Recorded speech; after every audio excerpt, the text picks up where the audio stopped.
starry night. A loving mother, a flame-eating father. Look up, cherish both her luminous love and caring, his wrath and cruelty. Yet the Father, devouring all flame and glare, never graced the sky.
When I was 15, the thought of an apocalypse never troubled me.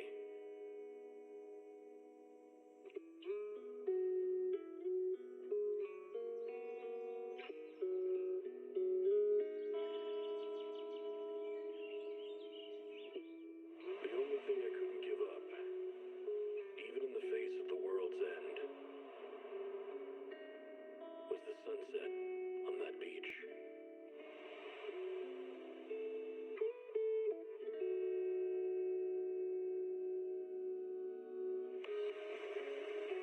Watching the sun gently slide into the water's embrace, or fireworks dancing on the canvas of the night sky.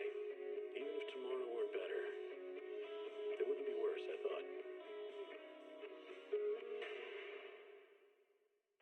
When you're reading this letter, I imagine much has changed.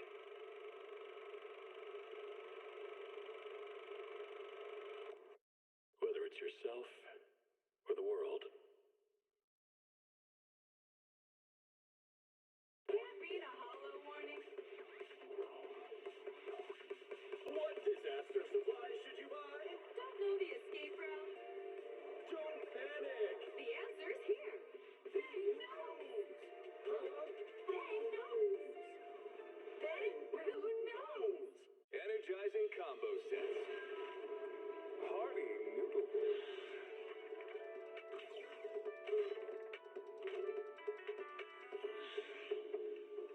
Waterfall soup.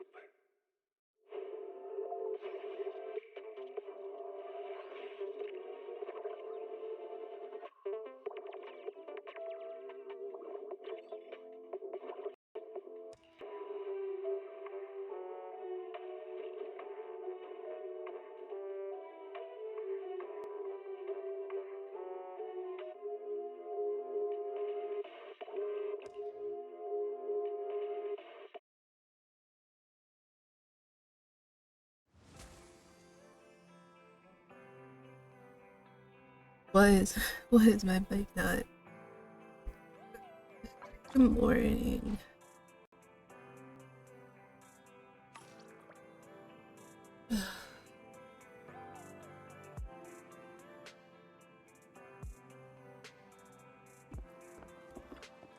Oh, just the basic stuff until that.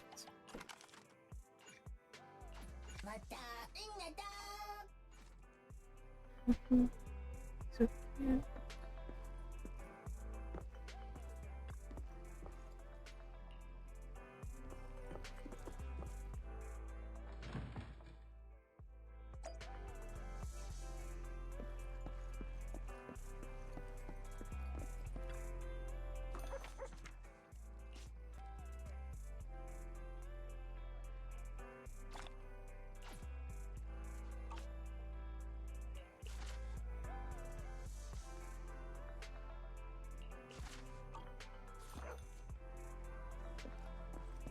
Nothing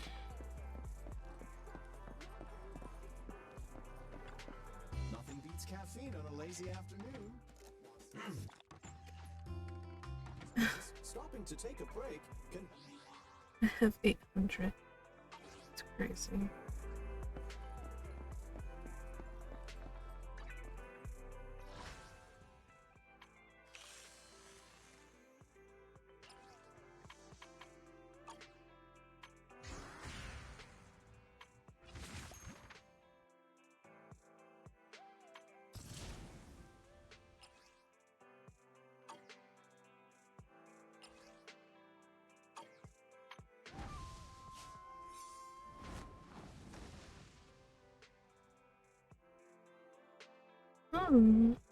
He's here.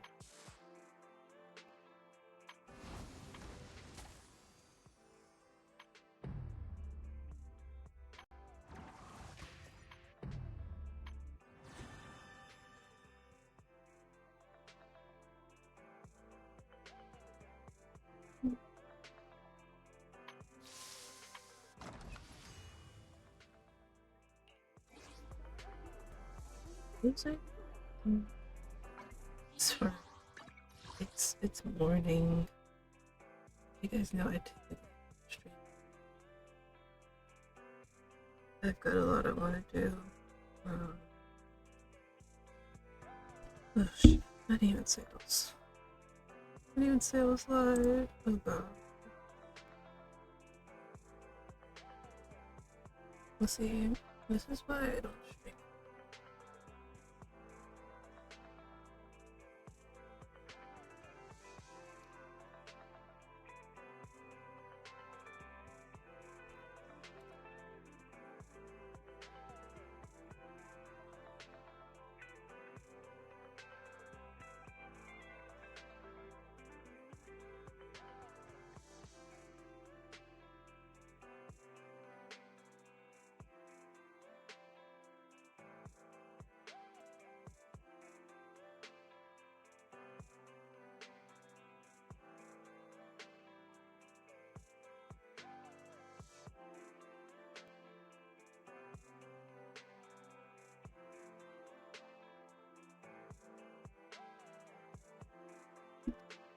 I'm sorry. I'm just.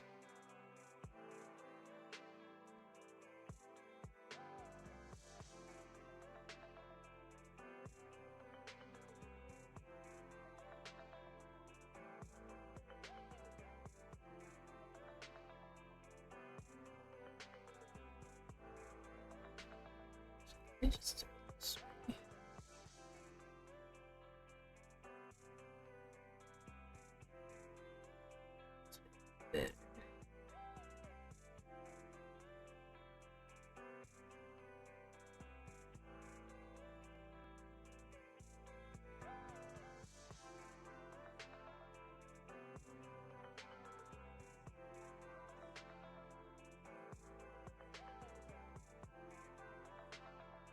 Does it happen?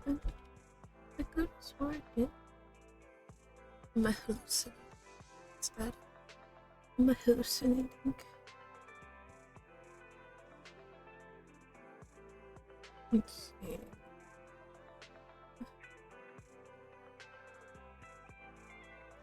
I see. So it's how okay. So let me just do that.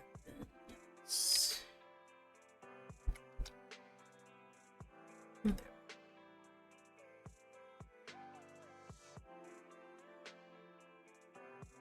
That's true, the name is good.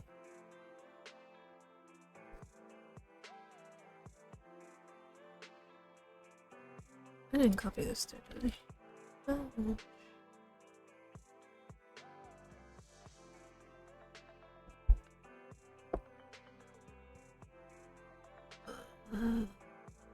I haven't even eaten either. So probably no.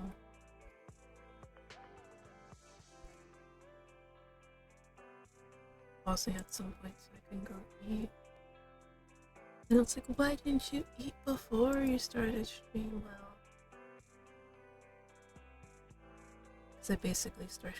because I basically rolled out of bed, did my morning, started stream. Alright, but ads are also over, so we can actually get started with story.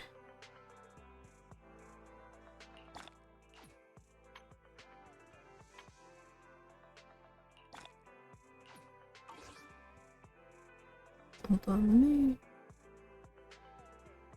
let me do this.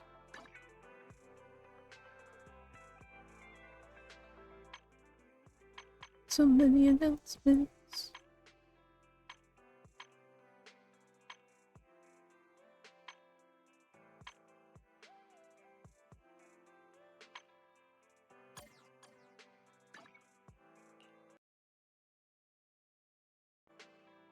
Second girl. Alrighty. We'll look at the rest of the stuff later. Here. Here.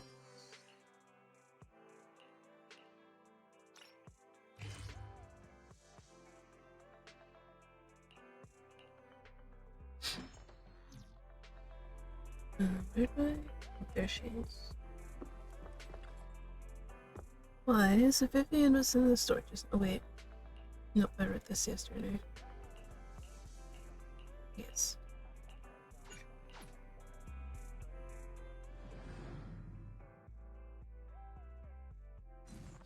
Earlier, Vivian exchanged information with an acquaintance in the auction house's lounge.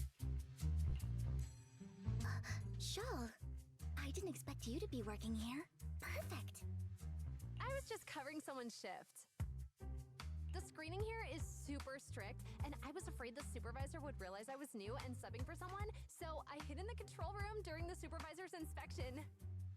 So I happened to bump into this guy, a blonde man wearing a hat, and I think he was checking some footage. Then he logged that footage into the tape he brought. Later, I found that part of the footage had been wiped. Blonde, wearing a hat. Could it be Hugo? Do you know him? I think it's him. If it were Hugo... I think I know where he would hide the tape. Thank you, Shaw. You were a big help. Great! You also helped me a lot when I started working. I used to make mistakes all the time. If it weren't for you cleaning up my messes, I would have been fired ages ago. So I'm happy I could help you too. Alright, go ahead and do what you need to do. We'll catch up another time. Just saying goodbye to Shaw, Vivian leaves the lounge. Lord Phaethon, you're here. Someone I used to work part-time with just so happens to be covering a shift at the auction. I learned from her that Hugo once took some footage away with him. I think Hugo was planning something, so he hid the security footage. Once I know Hugo... but once I know when Hugo came here, I should be able to guess where he put the videotape. Oh. We are Mockingbird after all.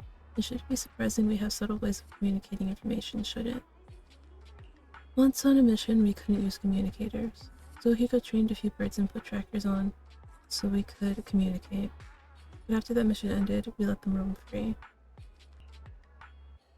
I just checked their trackers and one of those birds flew near the auction venue on the day Hugo took the footage. It still flies around here from time to time. The tracker only gives a broad area, but I believe this might be something Hugo left for us to find.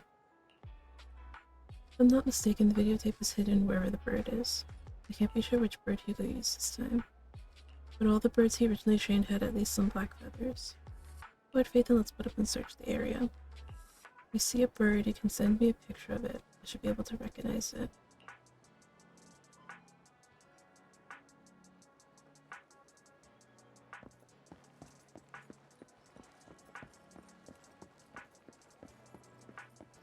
Oh, they're cute.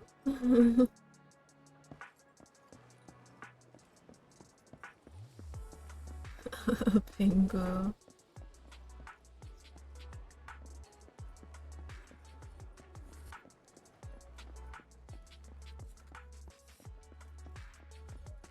I keep like this one.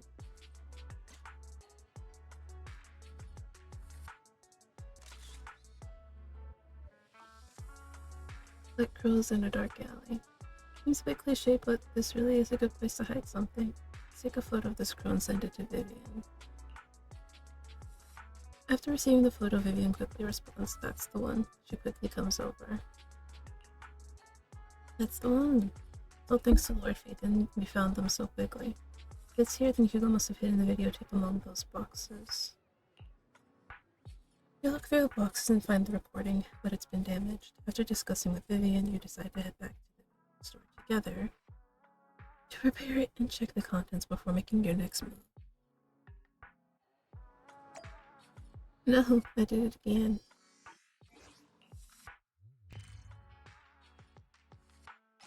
Listen, guys, I'm just trying my best, okay?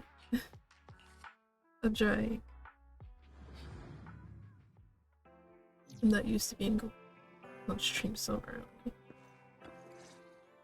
Harry repairs the videotape, and you watch the recording.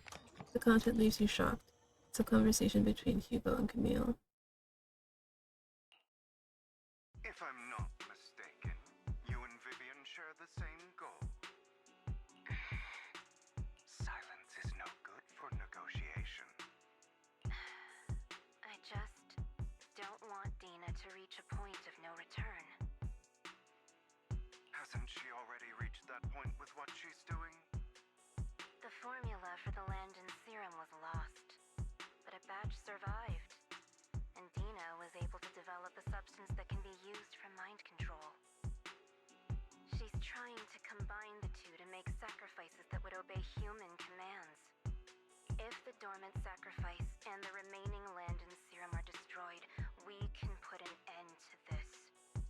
Dina's concoction can't create sacrifices on its own. And the sacrifice core? That belongs to the creator, not her. Although I find Landon's methods despicable, I can't deny that the Exaltists and the creator are leading us in the right direction. I just don't want Dina to spend her life trapped by her father's mistakes. I mean, no offense, but I find your protectiveness rather weird. I will confirm the location of the dormant sacrifice and find the chance to relay the information to you. I do not want any of my people to be going into danger. As for the sacrifice core, I can only guarantee that it will not fall into her hands. As for how things will ultimately play out, The creator will guide me. The video abruptly comes to an end. Camille was actually destroying the dormant sacrifice? Why has Hugo never mentioned this before? Compared to Camille's motives, I'm more concerned about whether Hugo has more plans lined up. Of course he does. This man is thinking like bro's playing like, I don't know, 5D chess or something. Of course he does. Hugo. Wise, why can't just send a message saying he's got something urgent that he needs to talk to us about now? Oh. Alright, let's patch him in. Why is it called like that? Oh, sounds like some demented creature. Oh. Oh.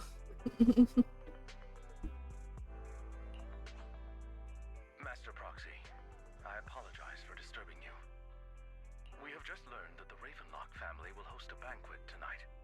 And This banquet is rather special, as they're allowing members of their family to invite business partners to attend. With Hartman at the center of controversy, there are many members of the family who are eager to use this opportunity to replace him. The mayor has been spreading rumors of a young tycoon who inherited a sizable fortune and is looking to partner with a person from an old and influential family. This information has lured a young man named Burton from the Ravenlock family. So, you want me to pose as this tycoon and use Burton to infiltrate the banquet? Correct. And Hartman's study is also located within the venue. I see. Hartman's study might hold valuable information. tell me. It seems like there's nothing left for me to do. You can attend as her +1. +1? Lord Phaethon, please go with me! Master Proxy, it seems Miss Vivian requires your presence, so... Yes, just your presence will help me immensely! Let's go together. Sure. If we go together, we'll be able to keep an eye out for each other. I'll accompany Vivian. I'll send you the time and place for the meeting with Burton. If you encounter any danger, please evacuate immediately or contact me for backup. I hope everything goes well for you tonight. We get in contact with Burton. He said he'll come to 6th Street later to escort us to the banquet. Anything to look out for. Don't worry, Lord Phaethon, just leave the socializing to me. Don't let any evildoers get close to you. But since there's still some time before we have to go, should we watch an instructional videotape on formal dinner etiquette together? I learned everything from videotapes when I first went undercover at a banquet for a mission too. Though such a method isn't sufficient to master it, it's enough to deal with this one excursion. Alright, last minute study. I'll go over the key details for you as we watch the tape. Here's some last minute studying on the etiquette expected at a formal banquet for your mission that night. Before you know it, evening has arrived. Lord Phaethon Burton sent his location. Are you ready to join me for the banquet? Then I'll meet up with Burton first. Make sure he's not tampered with the car. Lord Phaethon, please wait 5 minutes before joining me. It'll be safer this way. Vivian heads off first. After 5 minutes, she sends a message saying, "All is good. Let's go meet up." Why would you put me upstairs?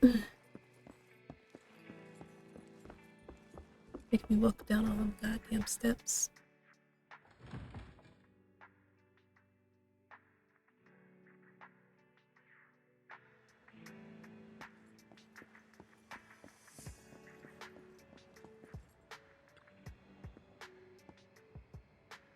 Is something the matter? The Ravenlocks could protect me, though. That's true. Why would I bring a bodyguard? This is my companion for the evening. He heard the Ravenlocks are hosting a banquet with the elites from all walks of life in attendance, so he wanted to come and make new friends. You're so stingy as to not even allow your guest a +1, are you?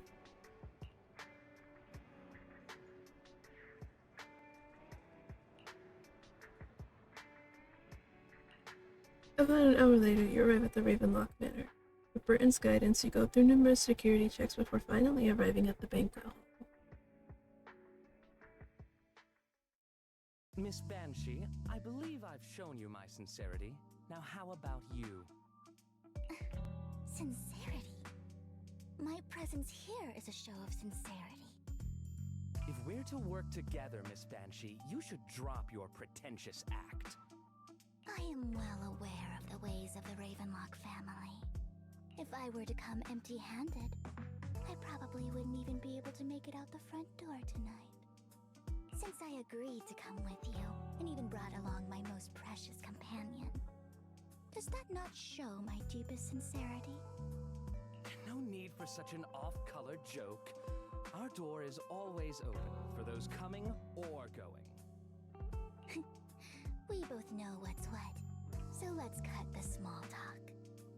I know far more about how the Ravenlock family made their fortune than most here. I am also well aware of why Hartman, despite such a massive scandal, still remains in power. Oh? Do tell.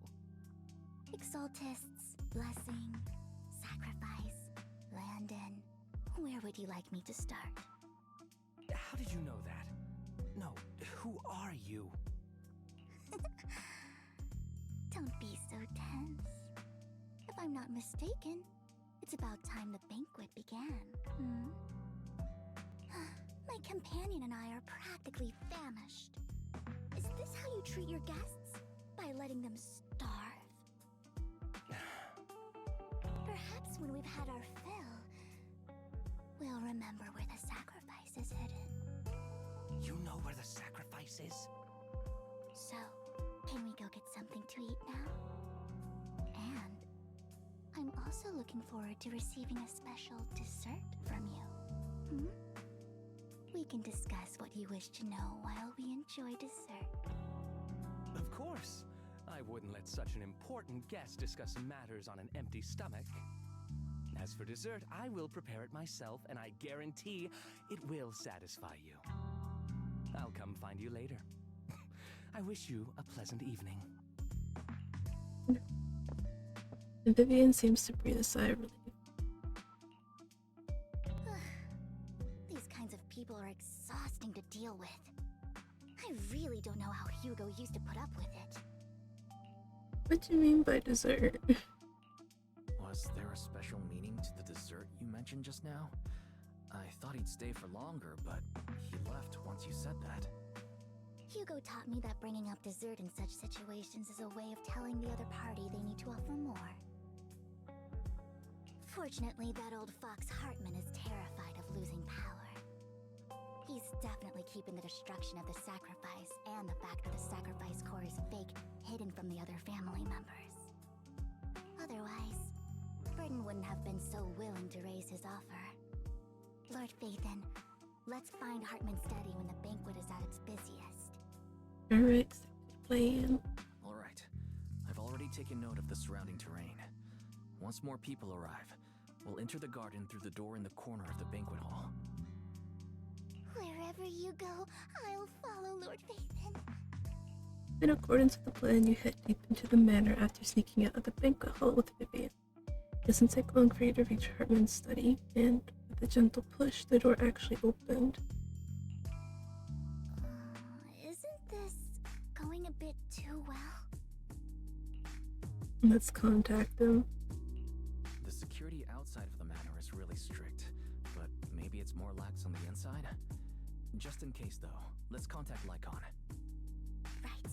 Having some backup would be safer. Our top priority is to investigate Hartman's office. Let's check Hartman's recent correspondences for clues. I still have concerns about the sacrifice core. Right.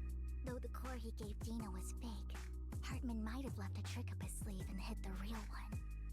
Then let's split up. Then let's split up. You and Vivian search through Hartman's office for a while but find nothing. Just then, footsteps suddenly come from outside. And in a moment of panic, you hide behind the desk. Esteemed guests, is the catering at the Ravenlock family banquet not to your satisfaction? So much so that these two distinguished guests felt the need to come to my humble office to scavenge for food. Don't want to come out? Well, after all, you don't have long left. Burton, that greedy idiot, fell for the mayor's trap. But I never expected that he would bring you into my territory. I suppose I should thank him. Otherwise, I would have had to go to great lengths to eliminate you. Vivian, Phaethon, give Hugo my regards. Tell him I shall be taking the wealth and power of the Ravenlock family for myself. He raises his gun, aiming at the desk. Yet there's no gunshot. With a clink of metal, a familiar voice comes. The bullet! How? Dear uncle, why must we be so distant with one another? You can just tell me what you want to say directly. See, I told you. He wasn't dead. This man, like I said, he's playing 5 years. He knew, like, oh, but he knew.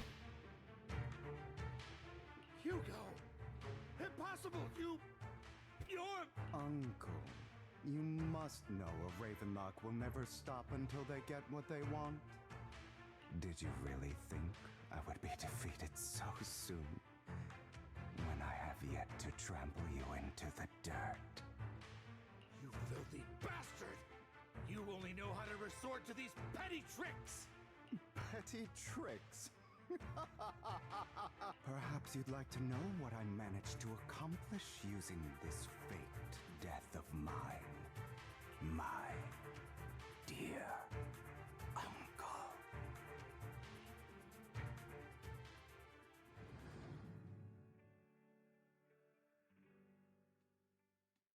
Shortly before. Faking my own death. Hope it's all worth the theatrics in the end. See, I told you, this man. It was just to keep Hartman off my back, but maybe I went a little overboard. The manager must be pretty shaken up. I should apologize at some point. Oh, here.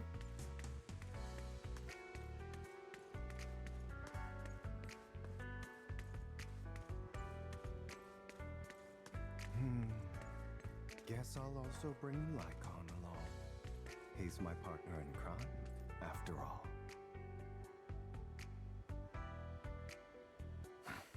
You're late. So strict. Spare me a moment to catch my breath, will you?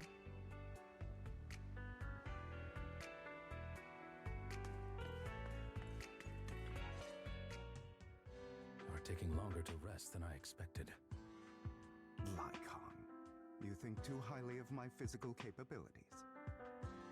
Well, thank you for your cooperation. I must say, if nothing else, at least your acting skills have improved.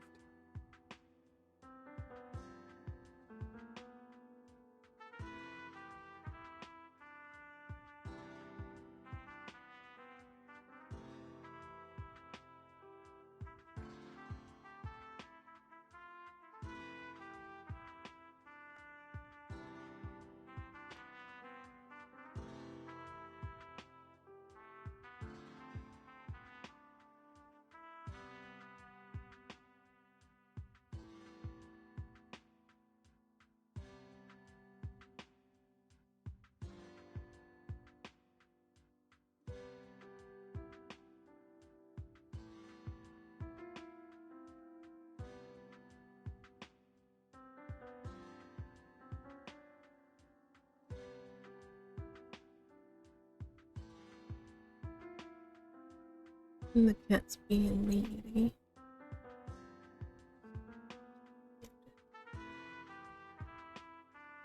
Your acting skills have improved. Why do you look so angry? You should be happy.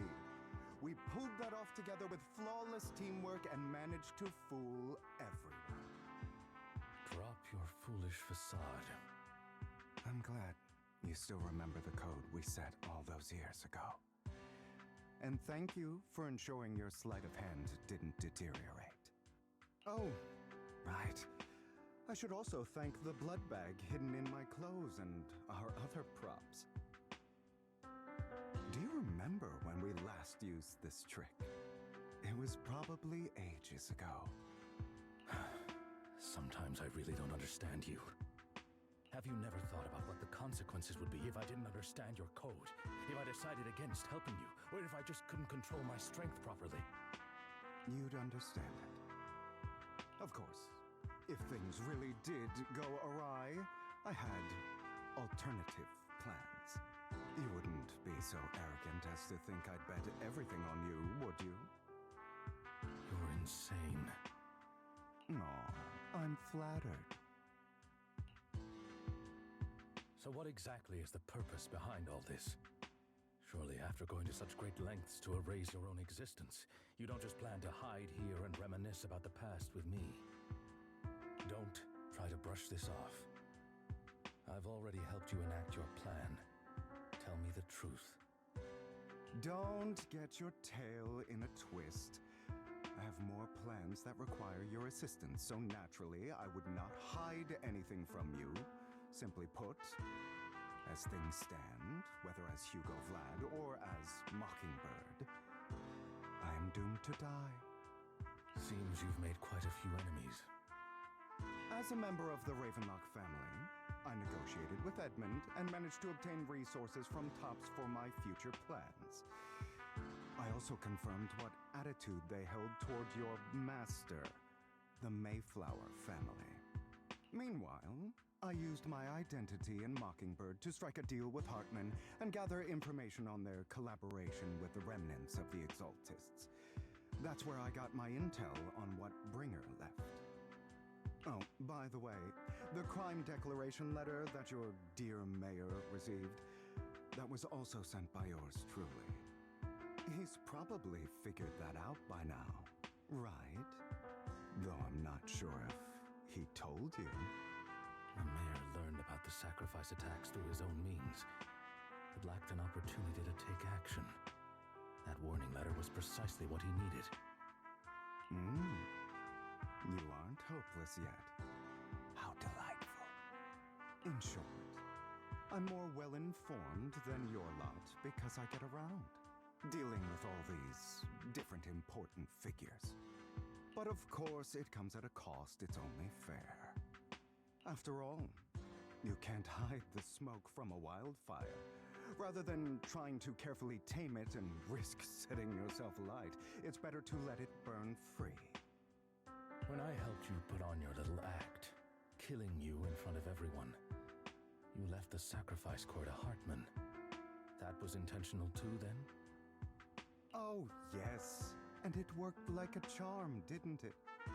Now no one cares for me anymore, and all eyes are on Hartman. A perfect situation for keeping the Ravenlock family in check while dealing a cutting blow to the Exaltists behind them. Another crucial point is Vivian and Phaethon.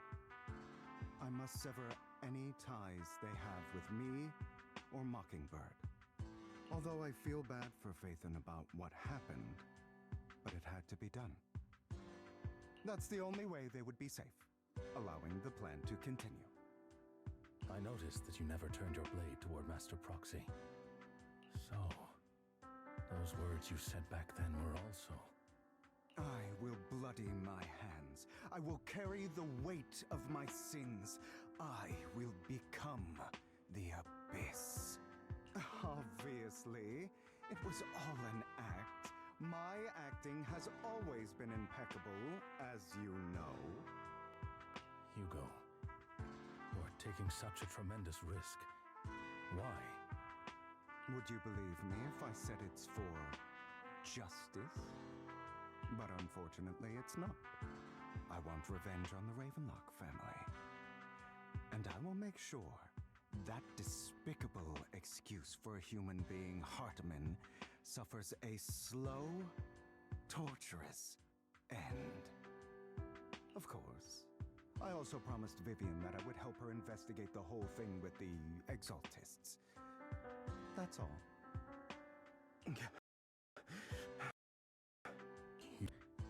Is it your wounds? No. This is the first problem I plan to resolve. Lycom, do you have a place that is sufficiently discreet, quiet, and can take a lot of damage? Like on these Hugo. To a small warehouse in Port Elpis. Hugo looks quite pleased with the place. Just scanning the area for a moment, he sits down on a chair, pulls out some rope and ties himself.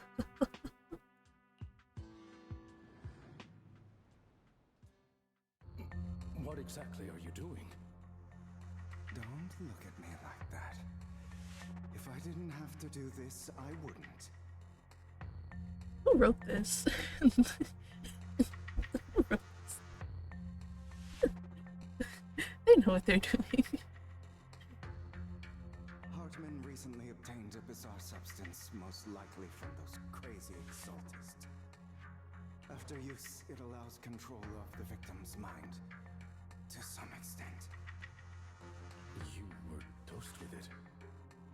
To be more precise, Lycom, I deliberately allowed Hartman to put this drug in my cup to facilitate our previous collaboration.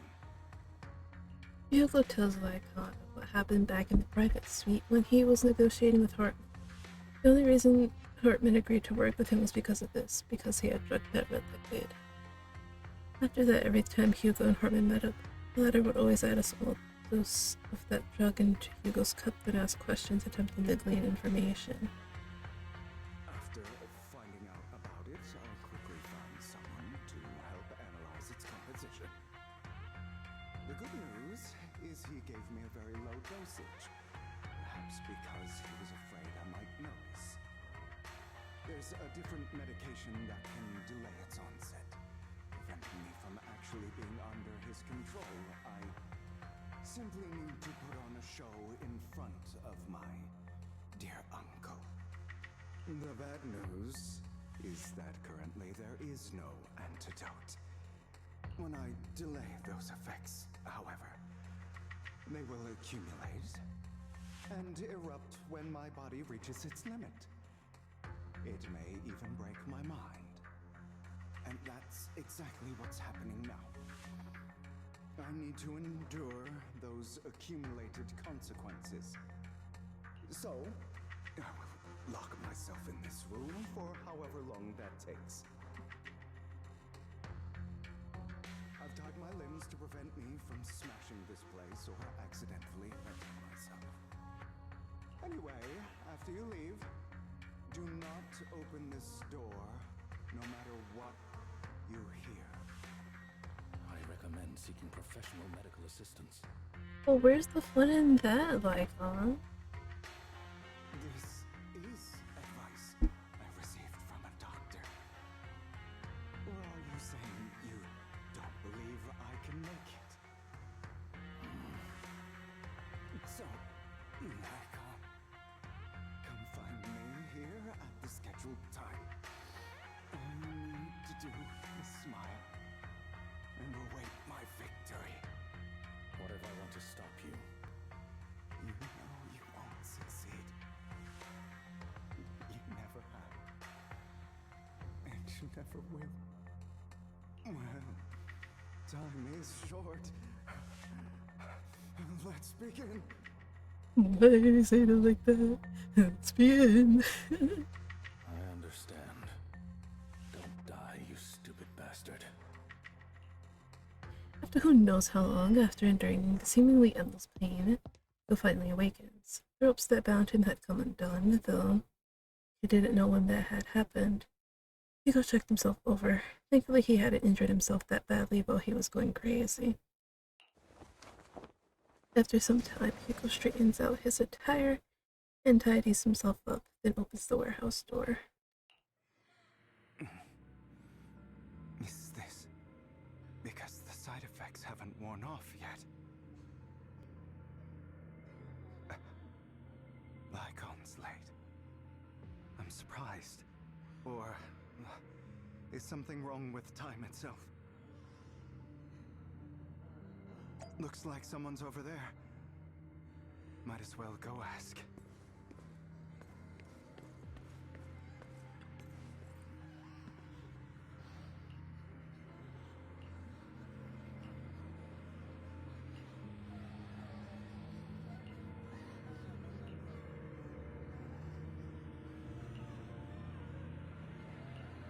Mother. It's all your fault. I wish I had never given birth to you. The woman's face is distorted with hatred, as if the person before her is not her child, but an enemy who destroyed her future. Also, hello, welcome into the stream, Bloodbowl Woman. She blames all her misfortune on this innocent child. Everything will get better if you just die, right? Wait a minute, but their eye colors aren't the same, though. Like, obviously, I know, like, you got the red from, like, the Raven, but his eye is blue. But hers is gray. Where'd he get the blue eye from, then? If you die, he'll come back. We'll have another, more perfect child. One who will inherit the Ravenlock family bloodline. It's time for therapy. Yeah. I think everybody here needs therapy. Then I'll be able to escape this pain. So, Hugo, for the sake of Mommy's happiness, just die, okay?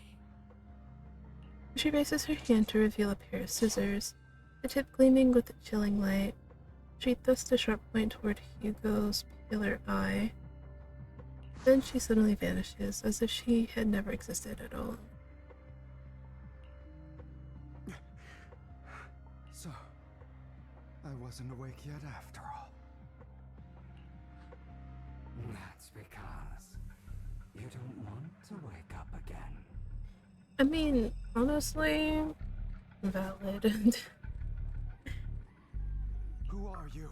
I'm you, but evil. I am you, hidden deep within your heart, your most true self. You want to kill her, don't you? Your so-called mother.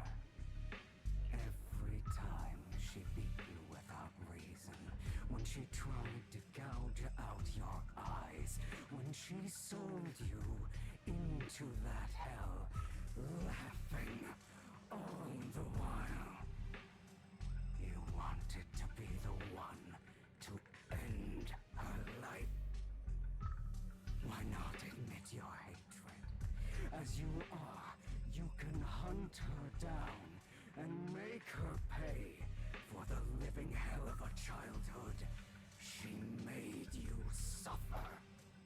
Honestly, I feel like the best revenge you can get on abusive parents is to, like, live your best life and, like, just be, like, better than them, honestly. I feel like that's the best revenge. Show them that, like, despite everything that they put you through, you're out there living your best life, happy as shit, and maybe also successful as well. I feel like that's the best revenge. Rather than, you know, going back and trying to kill them. I hate her because she was foolish and shallow, greedy and stupid. I hate her because she doesn't deserve to be a mother. She did everything she could to try and get into the Ravenlock family, believing she could live a life of luxury without having to do anything, and never realizing she was a pawn, discarded from the very beginning. You tell him, King. So she chose to blame me. Blame me for my heterochromia. Blame me for my very existence. But I won't kill her, because I know it won't change anything. She was incapable of loving me, just as she is incapable of loving herself. The age-old issue. People being unable to love themselves. It's especially hard when all your life nobody really treated you with love. Have you been brainwashed by that dog? A joke! Keeping up the act of being some magnanimous and forgiving fool? Don't compare us. I've simply come to understand love or hate. I make my own choices, and they have nothing to do with anyone else. Oh yeah. She sold you to the Ravenlock family for a huge sum of money. She used that money to start a new life without you. While she was indulging herself, you were going through hell in the Ravenlock Manor. Does it not torment you? Do you not feel the hatred? Do you not want to demand answers? I mean, I feel like even if you demand answers, it's not gonna make you feel any better.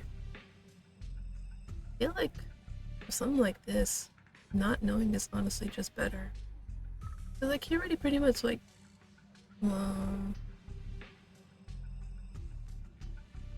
I guess, analyzed her, because he did say she was greedy, stupid, and whatever else he said. So I feel like that's pretty sufficient enough. And that's why she did it. She didn't like him, she didn't want him, and she figured, hey, if I give you the kid, I'll get some money. I can get the hell out of here and live a better life. That's pretty much it. There's nothing else to, like, know. Kill her. Only by killing her can you be truly free. For a long time, I thought the same way. But now, well, I want to make a different choice. Stop lying to yourself. You never had a choice. This weak-minded thinking will only lead you to failure. Like before, you'll be nothing but a worm, trampled into the dirt by those so-called elites. Do you still not get it? This is how the world is, and always has been. Hesitate and you'll be the victim. If you don't grab your knife first, you'll end up being on the other end of the blade. I mean, if you're unprepared, yes. And I mean, sometimes, hesitation can actually save your skin. Because just blindly rushing headfirst into things and just acting on pure instinct, you can completely misread a situation. Like, before, in yesterday's stream, I forgot what they said, but basically, was it Jack? I can't remember. But basically, they were like, but what if, yeah, I think it was Jack, actually. He was like, but what if that sinner actually turned out to be innocent? And you can't bring that dead person back to life, what you gonna do then, right? So it's kind of like, sometimes it's good to just, you know, sit back, well, not sit back, but essentially analyze the situation and go from there, rather than just, you know, grabbing the knife first and stabbing. If you want to change anything, you must first become the one who makes the rules. Just like that woman. The only reason she could treat us that way was because we were weak. So listen to me. Find that woman, kill her, and prove to this world your strength. It's what she deserves. Okay, but I'm gonna be real here. I really don't understand what killing his mom is gonna really do. It's really not gonna do anything. Like, sure. She was terrible, but like, what's her death really gonna do? Why forgive them? They don't deserve it. I'm not forgiving them. Or rather, I don't care about them. They don't even matter, at least not yet. You know the person I hate the most, the one I truly cannot forgive, has never been someone else, but rather my weak, powerless past self who could do nothing but hide inside a closet and cry. I hate myself for having neither the strength nor the courage to resist. I hate myself for begging for so-called familial love, even after being treated so terribly. I hate that despite the pain of my wounds, I still hope to receive the carrot and not the stick. And oh, ow, my knee. And that me is you, correct? So, I forgive you. I forgive myself. Aw, that's right. Give yourself a big. It's okay, man. You'll regret this, fool. Maybe, but hey. At least in the end, he wasn't a murderer. Your pretty words mean nothing. You will ultimately return here to me. I have After an intense bout of dizziness, Hugo awakens in the dark warehouse. The ropes that bound him had come undone at some point. Hugo takes a deep breath of the damp air and stands up. Hugo straightens out his attire and tidies himself up. Then he opens the warehouse door. Oh, we're here again. I see. This is still an illusion. I wonder who's going to show up this time.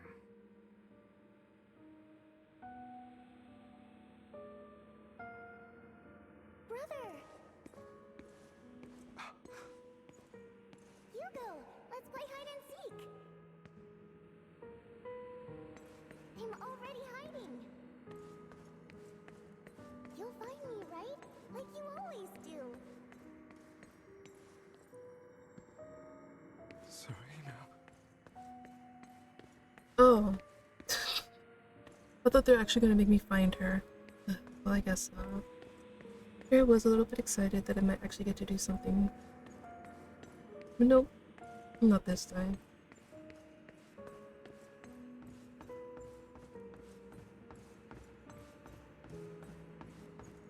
The Helios? You're looking in the wrong place.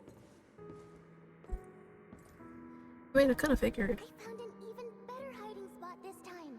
Harder to find than any place you showed me. Okay. Hey, Hugo. Do you ever wonder why I had to die? It was because of me. That's right. It was because of you. It's all your fault. If only you didn't exist, I wouldn't have had to suffer.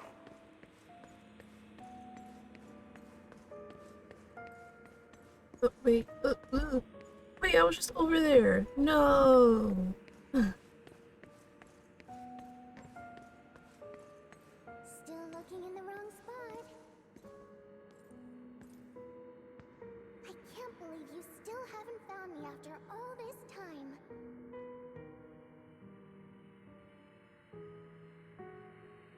Have you forgotten about me?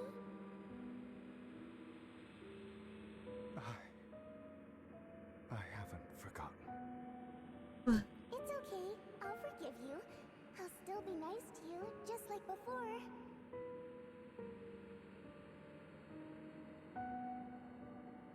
I was the only one who was ever nice to you, wasn't I? Oh, why'd you kill me? Yes. Then tell me, why do good people always suffer? Why is kindness always punished instead? Tell me, Hugo, why? Oh. Hugo, are you lost? Go back the way you came. I left you a surprise there. Oh lord, what is it? What is it? Oh god, is it a dead body?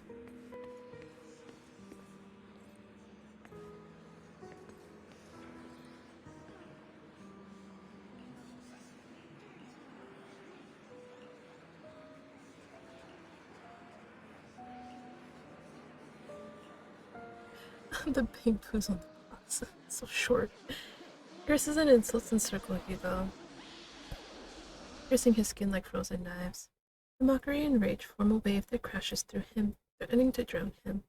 And as the cacophony reaches its peak, it goes silent. Air seems congealed in the silence, deep and oppressive. It's as if time stood still, with only his rapid heartbeat echoing.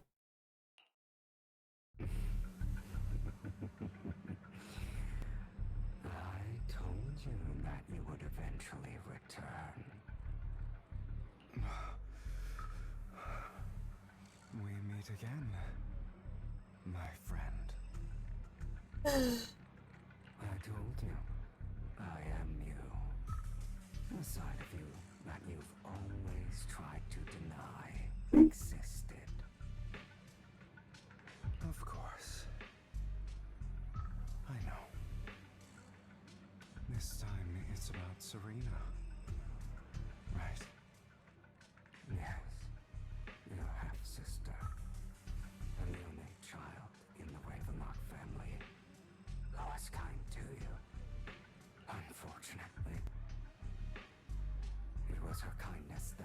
to her untimely death. Okay, but I kind of want to know, why did he pick her out of all? Oh, sorry. I didn't mean to do that. Sorry. Well, yeah, why did he pick her out of all people, like out of all the children there? Like, was he told, like, specifically to kill her? Because I know, like, they gave us a glimpse into, like, what house life was like there. Basically, survival of the fittest, and whoever, you know, does whatever father tells them to gets propped up, and the others get punishment. But I just want to know, like, was it her that he specifically had to go after, or could it have been anybody? It was my fault. I don't like the way you blame yourself. Because that means I'm to blame as well. And I don't think I did anything wrong. Well, I think you did. I think you did. Your mother sold you to the Ravenlocks. And your father, he saw your talent and wanted to use you to push the other children into competing with each other. Mm-hmm. My brothers and sisters wanted to get rid of me from the moment they first saw me. True, because it's more competition. In their eyes, you were no more than a slave. But Serena dared to treat That's soon. a slave as if you were human. And so, she was fated to die. They tried to kill me many times, but I was careful, and they did not succeed. Oh, oops, sorry. So they killed Serena, who was weaker, an easier target, and pinned everything on you. Serena died in your place. Okay, so he didn't actually do it. Okay. I was about to say. Him? Killing somebody who actually treated him with kindness? Kinda crazy. I see. See, it being this way, it actually makes a lot more sense than him killing somebody who was actually nice to him. So he just basically admitted to it, so you would get praised by father. Yes. Interesting. Okay. Those cruel brats thought that by reporting this to father, they could use it to get rid of you, a rival who threatened their positions. But I can't see how he would think it's his fault, because she wasn't nice to him. The others wouldn't have killed her, and she'd still be alive, right? Yet, not only did father not blame you for the incident, he praised you for it. In this world, only the ruthless, cruel, and merciless can stand at the top. And that's exactly what you managed to live up to, no?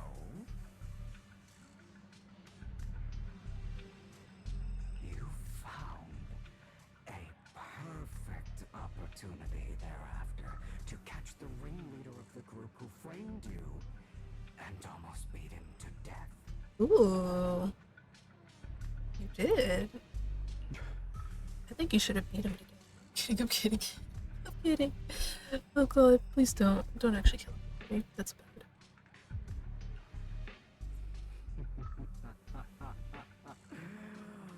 Oh, you should have seen the expression on your face back then. Oh, crazed and manic with utmost delight.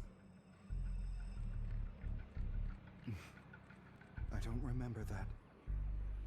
Seemingly unsatisfied with this answer, Inner Demon transforms it. Oh my. Here you go again, trying to deny your desires. What desires come out like that? Deep down inside, you've always wondered, as asking yourself why these evil people never got the punishment they deserve. Why the world is so unfair. Don't you want to rip them to shreds? Just like that day when you beat that boy's face into the dirt until he was barely recognizable. His disgusting blood staining your fists. Recall your exhilaration, your cathartic release of rage, that outpour of hatred. That victory belongs to you. You deserve it. Oh my god. He's got one. He's got some fruity kind of inner demon. Those Not brothers and fruity, sisters zesty. of mine are all dead. I cannot take revenge against the long deceased. They died by Hartman's hand, dying in the power struggle to become the Ravenlock family's heir, rather than by our side. Boring. Why does he inhale like that? Like, why does he inhale like that? Is it so sharp? Boring. I find it hilariously ironic. Children who would murder their own kin for scraps of power dead at the hand of their uncle who followed their example. Welcome back from the ad. Is that not karma? Oh, did I skip something? Oh, no. Power struggles pitting kin against each other, betrayal, suspicion, and hatred between people of the same blood. It's like a curse written into the Ravenlock family's genes. Laughably stupid. Don't forget, my dear, that the same blood flows through your veins. Half of it, yeah. As if to prove his words, the inner demon transformed into Hartman. That's right, my dear nephew. No matter how much you deny it, the blood of the Ravenlock family flows through your veins. Survival of the fittest. Only the strongest deserve to live. Only the strongest deserve to rule. This is the path of success that has led the Ravenlock family to victory countless times. A blessing and a curse etched into your flesh and blood. As long as you live, you'll never escape the mark of family. You are destined to one day become someone like me, like your father. Ew. Honestly, no, it's not even true. Like, sure, you may pick up, like, traits and habits from your parents, but you won't just ultimately end up like them unless you actively, like, do it, I guess. Is that fear I sense? I can see you trembling. Why does the Ravenlock bloodline terrify you so? I won't become like my father. Never. You won't become a failure like him. So relax. Our power eclipses him, and so does our ambition. So, do not deny your own desires. Do not resist your own ambition. This is the talent you are born with. The best gift fate has ever given you. Admit it. Deep within your heart lies a spark, yearning to ignite a raging inferno.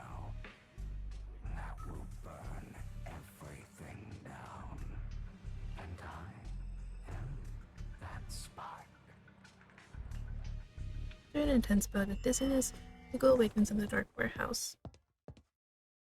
The ropes that bound him had come undone at some point. Hugo takes a deep breath of the damp air and stands up. Hugo straightens out his attire and tidies himself up. Then he opens the warehouse door.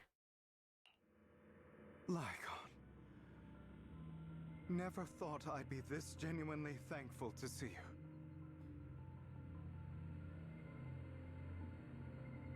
Seeing you means this never-ending nightmare is finally over, right? No. Look, it's me. Small and cute.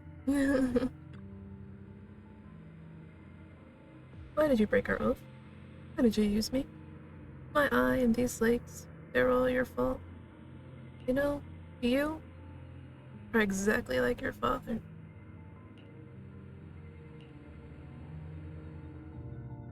I don't want to hear something like that from you. You have no idea what that man, my father, is really like. A person who stops at nothing for their own interests and ambitions. Just like what you're doing right now. And what do you think I'm doing this for? All of this was part of your plan. You knew where the Ravenlock family was going to be, so you set Mockingbird's target there. To seek revenge, you plotted to assassinate your own father, but he was too vigilant, and you failed. After almost being assassinated, your father was furious and locked everyone in the hall, but was unable to find the assassin. And what a coincidence that a hollow disaster just occurred in the vicinity. So he used it to eliminate all the unfamiliar faces there, turning them into victims of the hollow, an easy feat for the Ravenlock family. So, the one who killed innocents was my father, not me. You knew what choice an extremist like him would make. And you used the chaos to once again attempt an assassination. This time you succeeded. You killed your own father at the cost of innocent lives. Admit it, Hugo. You don't care about anyone else. The only thing you care about is your revenge. How is that any different from your father? Enough. I'm tired. No, we gotta talk this out, honey. Gotta talk it out. I may hate him for betraying me, but he wouldn't say something like that. What? You aren't Lycon. You're the other me, hidden deep within my heart.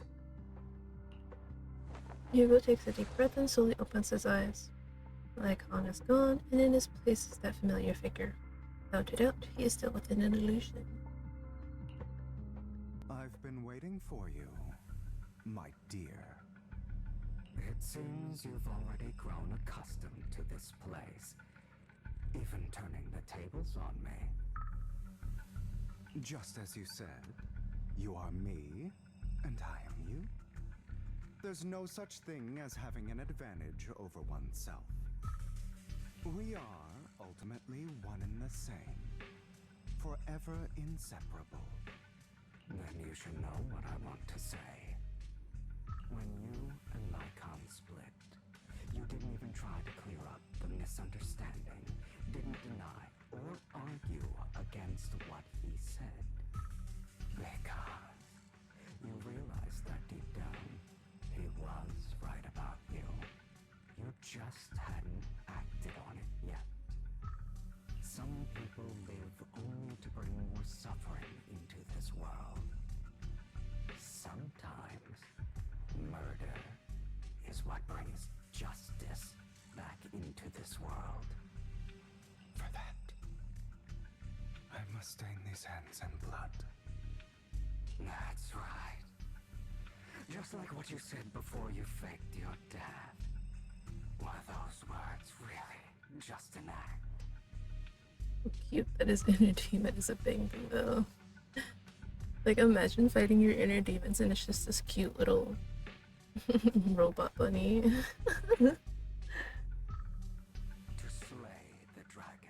must first become one, with sharp claws, rending fangs, and strength enough to destroy anything. You know the truth better than anyone. If you hadn't hesitated, and instead seized the first opportunity to kill your father, none of what followed would have happened. Innocent civilians wouldn't have died. Your partner wouldn't have lost an eye and both legs trying to save people. And Mockingbird would have never gotten to that point. You can save more people. Save good people. Save more lives than the evil ones you take. I've spent countless hours in regret over that incident. So why not submit to your true nature? You want to be the judge, jury, and executioner of this world. And you can. Well, I mean, just because you can doesn't mean you should. I wasn't responsible for Father's death. The true mastermind is my uncle, Hartman. His schemes to kill the head of the family were all so he could take control. Mockingbird was simply unlucky enough to get caught up in it. So, for a behemoth like the Ravenlock family, with its roots so deep, a single person's death, regardless of who that person is, wouldn't change anything. Of course, whether it's Topps, the Mayflower family, or even the entire world, it's actually all the same. I refuse to be dragged down by pointless hatred any longer. There you go, that's growth. You foolish, stubborn idiot. Do you understand the power of hatred? Have we not come this far precisely because of it? Or are you going to follow Lycon and Jack's twisted logic? Come on. You don't actually trust anyone? Otherwise, why would you hide this whole scheme of faking your death from them? Sometimes, leaving your partners in the dark makes things even more believable. Because, like, if they knew that he actually wasn't gonna die, it wouldn't be as believable, and Hartman would be suspect. Yeah, suspect. And, you know, like, it doesn't really go back into a whole, like, kind of trust thing.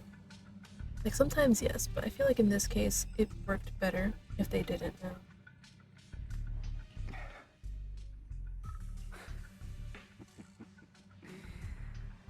You've built an impenetrable wall around your heart, keeping everyone out. Of course you are right to do so. No one in this world can be trusted. Always. All you'll receive is hatred from your own blood and no love. Suspicion from your companions, and betrayal that comes all too easily. But the most ridiculous thing is that you want them to trust you. You stay silent and long for them to notice your suffering. You yearn for your companion's understanding and trust. Idiot. That's why you are incapable of exploiting them for your own ends. You care about their safety even more than your own. But remember, only the weak need companions. Jeez. This man's inner demon is like, holy shit. How has he lived with this thing for so long? Yo. Bro is like talking down to you like as if you're like nothing. I mean, I know. everybody's inner voice and demon, whatever does that, but like, jeez. And we are children born from hatred. We are different from them. I will never be like them. And I don't need to be. Come. Let me show you what powers we can wield. I'm good. But you are me. And I'll never lose to myself. But that also means you can't win against yourself either.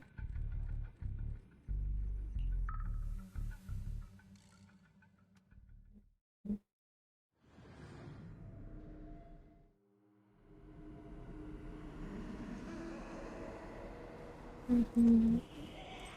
Mm-hmm. Mm-hmm. Mm-hmm.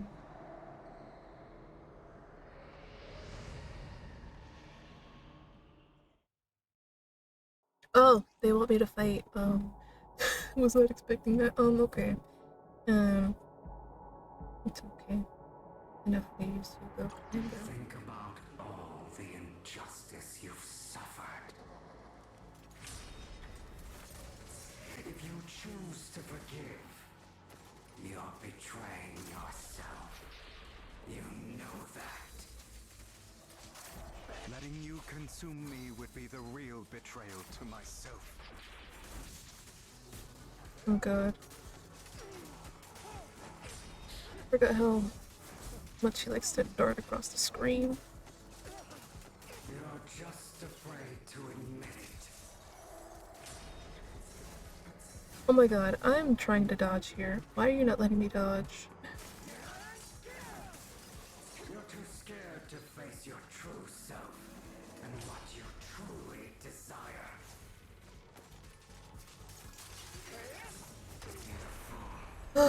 Oh, wait. To kill me. Oh. You think you can just get rid of me? Oh. Without me, you are nothing. Oh. For what it's worth, thank you. Hi. Don't be afraid. You and I are inseparable. You're part of me, just as I am part of you.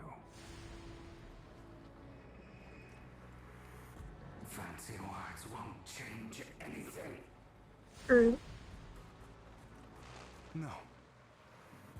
It's not just platitudes.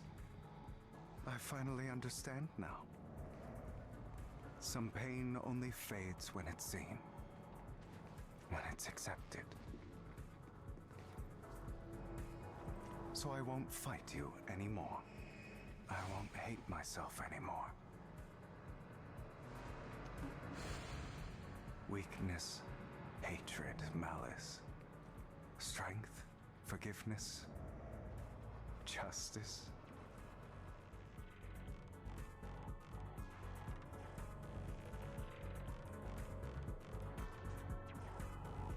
Finally, it's time to meet up with a Lycon.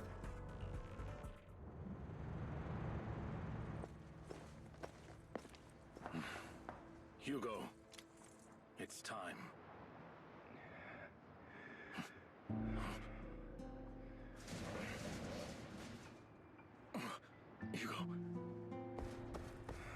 Hugo, you... Did I scare you?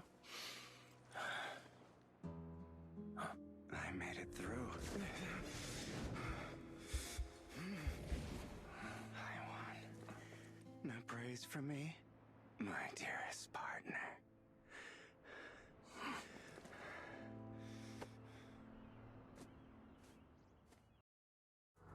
But those were the sounds all. They're like, I heard sounds coming from the wind. This is just like what I saw in my dream. But there's people. I guess there are still some lingering side effects.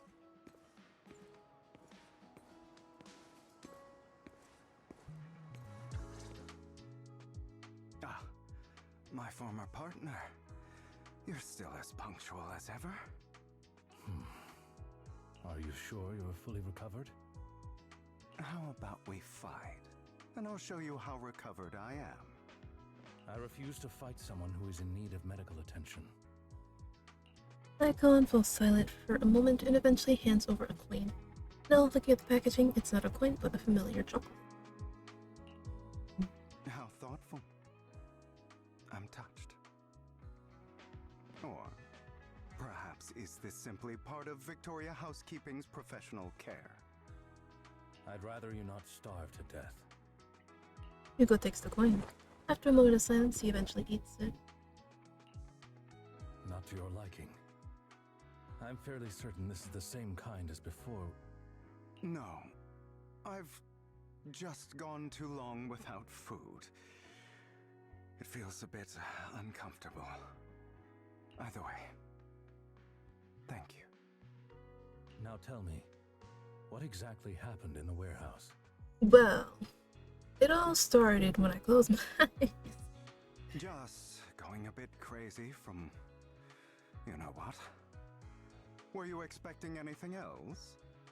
But I did have a very long dream. A dream about many things from the past. If I had to put it into words, it would be like giving myself psychological therapy. It worked, kinda. You seem like you could benefit from some too. How about it? Want to book a session with me? Trust me, I'm a pro. You know... No. I don't think I'd trust you to be my therapist. Seems you really have recovered. Well, of course. I'm feeling pretty great right now. Like I could argue with you all day on every petty detail of who exactly was in the wrong back then. Bro, no, don't be that person. I wanted to ask, what you said about Mockingbird before, when you faked your death, was that part of the act? Oh, you mean the part about how Mockingbird has never really changed anything or saved anyone. I didn't expect you to still be so hung up on this. Interesting. After all, it was you who chose to betray Mockingbird. To betray me.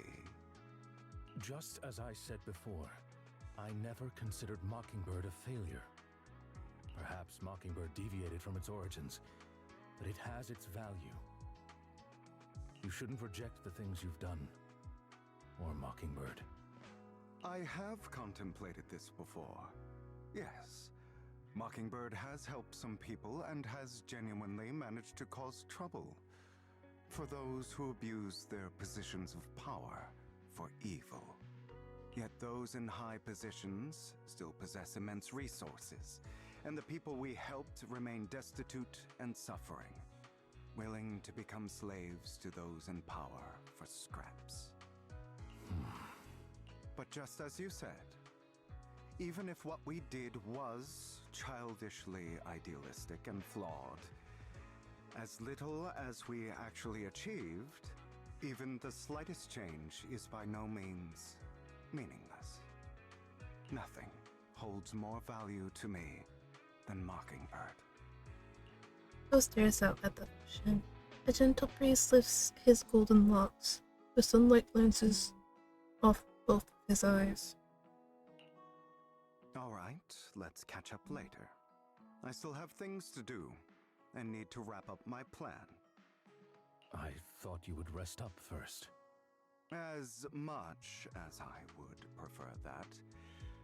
My dear uncle and the Exaltist fanatics likely would not give me such an opportunity. If all has gone to plan, the fish will have taken the bait already. And if everything goes very well, I'll soon have solid evidence of the Ravenlock family's crimes. Well then, thank you for your assistance, former partner. Let's part ways here. I'll go with you. Lycon, surely you don't think that because I just recovered, I'm too weak to deal with those useless fools. Hartman's actions will disturb the safety of New Eridu. As I serve the mayor, I should intervene. Very well, whatever. Let's go. And don't slow me down. Before that, don't you have something to tell me? What do you mean? Don't play coy with me. I know you're not spilling your whole plan. So, you kick things off by approaching Edmund from the top's big shots. How did you manage to sweet talk him? I am a bit of an illegitimate child, but I still have that Ravenlock family blood running through my veins. Funny enough, this Lord Edmund thinks direct lineage is way more noble than the side branches, which is absolutely laughable. So, I played his arrogance to my advantage. Well, let's be real, I had some juicy intel to swap with those high rollers. That's Mockingbird's secret, so I can't let any outsiders in on it. So sacrifice core from the Mirror's lab, your handiwork too. You could say that. The security there is no joke, so I had to leverage Tops for some extra intel. After all, as you know, they've got plenty of moles planted next to your mayor. And it was you who threw the sacrifice core for auction to lure the Exaltus. Lure in the Exaltus. You knew they'd be all over it. Yep, I embedded the sacrifice core right into the rope of heroes. They actually match pretty nicely, don't you think? Classic you. I heard that after the auction, they found a stash of counterfeit Denny's. Feel free to take wild guesses, but honestly, I think those Denny's would rather be out in the wild than sitting in those witty-twitty accounts.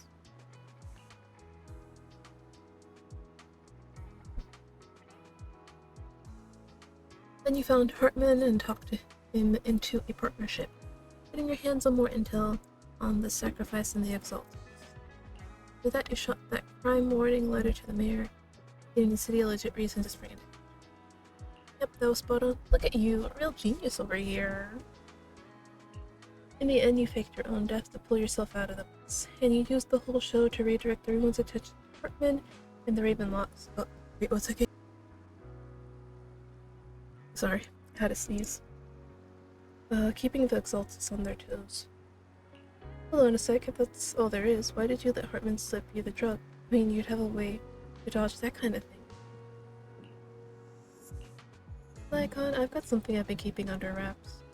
Actually, I've teamed up with your beloved mayor. What? Oh, well.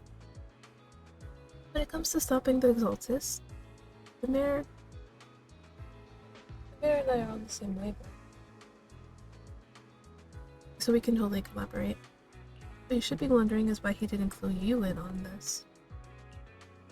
The mayor must have had his own reasons. You can convince yourself of that, more power to you. Just know, if you ever want to swing back to Mockingbird, you can come beg me. I'll make sure to turn you down gracefully. Alright, enough chit chat, we got bigger things to deal with. Phrasing.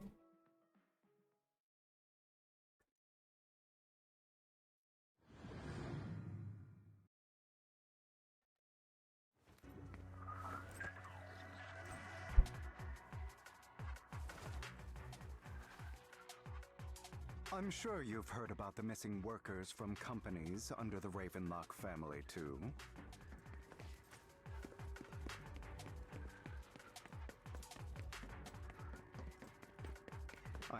Those are Ravenlock's men. The workers with them are the victims who were tricked into going into the Hollow.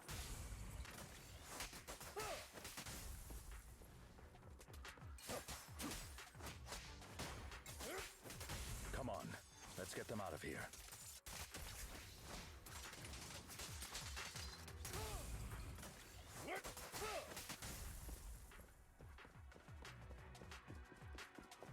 You untie the worker.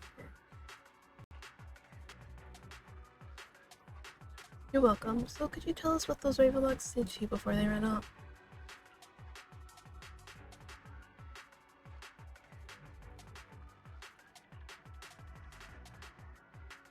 They didn't make you take any weird medicine, did they?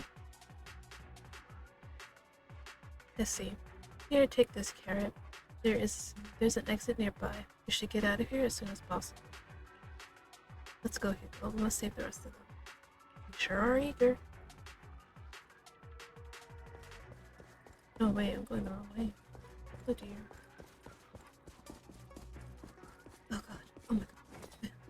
I hate when I get stuck on the edge. A bunch of nobodies. Annoying as hell. Kill them! You're welcome to try.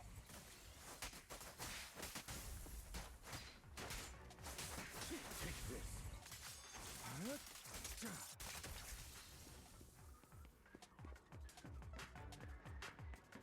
More workers here. And quite a lot of them. I only see two. What are you talking about?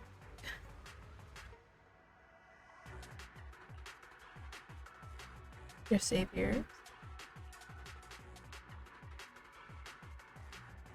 Did those Ravenlocks do anything to you? Nothing else? Good. Don't worry, I'll handle it. You should get out of here as soon as you can. Let's continue. Is Hartman behind this, too? Of course. He threw them into the Hollow like offerings for the Exaltists.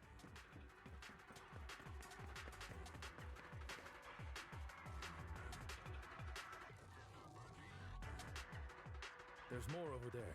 Let's hurry. It's different this time. Don't rush in. Let's listen in on what they're saying first. I still need more direct evidence to ensure the plan is absolutely foolproof. The compensation you promised, it's all real, right? All we have to do is follow you into the Hollow for some simple tasks, and you'll give us a huge sum of dennies. Sounds real suspicious. Shut your trap. You keep yapping and asking questions. If this is all so suspicious, why were you so eager to sign up for it? Because I don't have a choice. My daughter was previously caught in the Hollow disaster and suffered severe corruption. The treatment costs have completely drained our family's savings. So that's why... It's the same for me. A serious illness at a senior age. I need the money.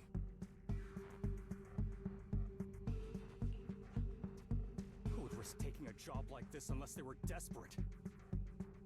I'll do it. No matter how suspicious. As long as I can get paid, I'll do anything. Even risk my life. Wait, you people from the Ravenlock family, you're part of a big company in Tops. You wouldn't go back on your word, right? Don't worry, you'll get every denny you were promised. But before we start, you all need to take this medicine first. The fierce man pulls out a bunch of white pills and gives one to each one. Another Ravenlock family member seems a bit doubtful and leans in to whisper.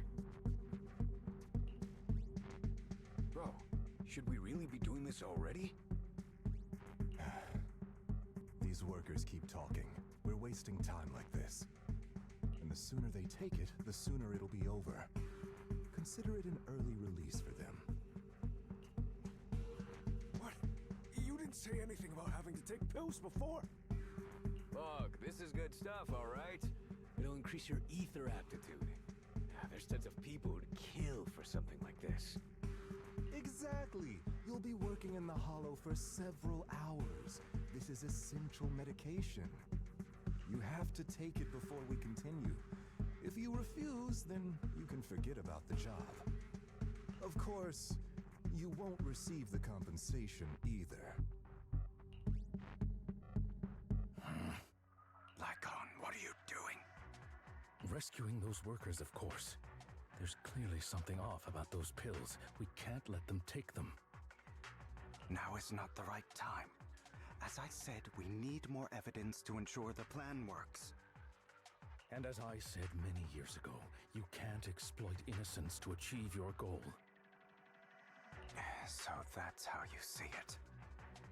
If that's not what you want me to think, then explain everything to me. I mean, in this case, Lycon's actually done alright though. Like, you don't fully explain yourself. People are just gonna assume the worst. Alright. It's a little complicated, but simply put, these workers will be fine. Of course, it's your choice to trust me or not. But if you try to rush in, I will stop you. I trust you. Meanwhile, the workers also have made their decision. Except for the talkative worker, most of them already swallowed the pills. That's when the arrogant Ravenlock family member finally reveals his true nature, saying, "You think I'd let you run?" while forcibly shoving the pill into the worker's mouth. After clearly capturing everything, Hugo lets out a siren. Alright, that's the evidence. Now we can go and beat them into the ground as much as you want. Don't forget, you owe me an explanation. Also, don't overdo it and kill them, even if they're the worst of the Ravenlock family. All right, Your Holiness, Saint Lycon. Oh, he just ran off. Who the hell are you? He just ran off. Why don't you take a guess? We're the ones here to stop you. You know what? I think he's got it covered. Your legs? How are they feeling? I'm fine. To be honest, I think I prefer the way you used to fight.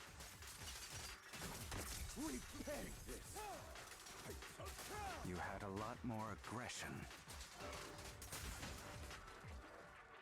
To defeat the Ravenlock family member. God damn it! Who the hell are you? How dare you mess with the Ravenlock family? Ravenlock.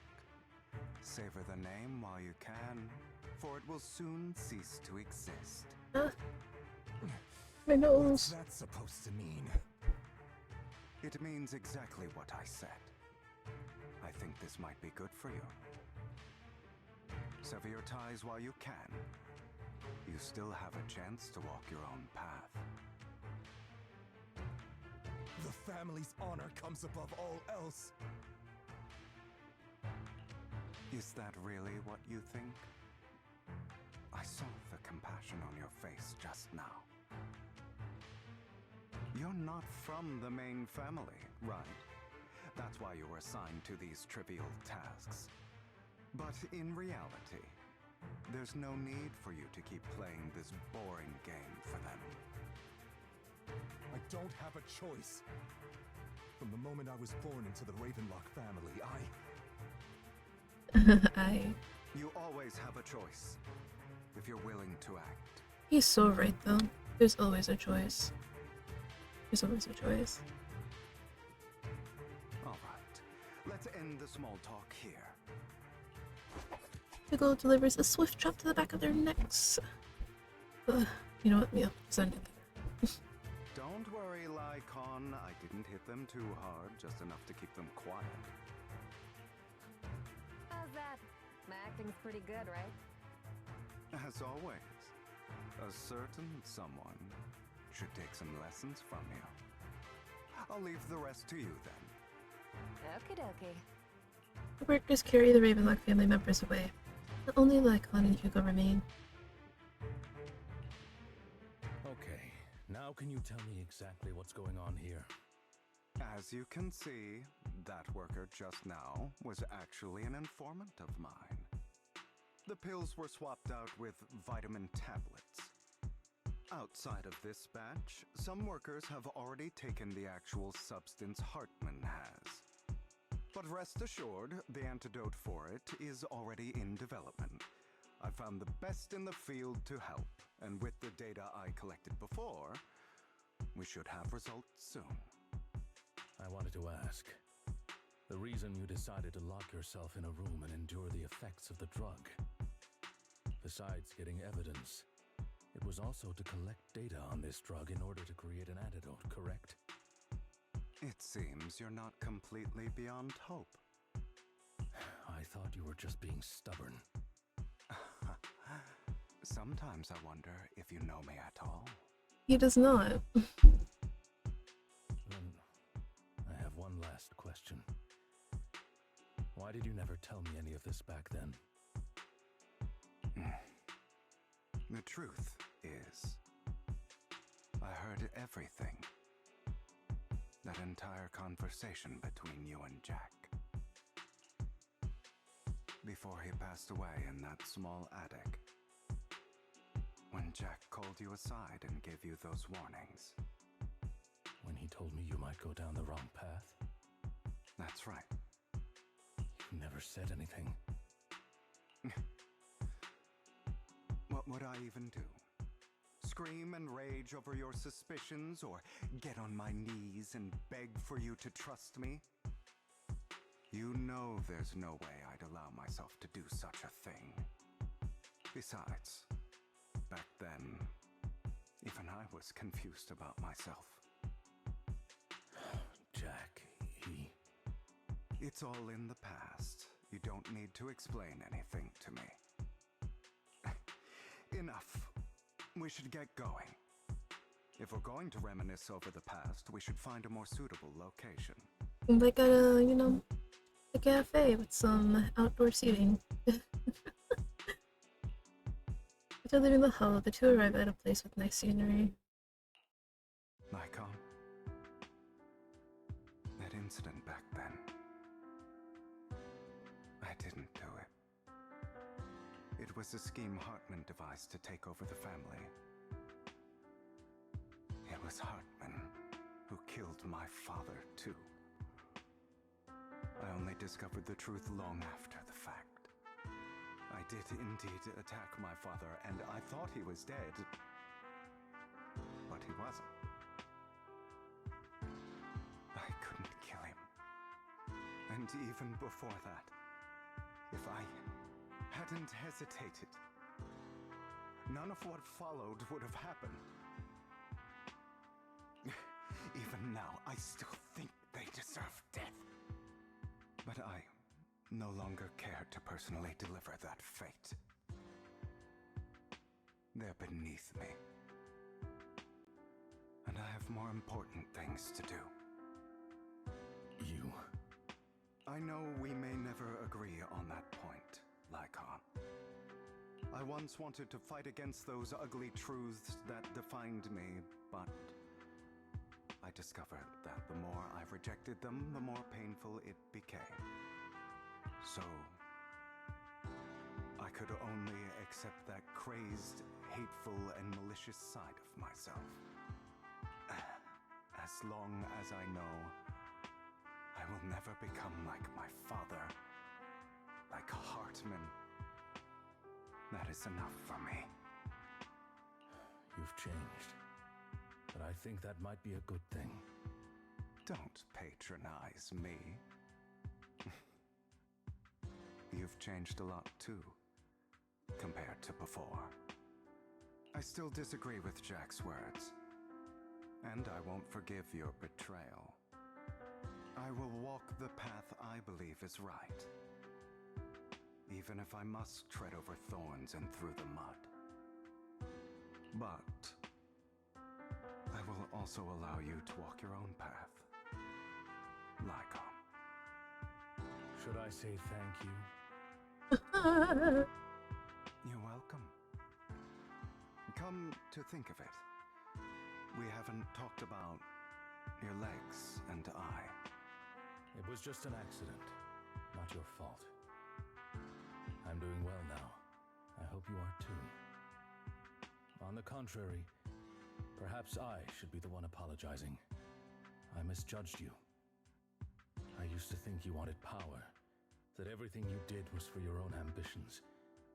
I thought you wanted the power to pass judgment on all in this world like a god. I am a god. I am my own god. Or you could say that in this world, everyone is their own god. There are many things that we are powerless to change. But there are also many choices we can make.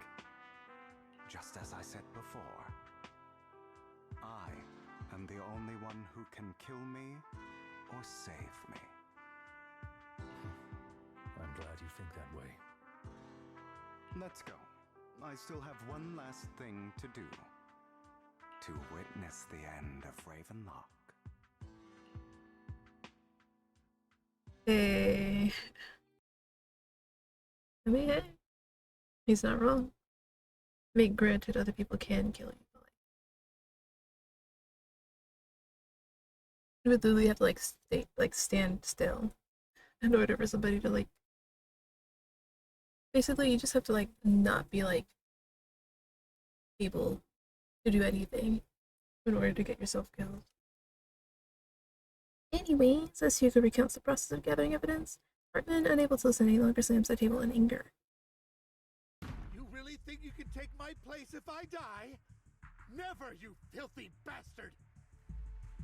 Your little tricks mean nothing. As long as the Ravenlock family stands, I can still get back on my feet. You still don't get it, do you? This was never about avenging my father. And I don't care about taking your place. I didn't come this far just to kill you. That'd be pathetic. Right on cue. Why don't you take a look at this, Uncle? On behalf of TOPS, I'd like to clarify that we had no involvement in the Ravenlock family's actions.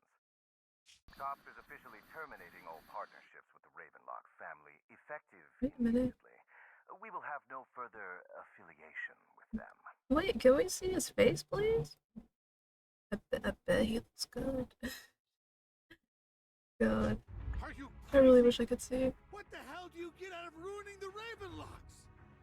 You want to be a petty thief forever? Thief? Oh, Uncle. Allow me to reintroduce myself. I'm the name people whisper about. The one who robs the rich and gives to the poor. I'm the master con artist who can fool anyone, anytime. I'm the leader of Mockingbird. The one who turns every headline into my own stage. I have friends who'd catch me if I fall, partners who'd shed tears for me, and allies who always have my back.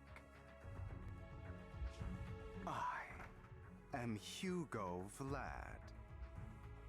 You're the one who needs the Ravenlock name. I never did. You ungrateful bastard! You should have never been born. You flatter me. Same goes for you, Uncle. You leave the Ravenlock Manor on Hugo's speedboat. After reaching Port Elpis, you all wait for Lycon. You've done well, Vivian. You had better give me an explanation. And here I thought this would be a touching reunion. What's with all the anger? Hugo, I'm a member of Mockingbird too. And I mourned your death.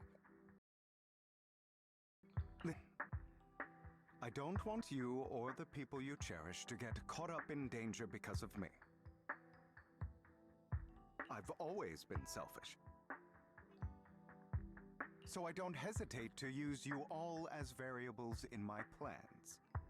But it is because I am selfish that I also don't want my failures to affect my treasured companions. In any case, if you were in the same position, would you not make the same decisions? Lycon's taking care of everything outside. We should go. Also, Wise, thank you. And I'm sorry for the whole act where I threatened you. It was the only way for Hartman to drop his guard against you and leave you be. I, Hugo Vlad, am forever indebted to you. With Lycon's assistance, you successfully leave the Ravenlock family manor and return to the video store. Master Proxy, although it is late, there is some important intel that I must give you now. So you know about everything? Did you know about Hugo's plan to fake his death and everything that's been happening, Lycon? I was simply playing along. After all, I could not determine whether Hugo's plan would pose a threat to you. You are a student of the mayor's late friend, and I am obligated to protect you. You still have that habit of finding awkward excuses when you're embarrassed. Mr. Hugo Vlad, if you have any important intelligence to share, please do so with haste. I need to return to rest before midnight. He said, Mr. Hugo Vlad. You guys are really close. You two sure are, close. For the sake of a certain old fossil's sleep schedule, I'll keep it brief. I learned from Camille that Dina intends to embed the sacrifice core into the sacrifice.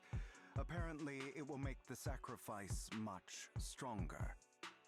Sacrifices created this way will not retain their minds and will indiscriminately attack all living beings, including their creator. So the Exaltists don't do this. It would bring them no benefit. But Dina's concoction can control people's minds.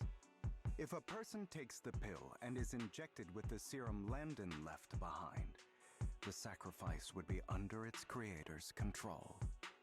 Although the dormant sacrifice has been destroyed, Dina found a batch of that serum her father created and wants to create new sacrifices.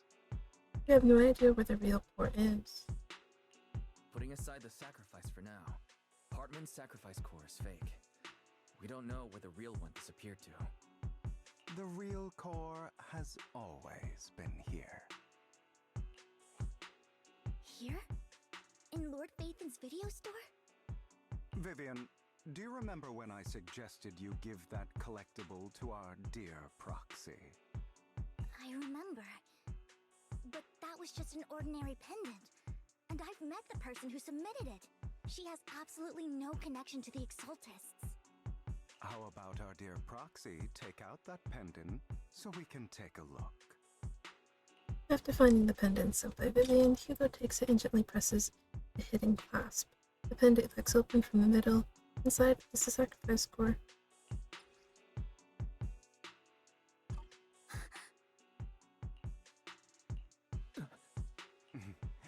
I'll take your surprised expressions as a compliment for my little trick.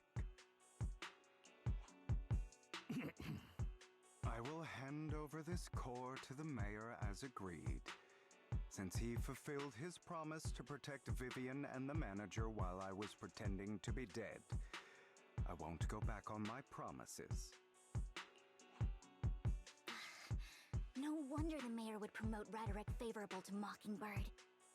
I can't believe I thought he was actually being sincere. You don't need to worry about the sacrifice core now. Since we have the sacrifice core, all we have to do now is stop Dina from using innocent people to make more sacrifices. Yes, and we need to destroy the last batch of Landon's serum.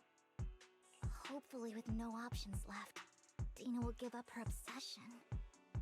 All right, that's the important stuff. I'm going to go and confirm where Landon's serum's been stashed. I'll contact you again once I have something. What's wrong, Glycon? Weren't you in a rush to get back and rest? You act like you're gonna turn into a werewolf after midnight or something. Who knows, he might.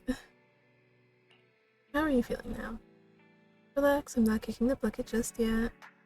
But you look a bit more run down than before. Just getting over something nasty, that's all. Risking your neck like that wasn't exactly smart. Smart.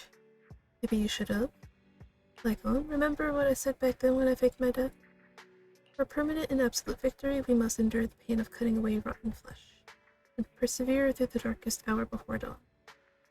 Not wrong, sure, but it was arrogant enough. Instead of playing God and picking who lives or dies, I'd rather just do what I can do. Because at the end of the day, a person can only shape their own destiny, nothing more. You've really come a long way. Well, I appreciate the compliment. Hugo, you've got a lot of explaining to do. No more secrets. I will. I'll lay it all out, promise. After a little chat, Lycon, Hugo and Vivian say their goodbye and take off. Back in your room, you drift off to a deep, nice sleep. Wise, Hugo sent a message earlier. There's new progress on the sacrifice situation. They found a large batch of unused sacrifice serum. Wants us to be their guide. Me, Vivian, and Lycon will be heading into the hollow with us to destroy the serum.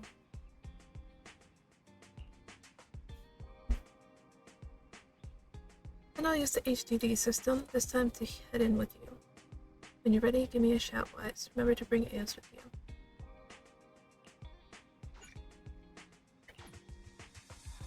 I'm ready.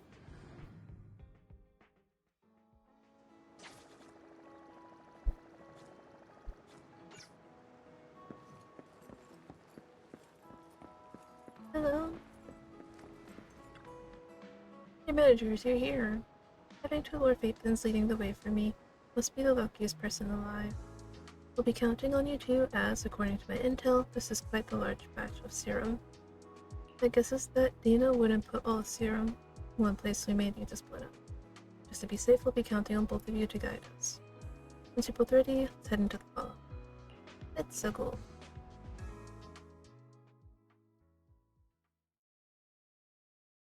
Oh my god, it's been 2 hours already. Or does it feel like it?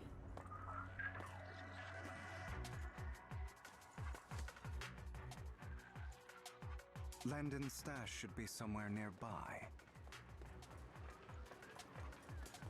It really doesn't feel like it's been 2 hours. Some of the missing workers were brought here too.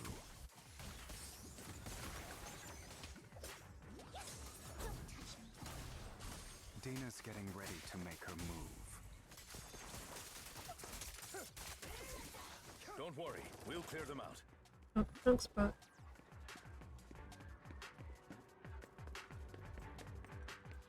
They're trying to destroy the goods! Stop them!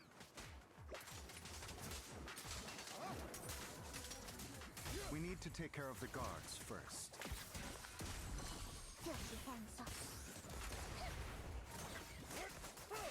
Some of the serum is stored in this warehouse.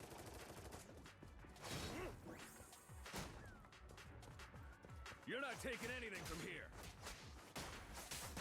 Take this. Yep. Hugo, get the guards first.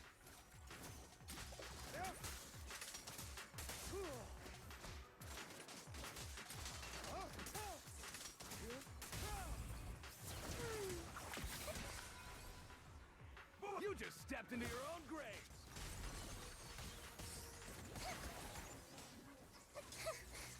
Fools. Apologies. Take this. I'll write the ending to your nightmare. Not worth my time. Oh, there's another one?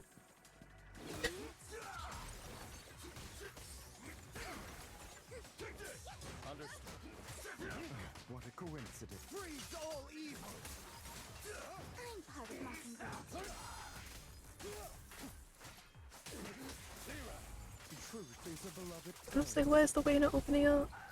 Where are you looking? Didn't realize there was another one.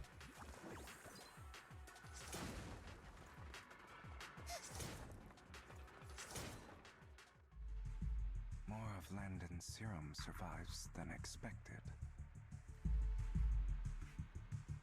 Fortunately, since they're still here, it means Dina hasn't executed the final step of her plan.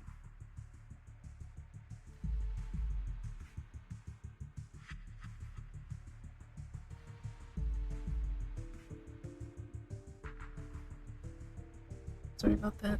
I did not think pressing that button would actually minimize it. More stashed around here, and we have yet to locate the missing people. Our actions here won't go unnoticed. Perhaps they're making plans to deal with us on their side. With Landon and Dina's concoctions combined, she may be capable of creating a sacrifice that obeys her. If it comes to that, this will get far more troublesome. How about splitting up? How about we split up? Hugo and Lycon will destroy what remains of the substance around here, and Vivian and I will go search elsewhere. Very well. Let's go with your plan. But be careful if you encounter Dina and her people. According to Camille, she's absolutely obsessed with completing her father's dying wish. Who knows what she may try? Let's part ways here for now, and perhaps the other manager could use Eos to guide us. Sure, I've been feeling way better these past few days, so just leave it to me. It's only now that I realize how fortunate we are to have two Lord Faithins. Yeah, but I feel like our work's doubled. In the past, Wise and I would only ever work on the same route. Greater power means more responsibility. And in any case, I'm sure the mayor would be able to provide double compensation. He's a very generous person, after all. Right, Lycon? I will request additional compensation from the mayor. It's not about compensation. It's just... I'm still not used to us being separated in the Hollow, so I'm worried about Wise's safety. Oh, but I have no doubt in your abilities. I just haven't gotten used to it yet. No, I don't want to be separated from you either. I love my sister. As they talk, Vivian stands behind them, and suddenly sheds tears as she gazes at one of them. Turns and quickly approaches the area where Landon's serum is stored.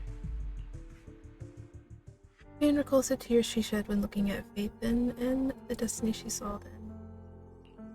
This is the future I saw. Lord Phaethon. Vivian closes her eyes as if making a decision, then grabs a vial of Landon's serum. The tragedy is inevitable, then let the misfortune fall. Me. I'm sorry. This time, I will make sure the future I saw does not come to pass. I don't want to bring you misfortune. That's all I wish for.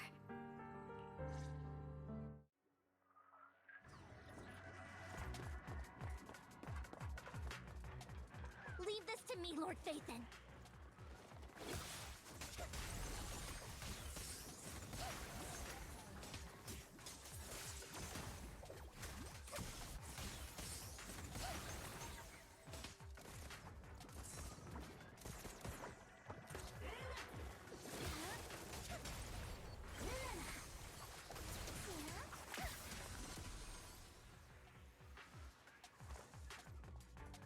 Lord Phaethon, there might be more serum here.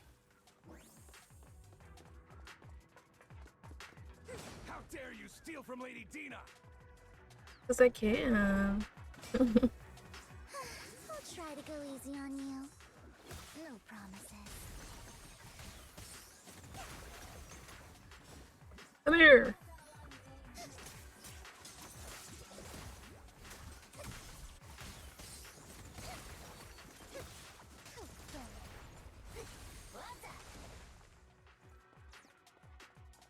There are containers by the fissure.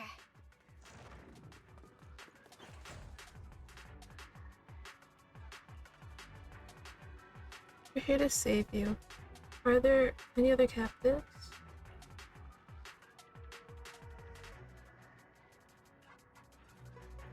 My friends will get you out. We'll deal with this. Don't be afraid. You'll get out of this hollow alive, we promise.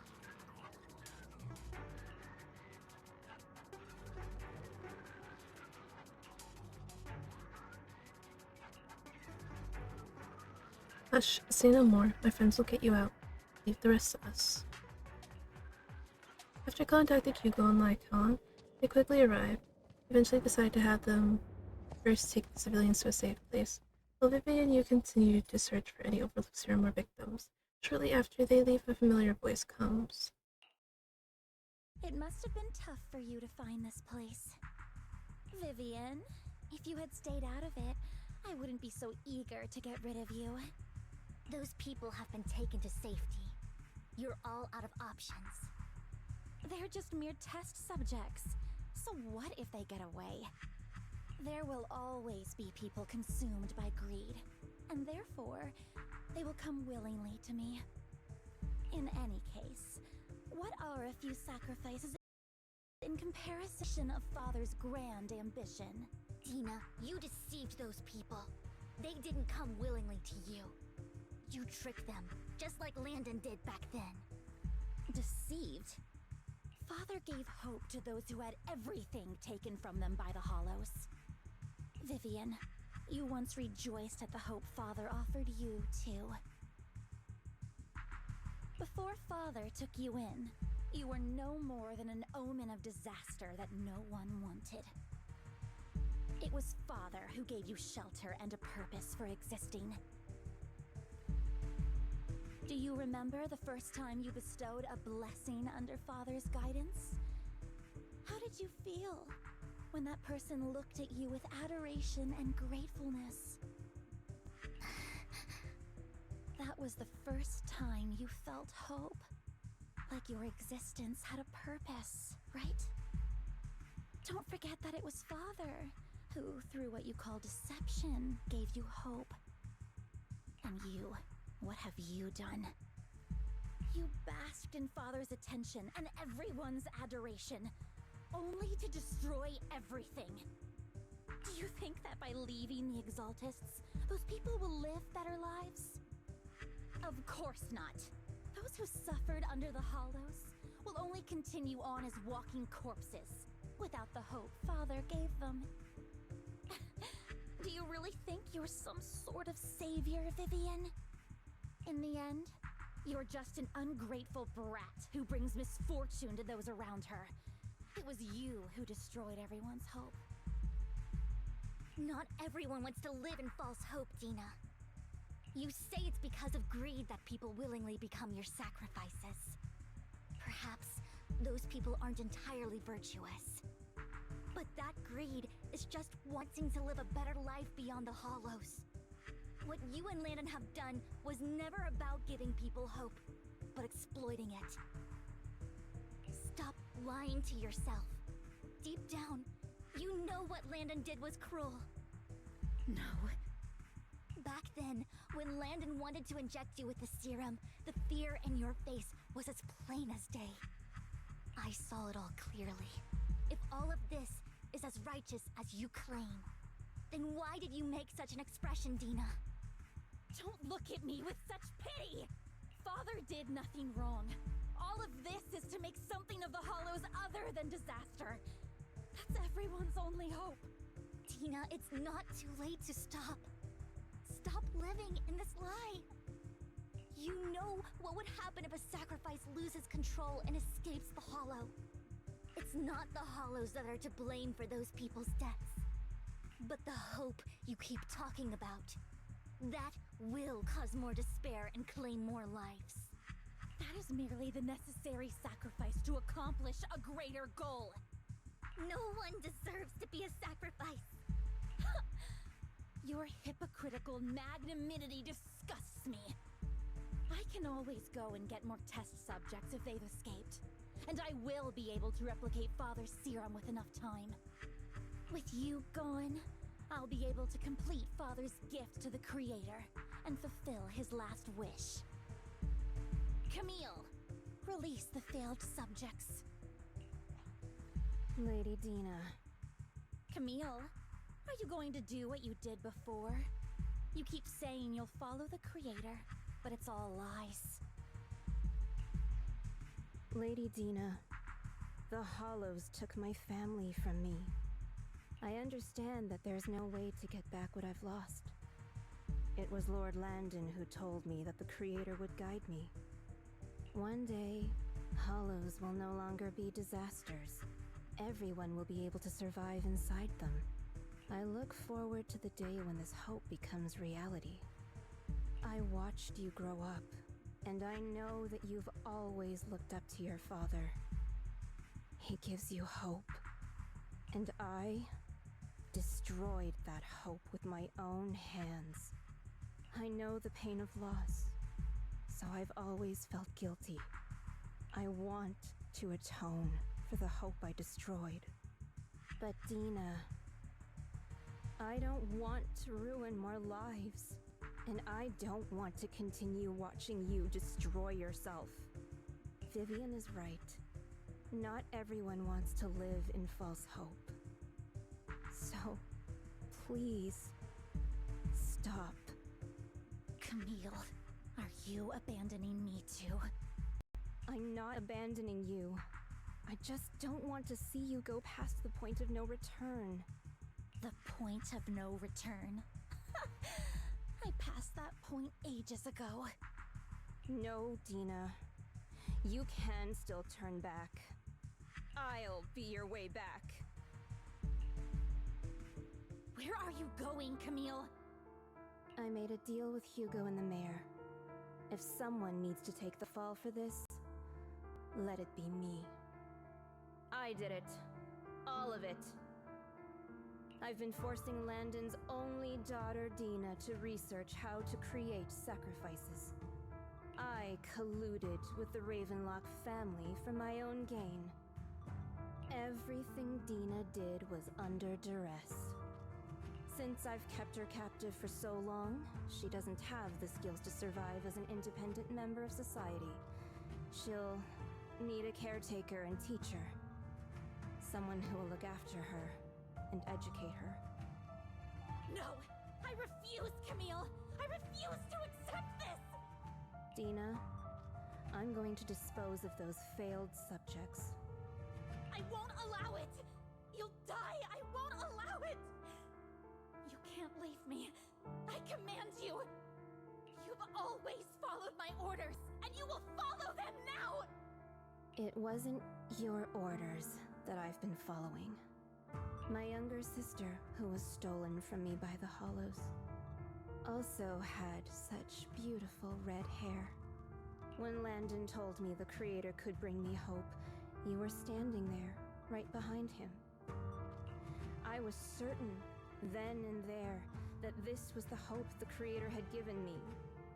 Start over, Dina.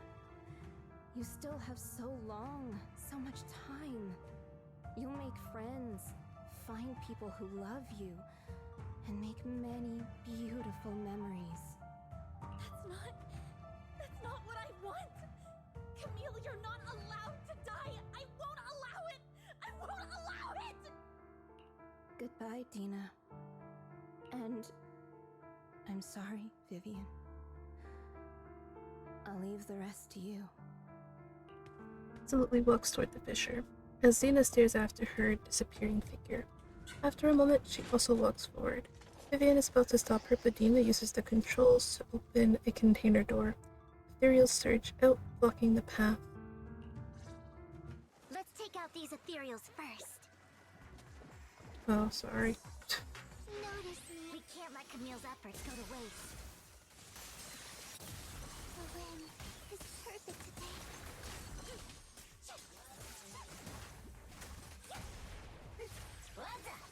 Let's go after Dina, Lord Phaethon. They must be on the other side.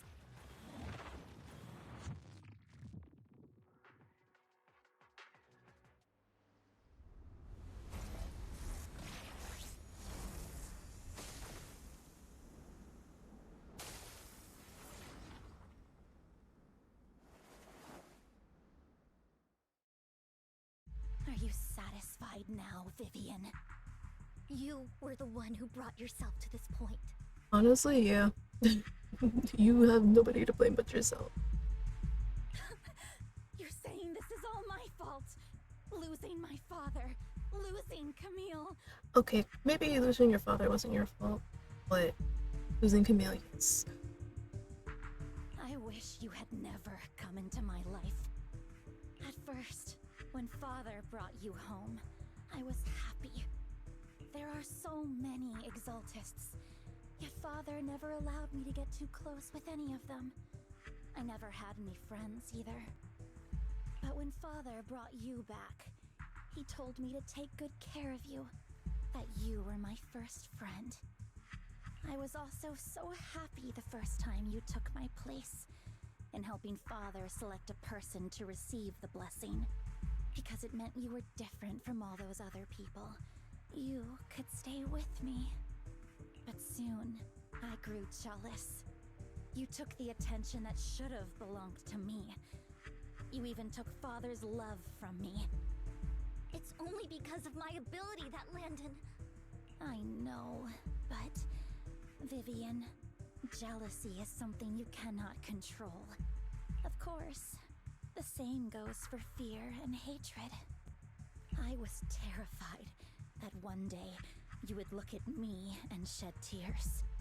I knew if that day ever came, Father would not hesitate to force the blessing upon me.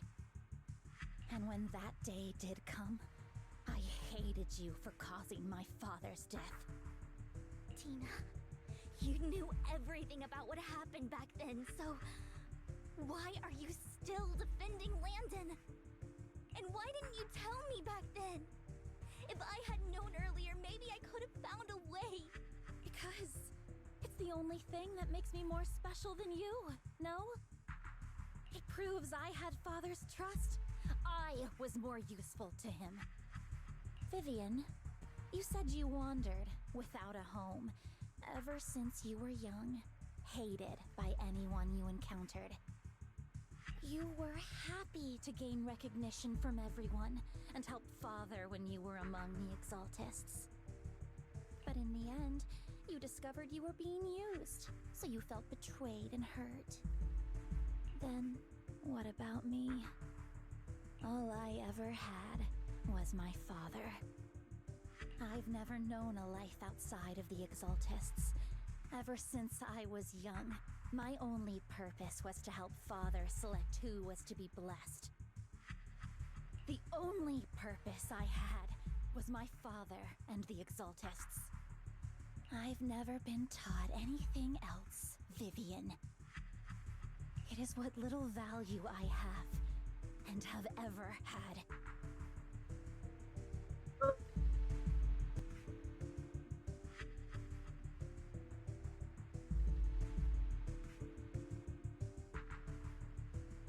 So, when are you gonna finish this monologuing, Dina? In the end, you took even that from me and completely destroyed it. You think you're doing good and fighting evil. You've only managed to affect a small part of your world. But have you ever wondered if maybe that's all there is to my world? I never wanted to hurt you. You were also my first friend. And that's why I wanted to save you back then. Save me? You and Camille all talk about saving me. Why don't you understand? To me, loss is so much more painful than death. Tina, you can start over. Everything Camille did was so you could live on. Let's leave the Hollow together. There are so many amazing places in New Eridu. This time, I'll take care of you. I've also met so many amazing people. I'm sure they'll love you too. Okay, Dina? Vivian, I can't forgive you. And I don't want to forgive you. And you don't have to. I have nothing left. If what little hatred I do still harbor were taken from me, well, I refuse to be so pitiful. I won't apologize, Vivian. Dina closes her eyes and injects a vial of the serum into her own arm. Soon, aether crystals appear on her body aside of her. I don't want to hate myself, so I can only hate you for killing my father, and hate Camille for leaving me. That's just the kind of person I am. Hateful and despicable. I refuse to owe anyone anything. I refuse to feel regret. I won't. Vivian, I will keep hating you. I will take all who are precious to you.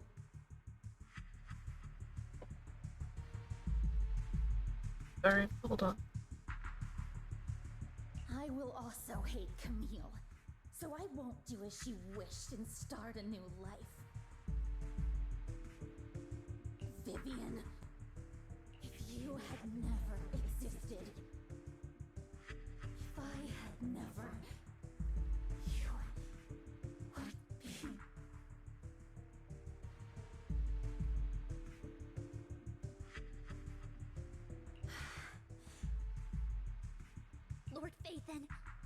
Do not interfere.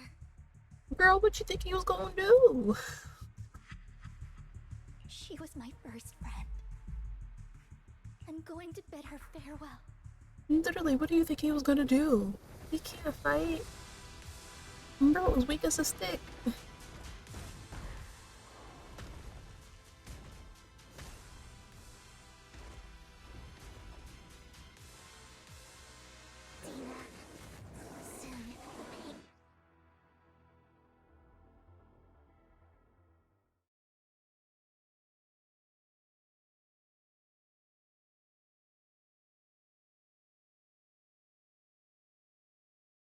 I'll be right back, and I gotta help out.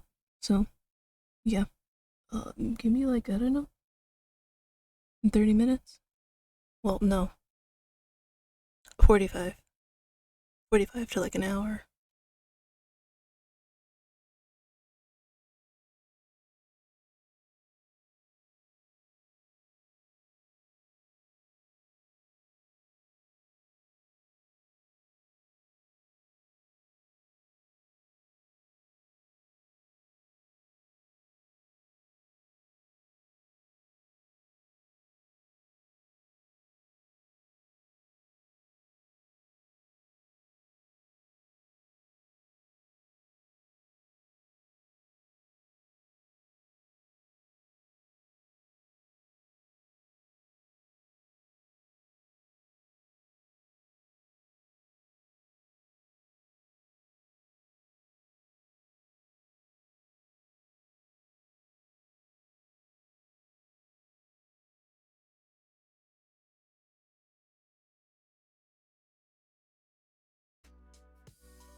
Hello, I'm back. Did not realize.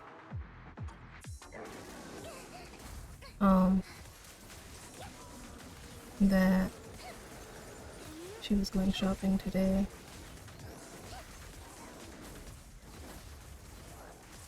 So yeah, that's what I had to help with. Bringing stuff in.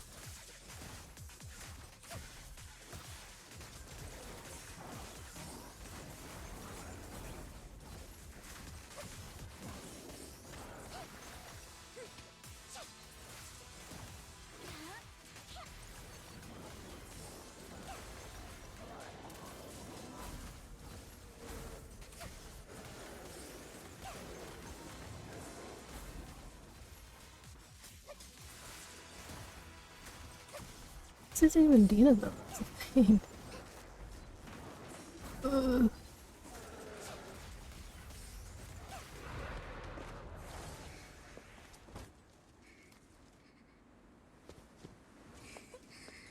Vivian, behind you!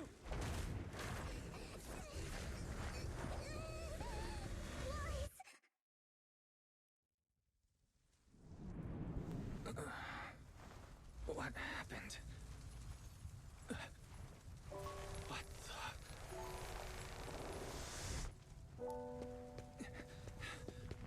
Vivian! Lies. Don't come near me.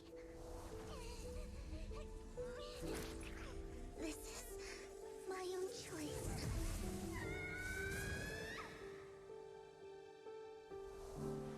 I will change the fate I saw. Vivian! I just want you to remember me when I looked my best. Vivian! Careful. Vivian, your body. I'm sorry you had to see me like this, but I don't want to be the one that only brings misfortune anymore. No. There's got to be another way. It's so warm, and the night is beautiful. Vivian? Alright, what's he about to do? Come on, show it. No. I can't end like this. Wow, look at me, I'm a real protagonist. Oh my god.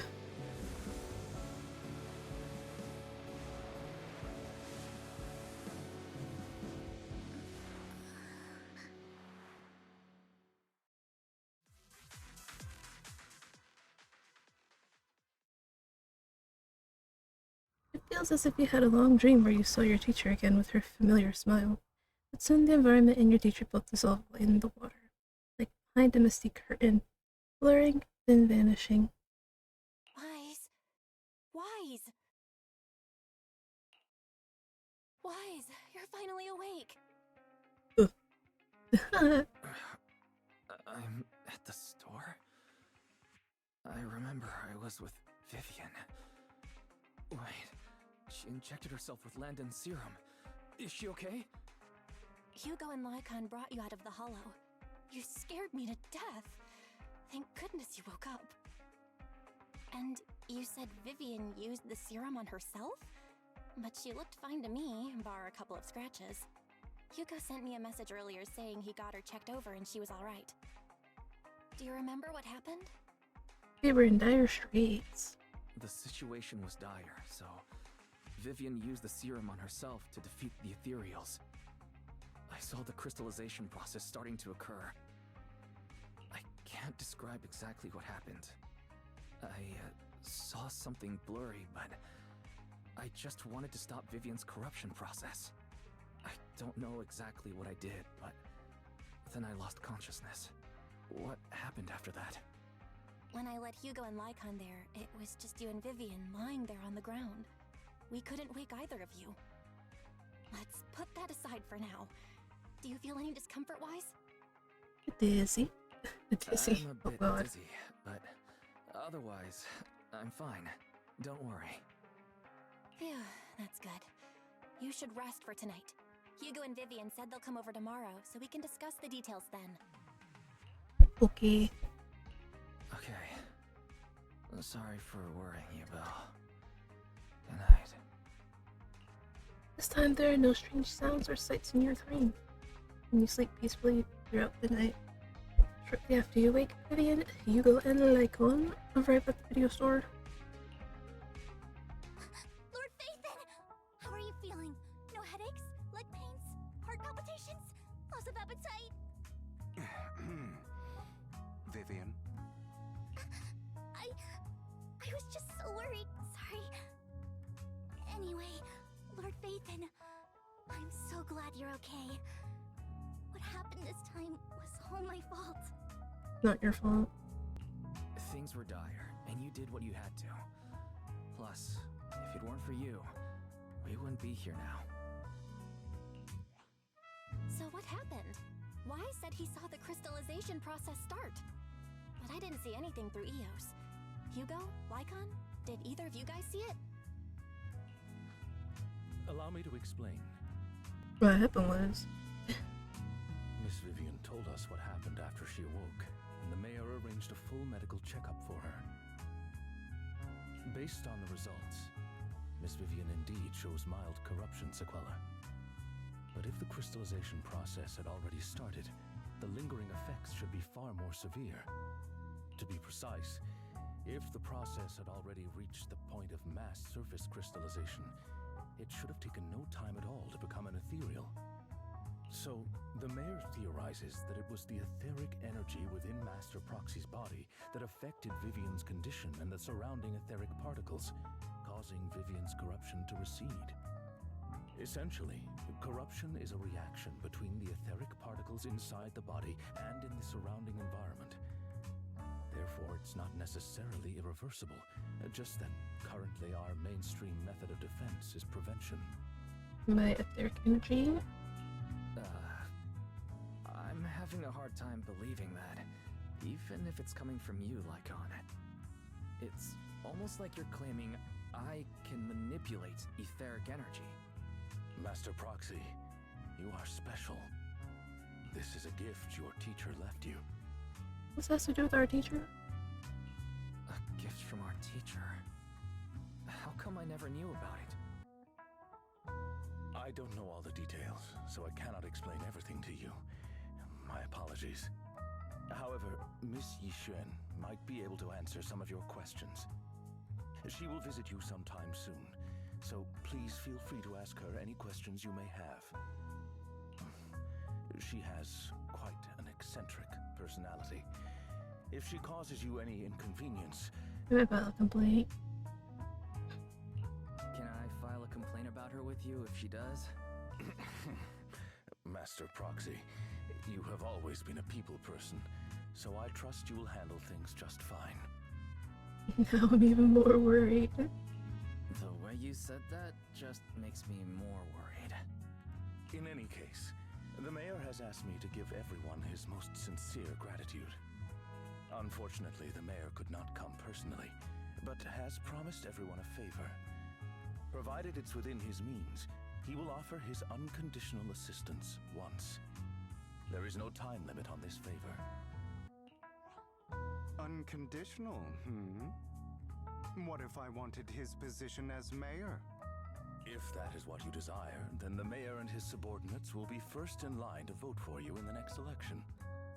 As for the other votes, you'll have to work for them on your own. But should you assume office, I hope you take full responsibility for handling all day-to-day matters and lead by example. By sheer happenstance, the mayor has provided you with a copy of his current assignment, the City Waste Sorting and Processing proposal. Old fox. Well, can I request Lord Phaethon's... The mayor imagined, you might ask. I have prepared all the necessary documents, and the ceremony expenses will be covered by the mayor as a gift. As long as Master Proxy agrees, we can sign and process the documents immediately. But this matter requires mutual consent and cannot involve coercion, confinement, or one party's lack of consciousness. Stop! I would never do that to Lord Phaethon! Probably. At least not today. You're giving me more reasons not to like you, Vivian. Stop it.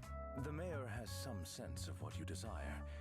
That said, he hopes you might speak with Miss Yishen first before you decide the timing of that favor.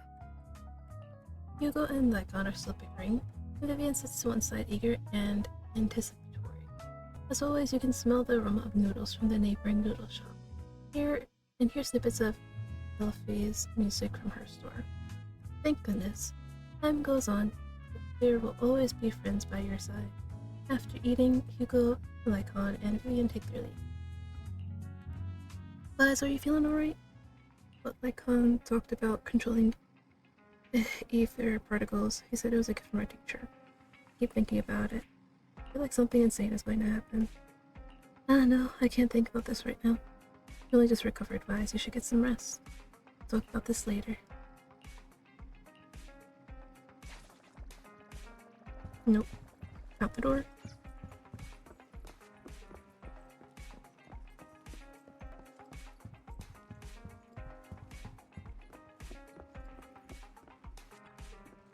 Thinking back on it, a lot sure has happened recently. But can I really control etheric energy? If this is a gift our teacher left for us, then doesn't that prove that her research was focused on mitigating the damage hollows have on humanity? Perhaps this can serve as evidence that she was innocent, but I don't feel anything yet. It doesn't feel like I have any special powers. Your thoughts are all jumbled together, and your mind feels heavier and heavier. You drift off without noticing it. And we're finished with season 1! Finally. Only took like 3 hours. Your Erdo continues to coexist with sacrifices, and neither daily life nor hidden crises ever cease. New stories in the distant horizons are truly exciting, but one should also cherish each passing day, present or past. One day they'll become memories worth holding on to. Which is very true. Alrighty. Now that I've finally finished, I can relax. And then we'll start season 2 another day. Let's see what we got. Yes. Start.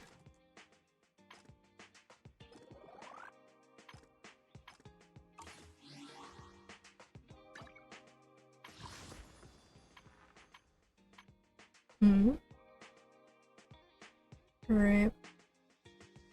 You can call me when Jane gets a new outfit.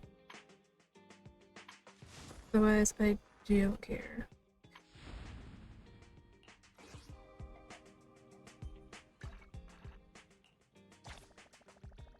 Right, when Jane and Hugo get alternative outfits, you can call me up. Otherwise, I don't care.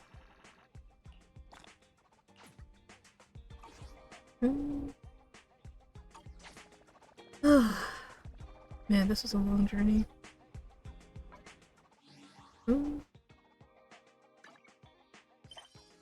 New hearsay? So much, there's so much. Why is there so much? Oh my god.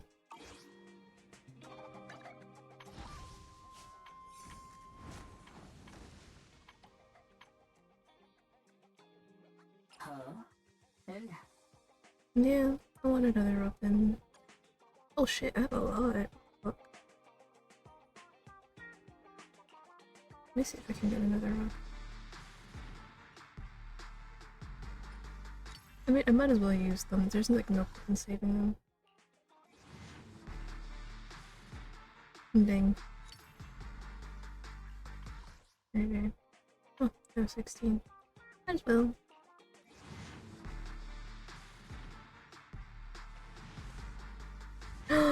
What did I get? Oh. Okay. I think at this point I would have rather a duplicate since I got Nekomata from like them giving out the free standard S rank character. So the duplicate of Lycon or Nekomata would actually be preferred. Arena and Soldier 11 would be okay, but I would prefer the two I mentioned. Hmm.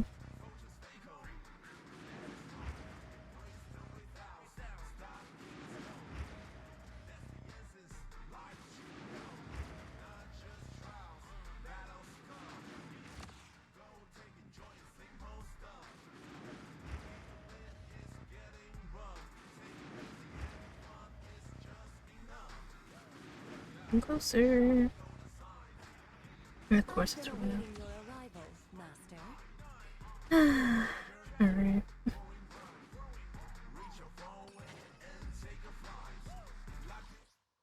I mean, it could have been worse. Ready and waiting. Actually, I'll be right back.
Sorry.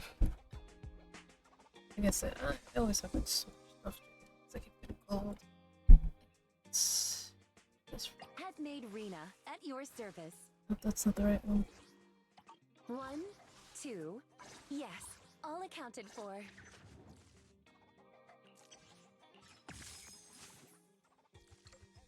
Let's see. Yeah, pretty much good. Yes, all Okay. accounted. I'll help you win. The lunch is on you. Oh, I don't have enough for her. One day. But I guess she can use this. So yeah, that's pretty much it for now, I guess.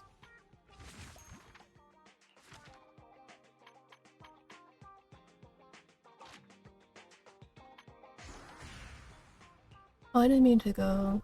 Oh no. Whoops. I didn't want to get rid of the thing. Okay, it's just gonna keep taking me blazing. Oh god.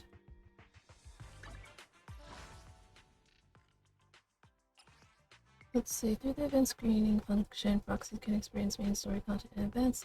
They have it to unlock as, and as the main story progresses, unlock and venture into new areas and meet new agents. Main mission is now unlocking season 2 of the main story.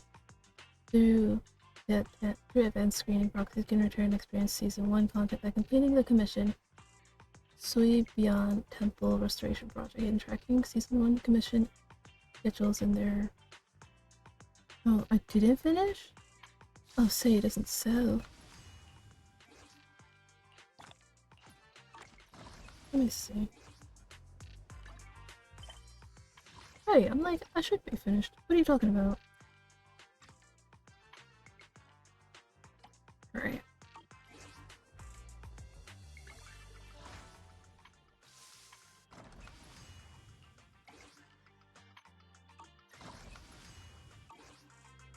Alright. So yeah, that's pretty much it. We are done with ZZZ for today. Oh, keep forgetting to hide that. Alright. Fortunately, I was dumb and did not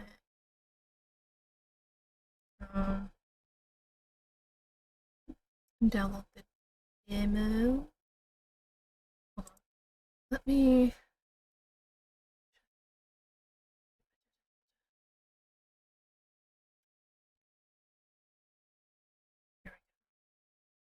Should have posted it, right?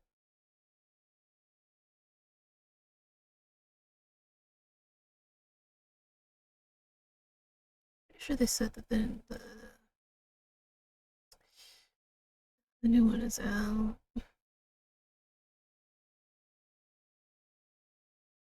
No? Am I hallucinating again? I feel like I do that a lot. I hallucinate. See. Oh, no. No, no, no, no, no. No, no.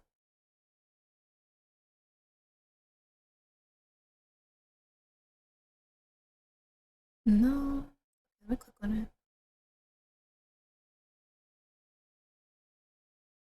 Okay, here it is. I don't have it still in my downloads, do I? I don't see it. Good.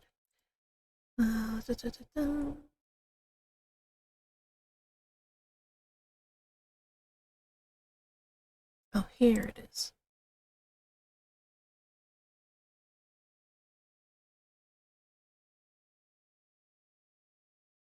Sorry, I'm trying my best to get it, but I have a lot to scroll through. Here we go.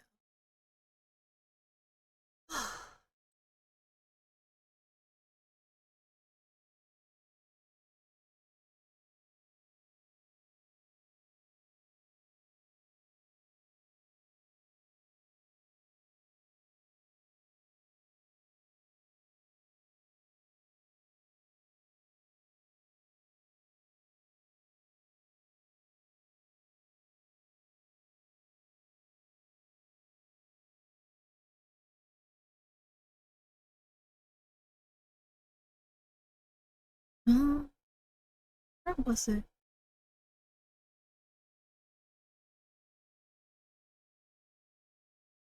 No, it's not there. I can't die, remember where it is.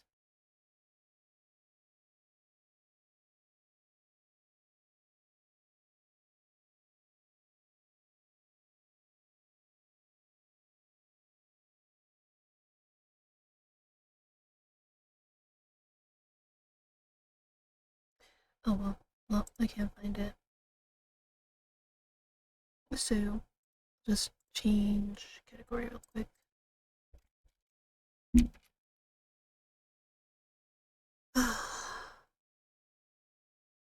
Finish downloading.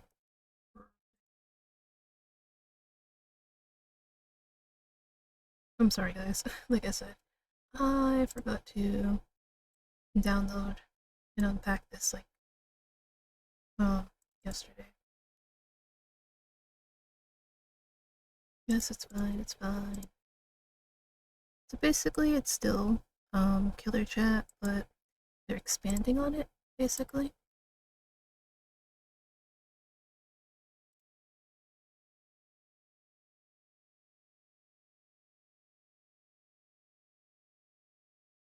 Now, I don't know what that entails, but we will find out together, I suppose. This is fine.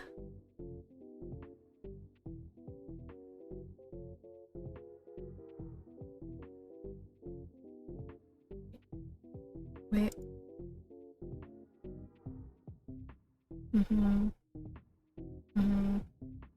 Hints? Usually I keep that off. It's fine. Actually, turn those up a bit, actually.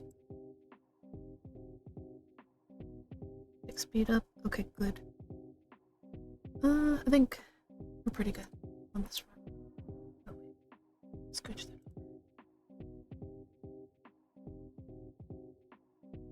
Okay, let's start.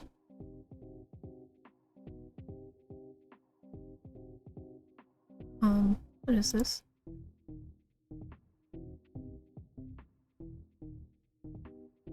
Okay, so I'll just do the usual. What did I name myself last time? Oh, I know what it is. It's my favorite. Yeah. Thank you for your patience. To help keep your account safe, we require further confirmation of your identity via our new cosmetic cross-reference system. And the right button or the right button? Alright, you know, pretty much the same. So got the slider. Okay, but last time, like I said, I couldn't really make myself because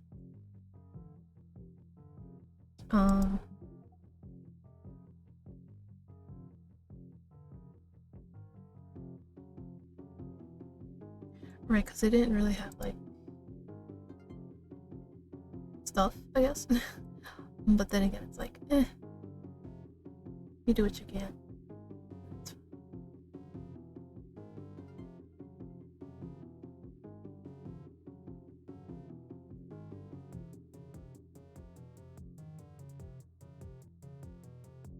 I love character creators. I'm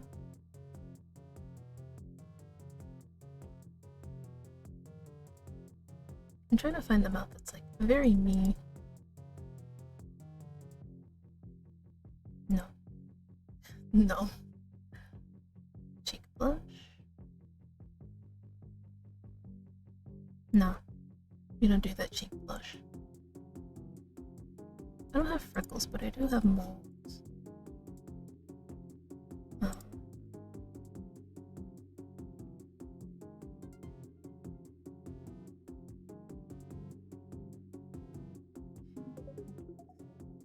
It's like it's kinda right, but not. It's like, because technically my moles are like right under each other. Yeah, so I have to go with the singular. Dang it! The struggle. Well, I honestly don't remember what my eyes look like. It's the sad part. Oh, but I think this close. Yeah, this is actually pretty close. Is there pink anywhere?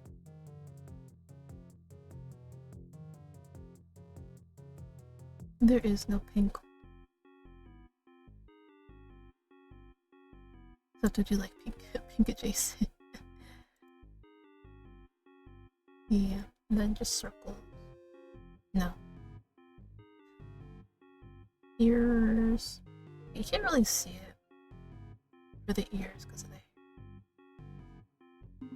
Oh, wait. Let me like remove all this extra stuff.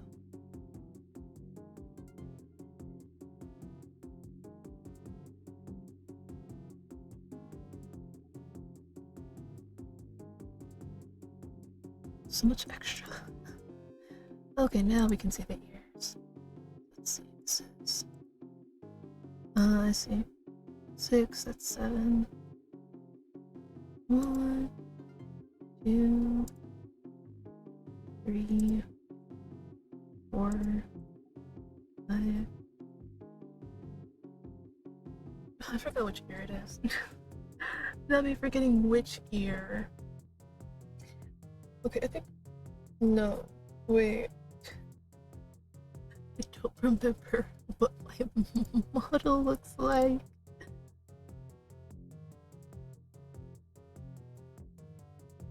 Let me just take a peek. Okay, so it was right. The hoops are on this side. Okay, so hoops are on that side. Yeah, I like 2. And then on this side, it's like, not that. No. Yeah, that's about as close as we're gonna get. I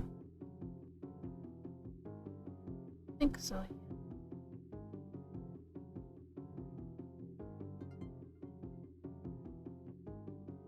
No.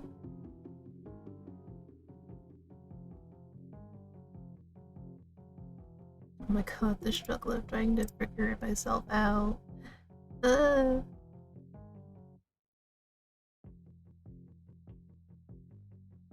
wait, let's change the color. Got like black in here. Yeah, that's about as dark as we're gonna get. Sorry, y'all. I just really enjoy. So.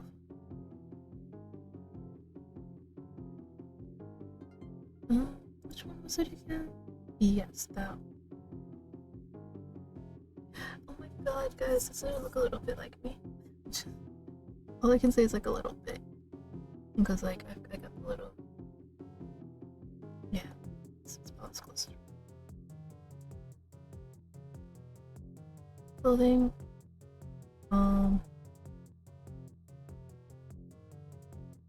Honestly, that is actually close to my current ones, I'm sure.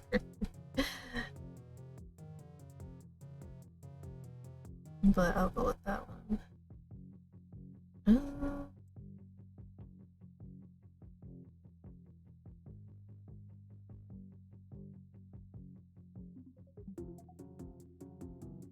Blue, green. Ooh, they added more options. Like that. I'm pretty sure this wasn't here. I think they only had like a few of them.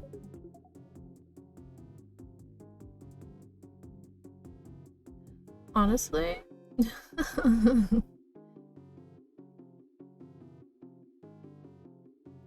me see. What do I want to wear? What do I want to look like? Ooh, is that a tattoo?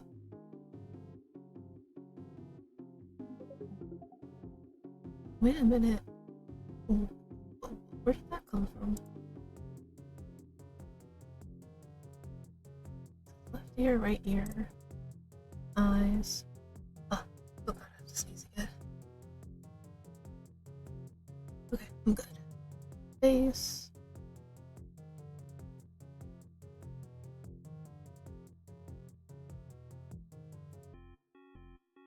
Yeah, the kind of collarbone I want.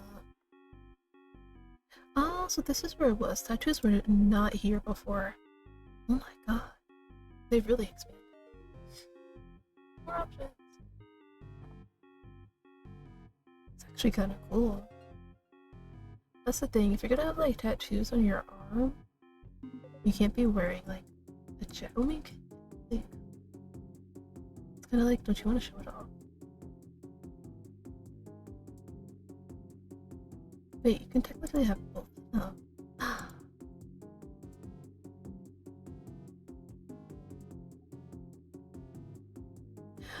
Why does my character look tired? Honestly, that's like the best representation of me.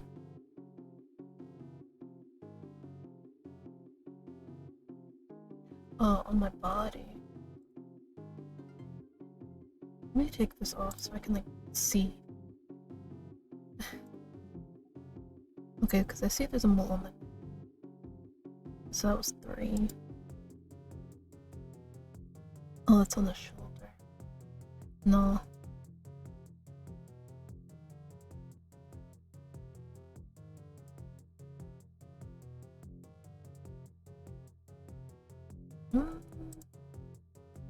Oh. Actually kind of classy. I kind of do like this one though. I mean, I like all of them. They all look nice. And they probably pair really some stuff. Hold on. What is this? No, yeah, it's not gonna work with that.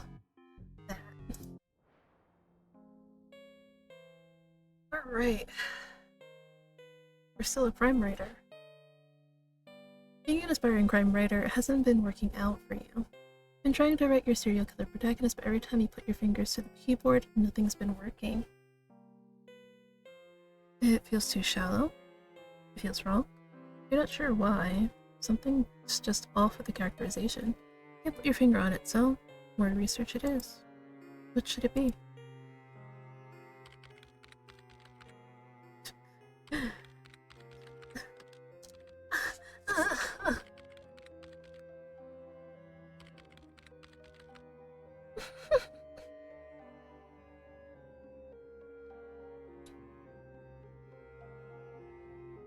It's crazy.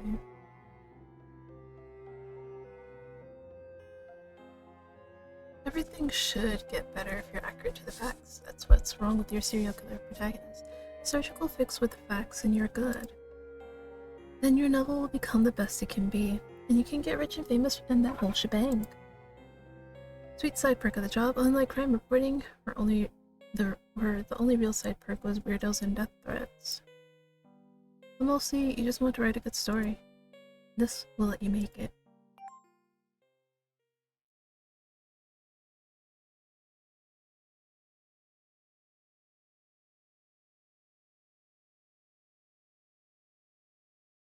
Dang it, I already forgot the password. Why do I never write the password down?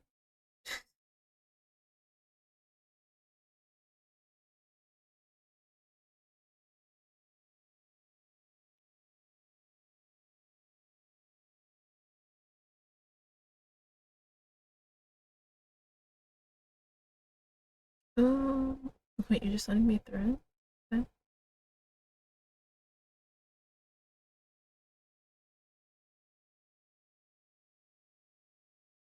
What was the key again?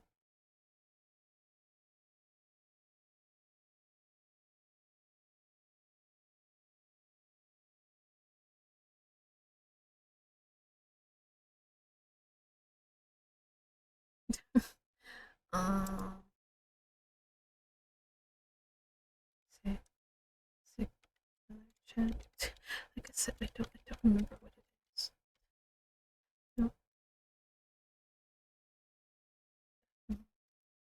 I know the password was somewhere. I can't remember. Damn.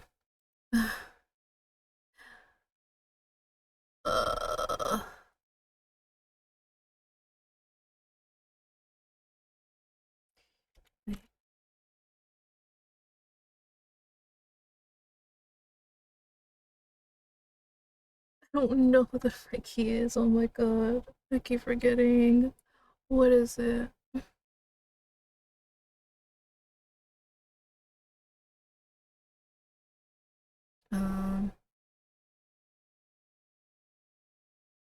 Oh, is it because I didn't?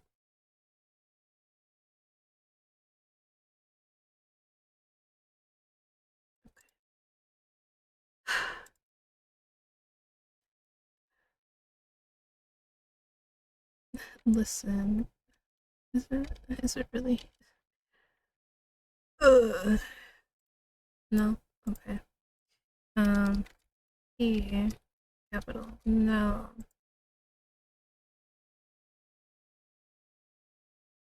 Isn't it?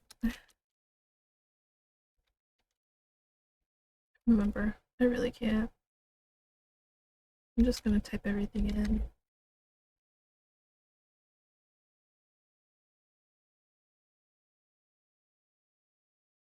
Just write the right key. Oh no.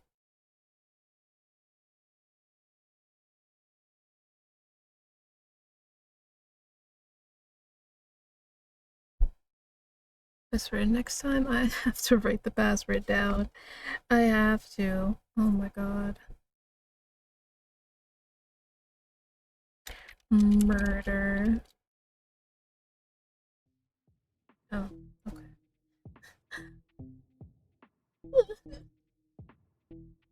Murder. Oh.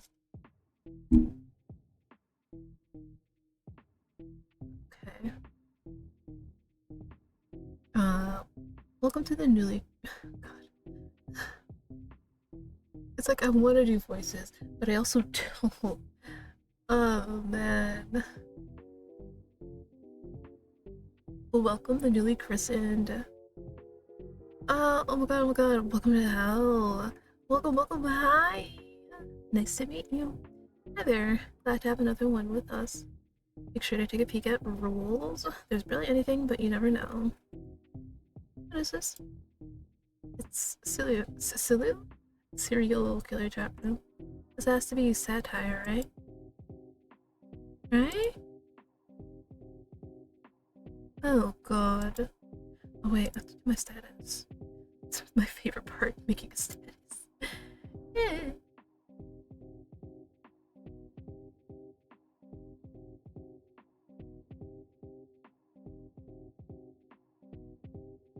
There had to be a way. Hold on, I just want to look real quick.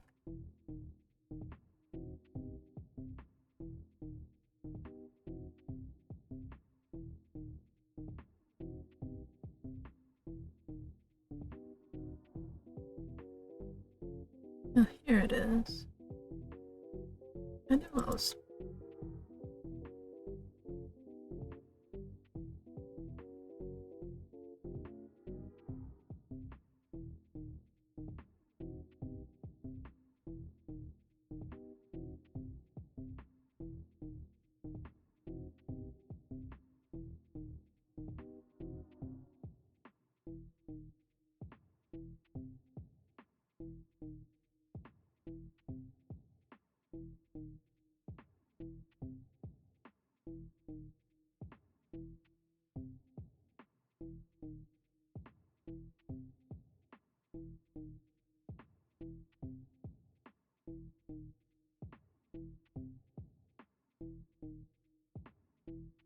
Sorry, folk.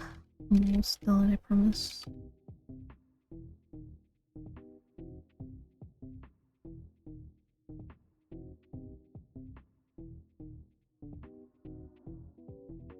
Alright. Oh, main color.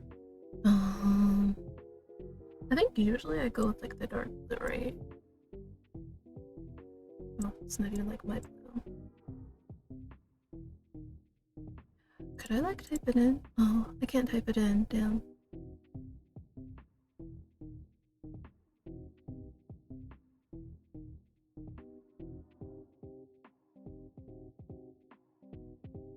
Wait, how did we go to— oh, I was supposed to— wait. There it is. There's two.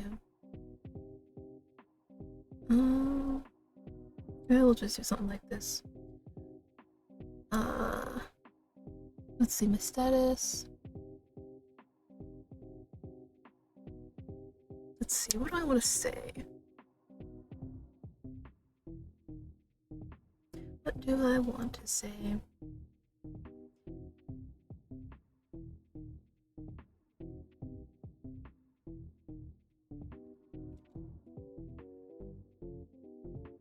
Oh yeah. Wait, no. I should say, wait.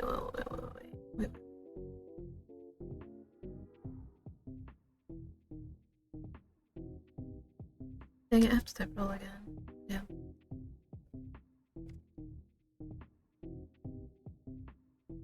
Oh yeah. Let's see. What do I want to say about myself?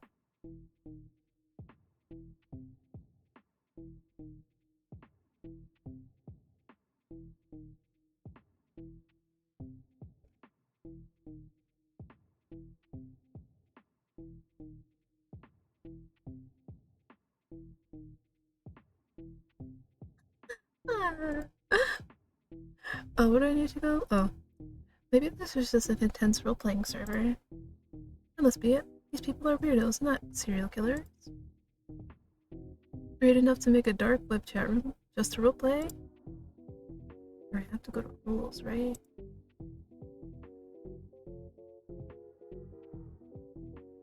There's no way. This is definitely edgy roleplay. There's no way. Okay. Are you in a weird serial killer roleplay server on the dark web, or are you chatting to flesh and blood serial killers on the dark web? there is a very important difference when your life's at stake. You can't just ask. You'll expose yourself as obviously not a serial killer, but you can't not ask either. Some of the serial killers on the current news cycle be on the server, because that gives you a reason to ask, but ooh. Right back to main.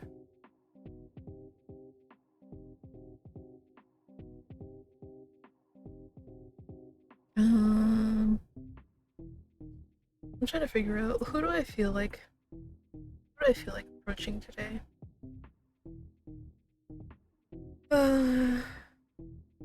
Fine. Why not? Why not?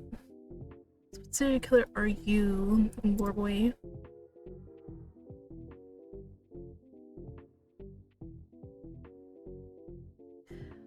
I'm on the news, if you must know. That means you're... Oh, this is different. Yeah, this is different. The butcher. Ding ding ding. It's uninspired, but alas. That's the price paid for letting the media name you. True. True. Like you choose a cooler name. Well. Mine would at least be devil related. The Butcher. You've heard of him, alright? He roars the alleys of Uptown, teases the screams out of god-forsaken bodies, like begging saints waiting for their execution. He swings his crowbar, and their skulls smash into the brick, cartilage fluttering down like pathetic petals. The walls must be lily white. Also, hello, welcome in, monster. Welcome in, welcome in. But yeah, they definitely added more stuff.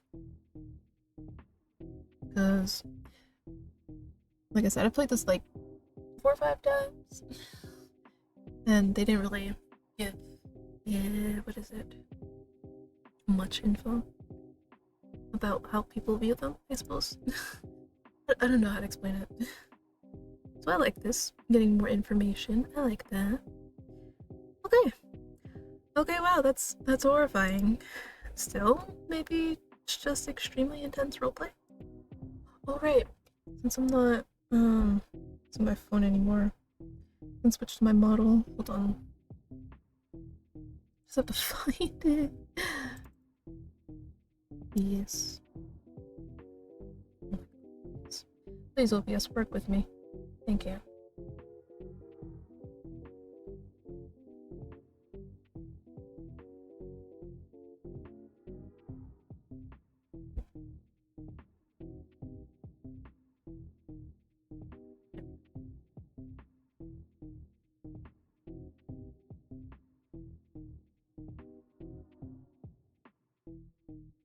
Wait, you think they'd get that from the satanic circles that it curled bodies into? Actually horrifying to think about. I'm not gonna lie. Oh, right, this is me. Actually, I should probably put my... Maybe I don't want to. Maybe I don't want to put my bow back on. I don't want to. Yeah. I went from small PNG to full-fledged my beauty. Ah, my knuckles.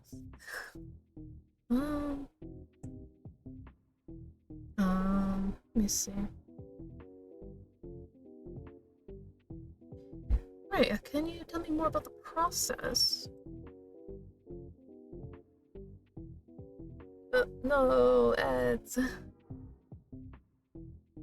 Well, it depends on who you're asking. I was a raider in 1990, and police have a proclivity for arson. That we do. I love trying different things. Don't be shy, tell us what you did. Well, this time I may or may not have used a chainsaw. Look, the clients wanted something not so inconspicuous because they wanted to make a statement. So I went with the obvious Like Texas Chainsaw Massacre horror movie style, you know? Oh shit, they're announcing it now. Prepare the party poppers. My.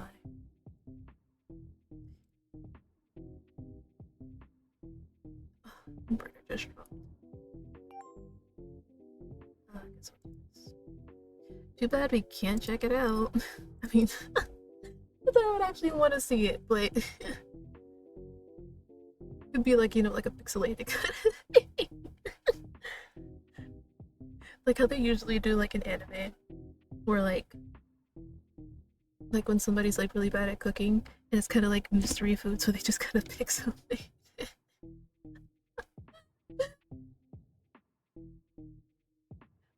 Where was I? Alright. Oh, happy for you. That's thank you. I'm very grateful to have gotten this job. I don't need to worry about rent for the rest of this month. Woo! Okay. Unfortunately for you, this isn't an unhinged roleplay server. It's true. You're in a den of serial killers. Look, what do? Well, I could stay for my novel's sake. I mean, that's the whole point. The whole point is to actually stay here. Oh, no, that's not what I meant. Oh god.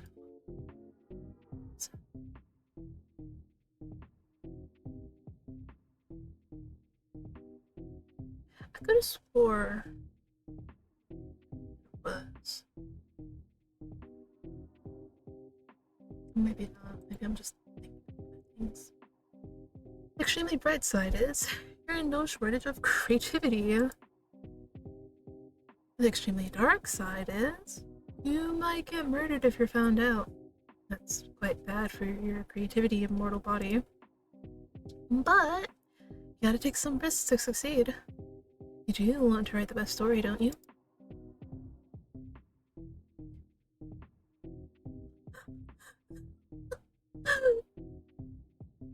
This is a new option that I would love to explore. Dang.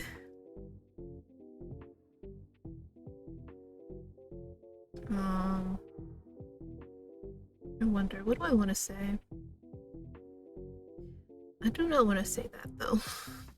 I do value my life a little bit. Let's see. This is the best way to develop my serial killer protagonist. It's easy, it's only roleplay. You act as the murderer of your dreams. You write like you're that murderer you're pretending to be. Characterization, problem solved. If you can convince these serial killers that you're an honest-to-God serial killer, who can't you convince? You're gonna take the world by storm. Cool. They might also kill you if they find out the truth. Isn't this inspiring? Sure, inspiring. As long as you can finish your book without dying. That's inspirational, right? Alright, it's gonna happen.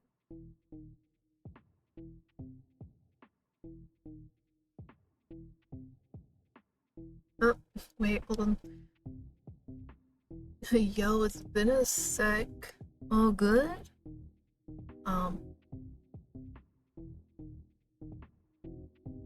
I want to say. Sorry, I was distracted by, you know, kitchen knives. I totally get that. Actually, now that I notice, it's not as fast as the actual game. It's not as fast, which is good, but it does give you like a bit of time to like read. I too often stare at myself in kitchen knives. Are you never embarrassed? Please, embarrassment is truly Victoriana. Anyways, I assume you've yet to introduce yourself. Why don't you go say hello in introductions and grab some rules should help.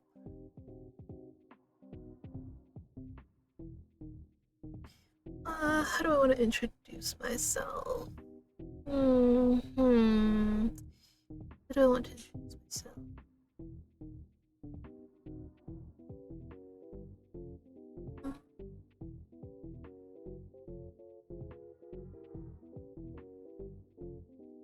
You know what?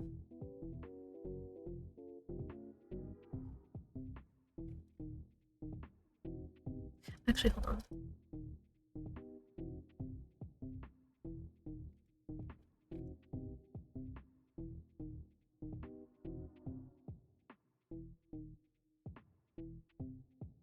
Not. And then he said roles. Scroll up. Gender. Man. Kinda. My fun. Vision. Thrill. Oh.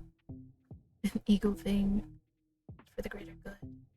Well, there, I guess.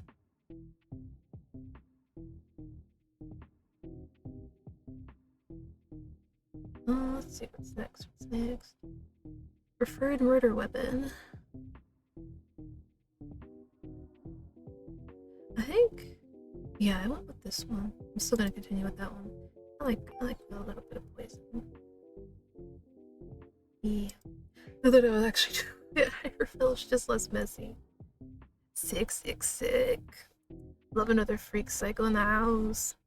Ronan, don't be mean. I'm really.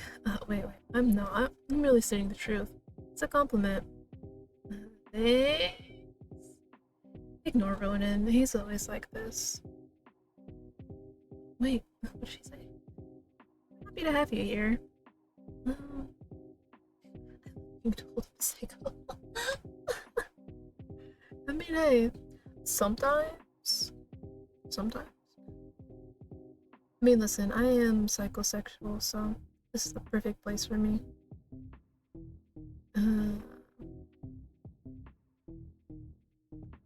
Yeah. Well, actually, no. No, thanks. You're so sweet.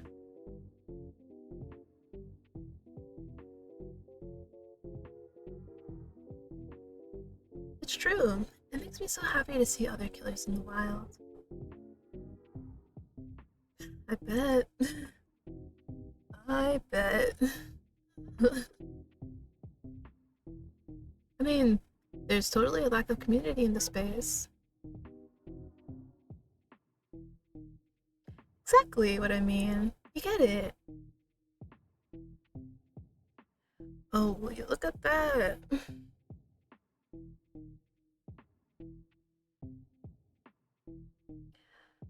Iowa, the new serial killer likes poisoning people. I do. Hello, good to know you. It is good to know you as well, Arrowgaze. Oh god, I still can't get over the fact that I named myself that. I don't regret it, it's just, it cracks me up every time.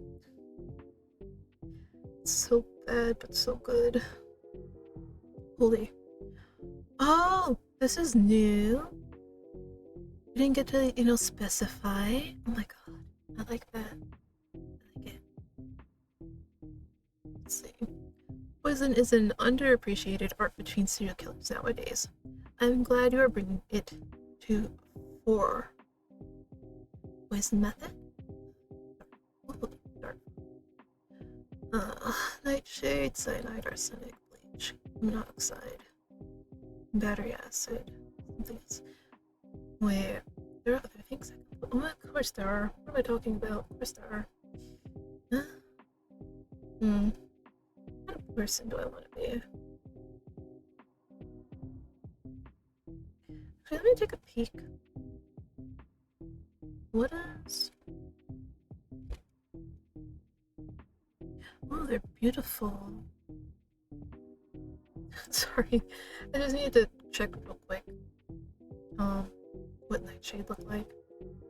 Do I want to go with frogs or do I want to go with flowers?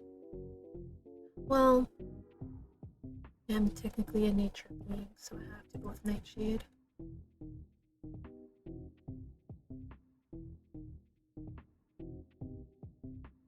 Classic. I like. Good poison. This is so surreal. Apparently you're a psychopathic anomaly that grabs a bottle of poison when, there are a chance to you. Congratulations? And yeah, I guess. Oh. Yeah, what's up? It helps, I can give you a servitor. Show you around. Take it slow. And hopefully lessen the disorientation. Yeah, that would be nice.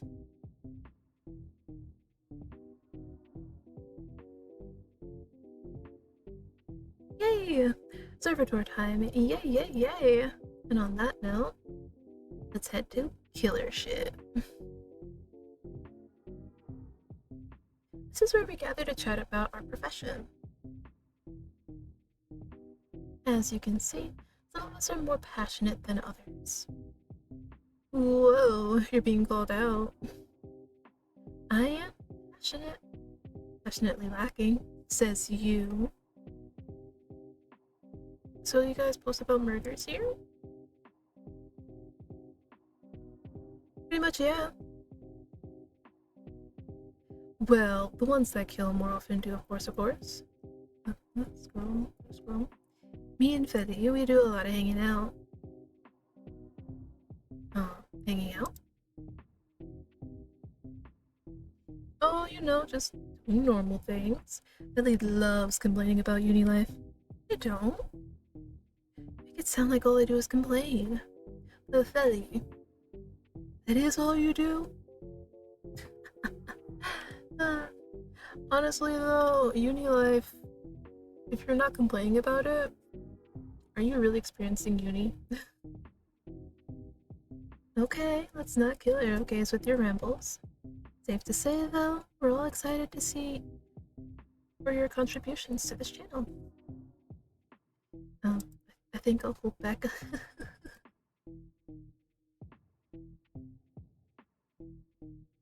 Yeah, of course. Whenever you're ready. We'll be waiting in the wings. Onwards to media. Alright, so it's right there in front of my face. Vince posts his sunshine pictures here. I do. Nice to meet you, arrowgaze. Otherwise, we use this channel to talk about shows, books, etc.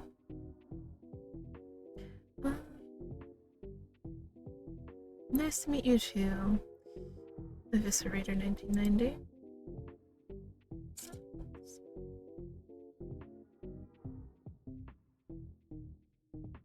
Thank you.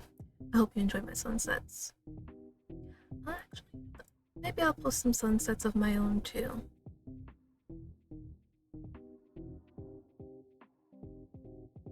Competition. Good. I look forward to it. Oh, sorry. Oh god. And now, last but not least, Vent.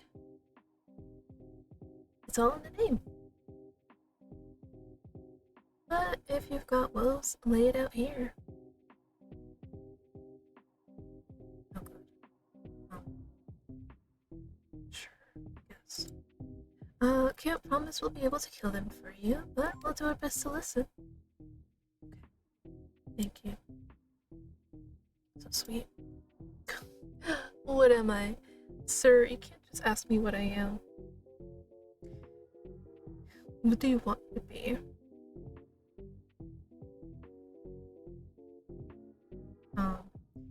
If you want an answer to that, you better start saying your prayers.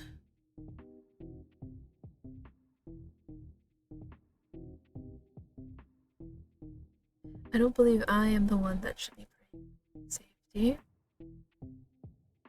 I want your name, your serial killer name, if you must. It's my top priority.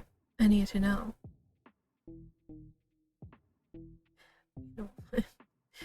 Why not? I can't give you my moniker, but I can give you my number. If you want it. Well, I'm waiting.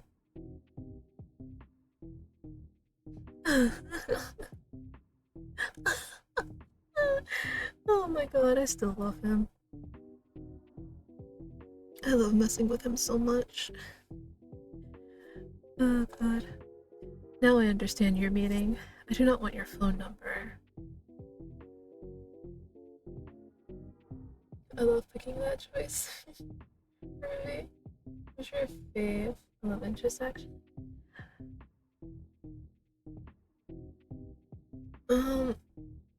It's not that it's a hard choice, it's just like it's V. It's very much V. But I also get enjoyment out of like antagonizing Ronan when I can.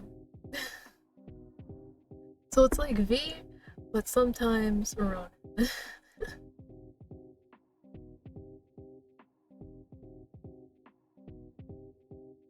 I just like bullying them. Yeah, that's completely valid. I love being able to like tease and bully characters. Oh, wait. Sorry, I completely like forgot what I was doing. Ah!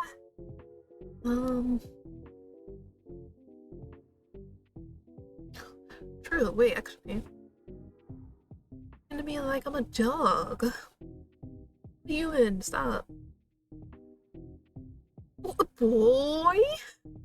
Don't make me come through the screen. Perhaps I am, but at least a dog does what it's told.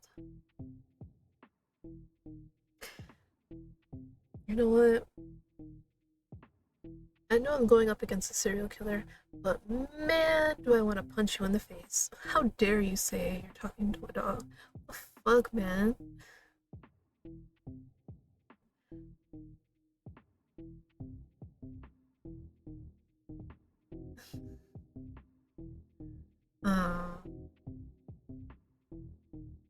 I want to, but at the same time, I'm like, no. So, I can do what I'm told.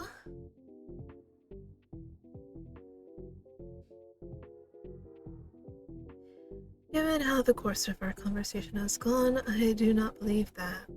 It seems we're at a stalemate. Oh, sighed. But I do have your username, Arrowgaze, and with a little digging, I'm certain I can find so much more about you. Uh-oh. Wait, how many places have you registered online with Arrowgaze? Maybe it is a good idea to give him a serial killer name to throw him off your track. You know the I'm actually a writer track, the please don't kill me track?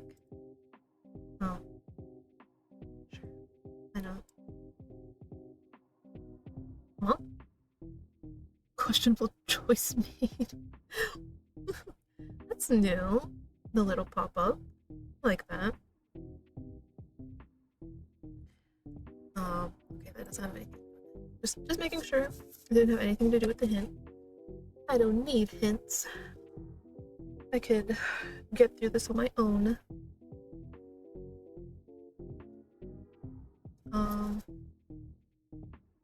But I'm actually kind of curious though what that pop-up was for.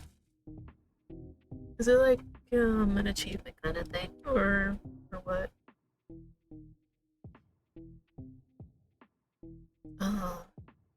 Oh, perhaps more than you'd like me to know. I did not see that actually. My name? What did I name myself? Oh, it was like Patsy or something. Okay, let me come up with actually a good one this time.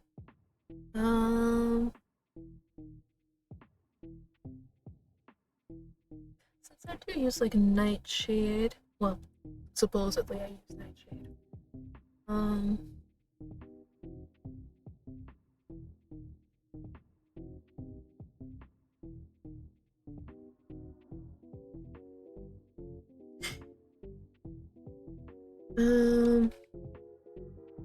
Why not just like midnight or something? I don't know. It can't be worse than what I used to use.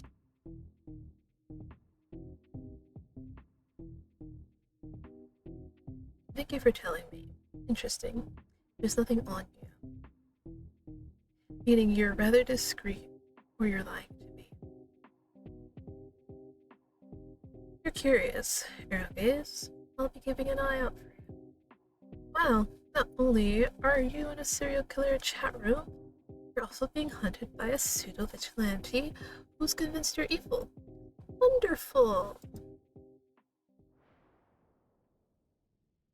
Okay, breathe in, breathe out. You're fine. Ultimately, you're still safe behind your computer screen. The serial killers are pixels on a weird little app sitting on your desktop. You can probably leave the server anytime. Your fate isn't intertwined with these serial killers halfway into forever. You need to go. You need to write your book. Right. That's why you're here, isn't it? If you want to survive in the slaughterhouse, you need to keep track of your serial killer story, keeping your cover straight.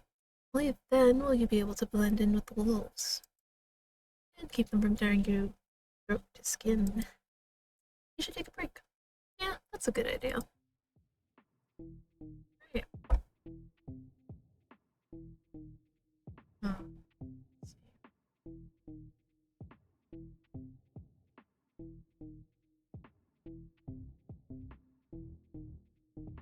Right, something that I made.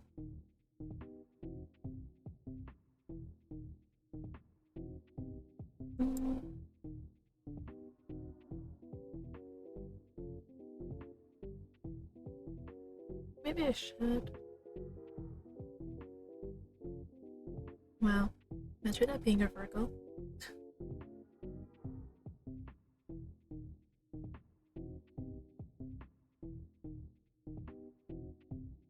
Let's see. Oh my god. What is in here though? Let's see.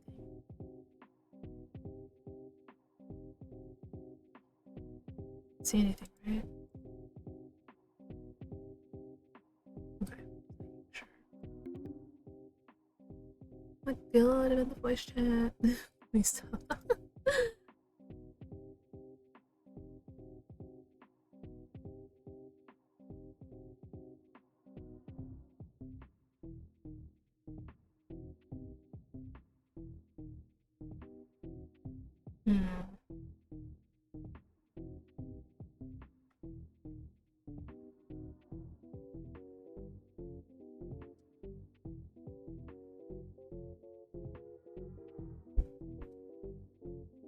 Let me try to figure out where I go from here. Because usually... Hello. That makes so much noise. Oh, my map is still in here. Usually... pop into one of them. And something would happen. So, am I to take this to me?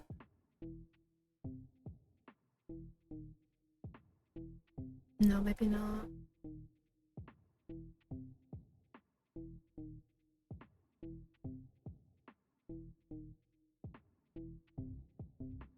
Let's just say.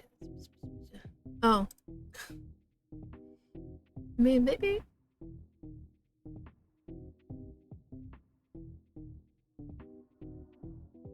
You know what? I do like being invisible.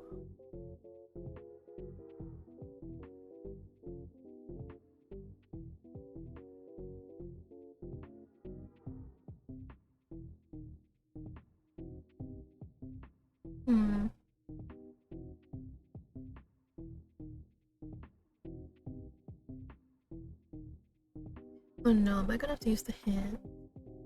No. Alright. What's the hint? Oh. Yeah, I never would have figured that out. Thanks. No more hints. I'm a gamer. Oh, this is new. This is very new.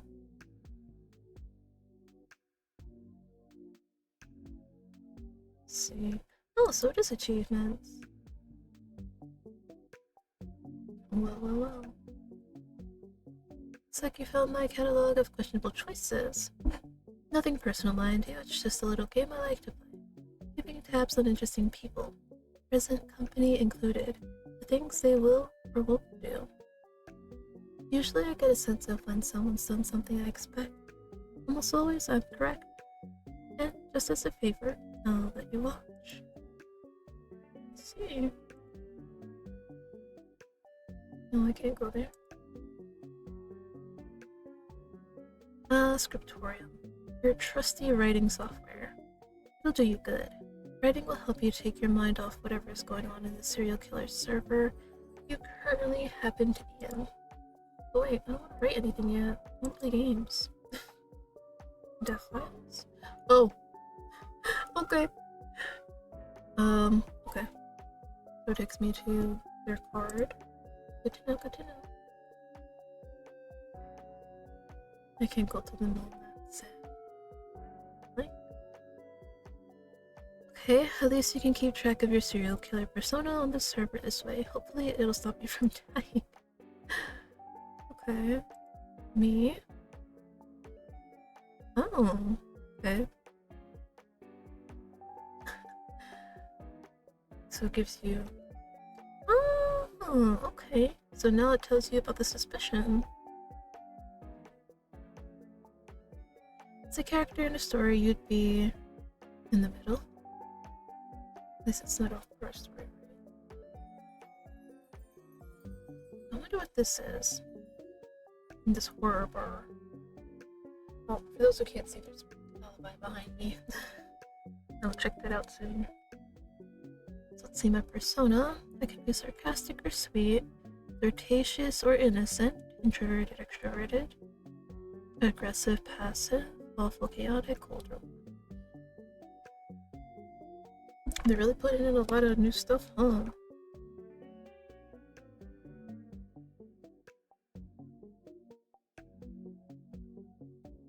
That's fair.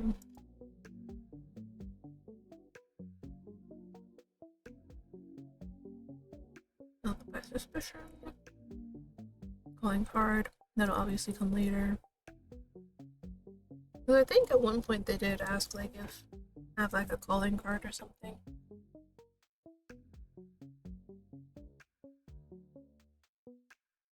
Oh.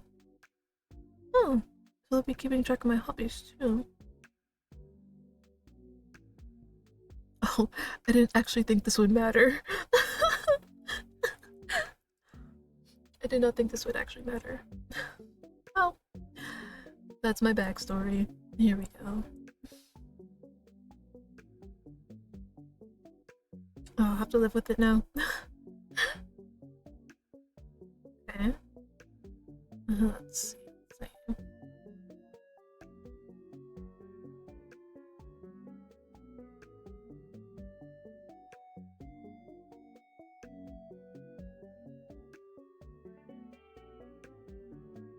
So let's see.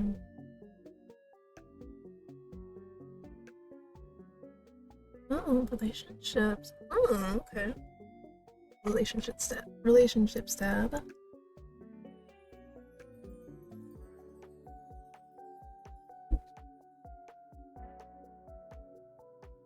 Oh, okay.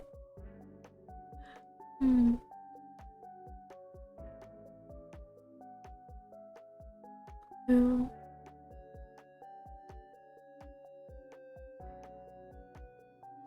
Wow. No wallpapers. Oh dear. No, I'm kidding. Okay, so this is just to change my clothing. Oh, that's cool. You can change it day by day. I like that. That looks so painful. Oh god. Inspiration.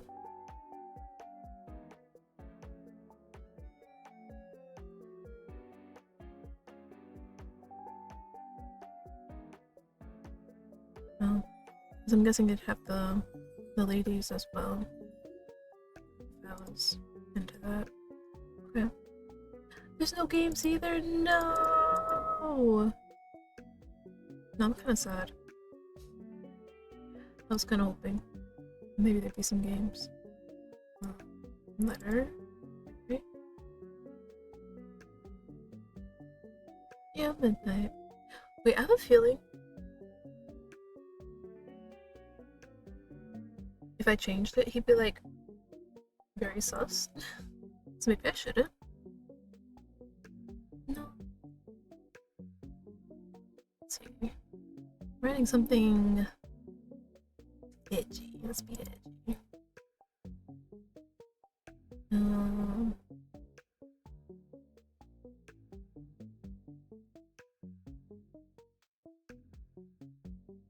See, now that I'm kind of like here, my mind's blinking.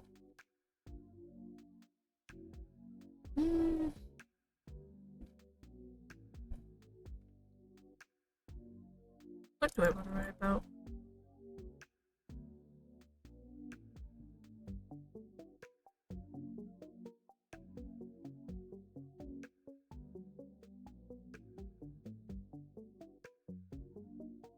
Wait a minute.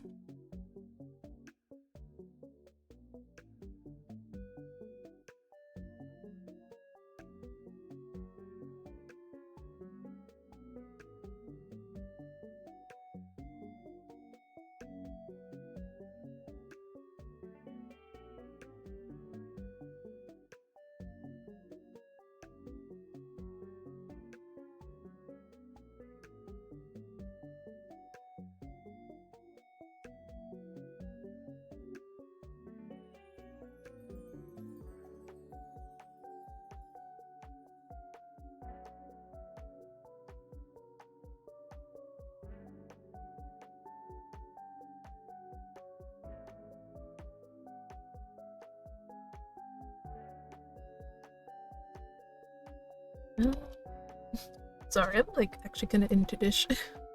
I do want to write like a little bit something.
Guys, sorry.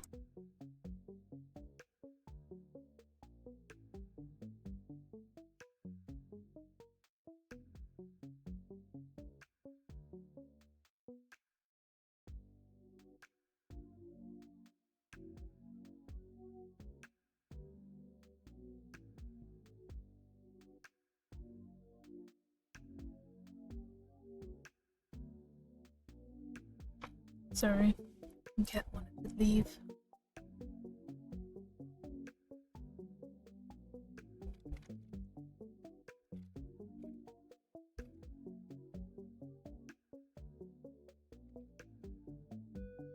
You know what? I might actually turn this into an actual story. The greatness of being a writer. Even though I wish I could do art instead.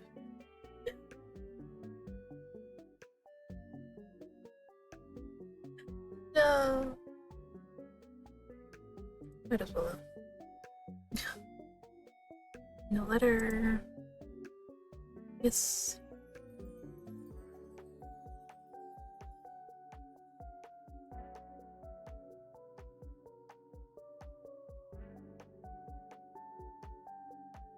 Is there anything else? Yeah, this one. Oh, and you like the main menu? Settings for the settings. You can only avoid the elephant in the room for so long, though. Well, multiple serial killers in the dark web chat room. Technicalities. You could continue getting to know these serial killers. You do have a bit of time, after all. You try to anchor yourself to this murderous virtual world you found yourself in. Maybe find a friend. A serial killer pen pal to help you out. Ha ha ha. Or not. Do you really want to give yourself more of a chance of getting found out? If not, fuck it, let's make a friend, bro. I mean, we're here, we might as well. Would you even slide into a serial killer's DMs? I mean, just go like, hey, I'd like to give you a heart. You just show them a picture of you. or be like, hey, I killed somebody in like your honor or something, I don't know. Be like, I imitated your way of like killing. And be like, look, only one way to find out. Okay. I guess that means slide into somebody's DMs.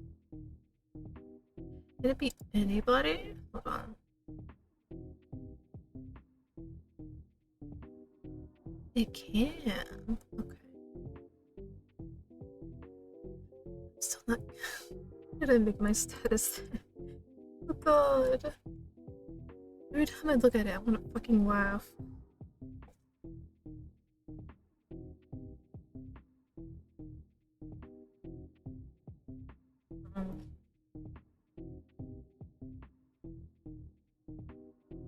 Yeah.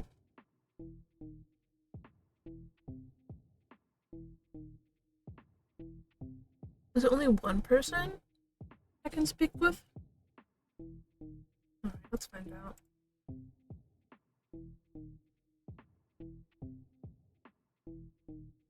About that crowbar.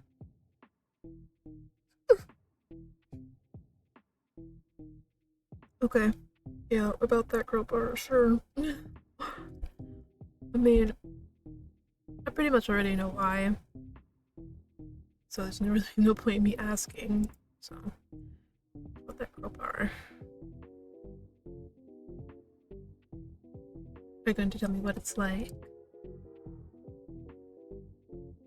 Aren't you eager? Depends. How much do you want the rot? I need it, but not from you. I need it. Come on.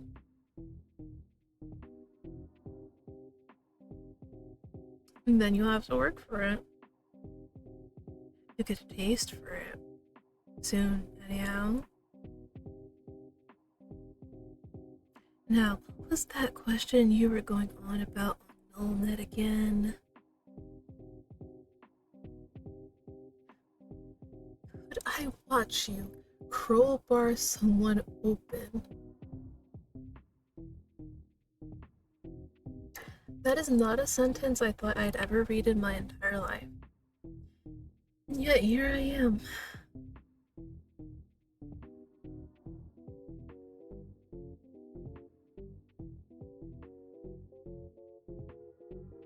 Okay, we ball. Let's do it. Let's go absolutely insane. Ah, Jesus, if you want to watch me play, you'll have to pay.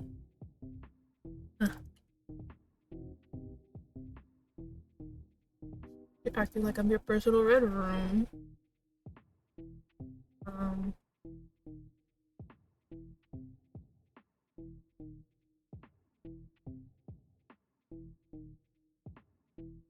Sorry, I'm munching a little bit. The Butcher's Red Room, just for me? That's a treat. Isn't it just? I'll give you a good long look at the guts. Bye-bye now. An asshole's wandering into the Guess that's how it goes with the Butcher. Okay, so you only get one person. I see. Okay. Good to know. Next time I won't squander it on a man that annoys me so much that I'd kill him while kissing him. Okay, so that's a serial killer friend made in Ronin. Maybe? For a serial killer server, they're all pretty friendly, if a little fucked up. Everything considered. Not that you have a frame of reference for that mind. Maybe you should talk to another. No, just to another. Come on. Breaks into your DMs with the girl part. I have to. That's such a good one.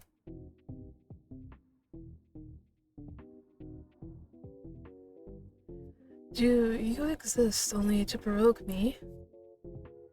What is it now? Don't you want to get to know about me? Don't you?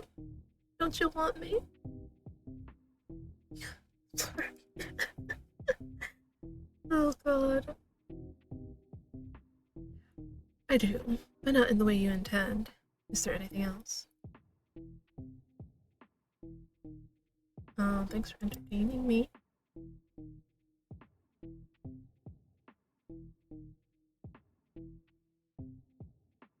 I was not aiming to entertain, but alright. I'll see you around as well. A few weeks pass. The server is as active as ever. As weird as it sounds, you're short, you're sort of integrated into the server. Serial killers are nicer than you thought they'd be. Whether that's a good thing or not remains to be seen, but of course there's the fact that you're role-playing. You're developing your serial killer protagonist in ways never before seen. All of that back reading of killer shit has done something grotesque to your creativity for sure. You could always leave, but will you? Nah, I'm staying. Well, wonderful. Look at you taking your craft seriously. I'm here for the ride. Woke up early today. Maybe because of the sunlight. Maybe it's because of the serial killers on your computer. It's probably because of the serial killers on your computer. Either way, you've got work to do. There's a novel you've got to write, after all. And unfortunately, the serial killers aren't waiting for you to finish your story before killing you.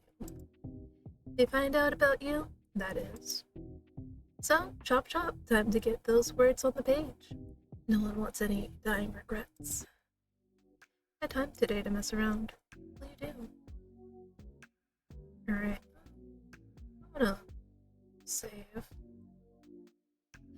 Wait, does that mean I can write? Wait, do I like inspiration? Just making sure, because sometimes I forget. It's time to get your story written. Is divine inspiration or a divine deadline in the form of a serial killer, killing you, chasing you up? Whatever it is, you're going to finish this thing. Been feeling inspired lately. I'm thinking about writing a love letter. Really?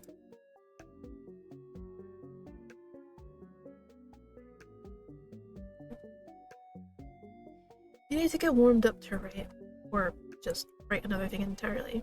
Yeah, that's right. Even the most notorious crime writers need breaks. And they get it by writing Lana Del Rey lyrics. Or something else. Wait, can I? Haha. See, this is why you save it to the clipboard. You can just paste it later.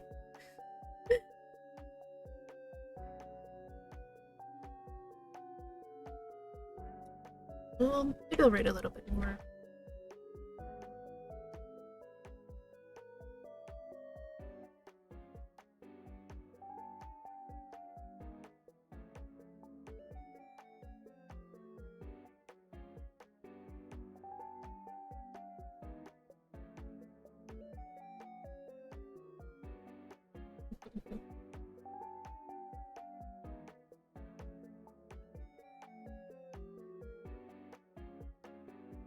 Hmm.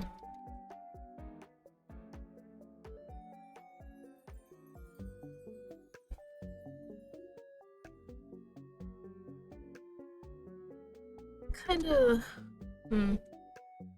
Let's see. Let me look up stones.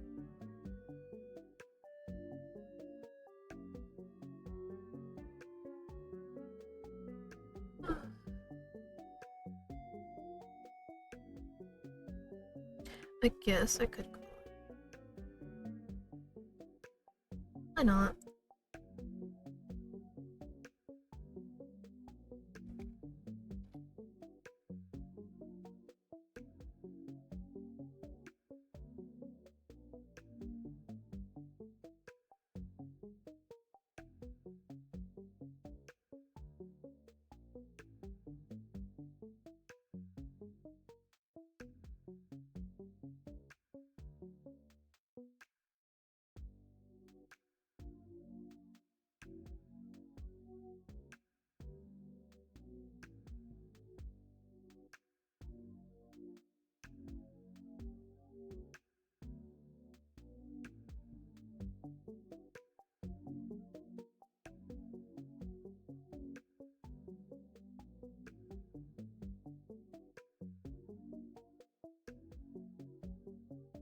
In case I decide I want to add more. Oh right, this was. No. Oh yeah. Alright. Murder isn't for the weak. To midnight, this was particularly true to him. He had killed. It's first another body on the pile. Who's counting it? Oh, another body on the pile. Doesn't matter much anymore. His city's overrun with death, blowing up from the gutters and flooding the streets. They called it Elysium. Is it? Hold on. What is? I feel like I know the meaning, but it's escaping me. Yes. Yeah, that's what I thought. It had to be like something good. Huh? Irony. Called it Elysium. What irony? Maybe it could be. It could be beautiful. Midnight could try his best. It's getting dark now. Midnight stares at the mirror, his bottle of poison laying upon his bed, the stench of blood clinging to it.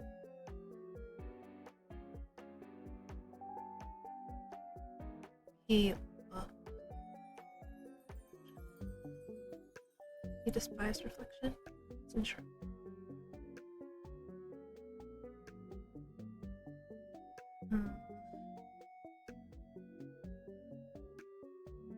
Wasn't sure of reflection. What was within the glass? A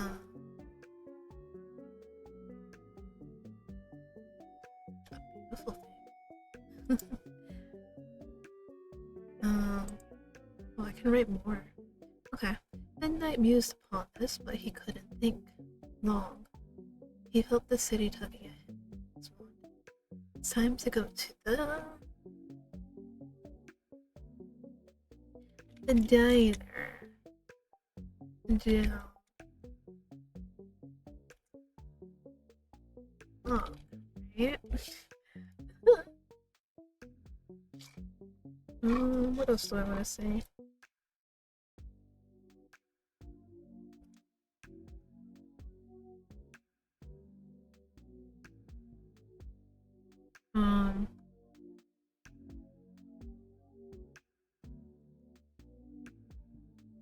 Sorry, I'm just trying to make sure it stays has continuity, that's the word. Making sure it has continuity.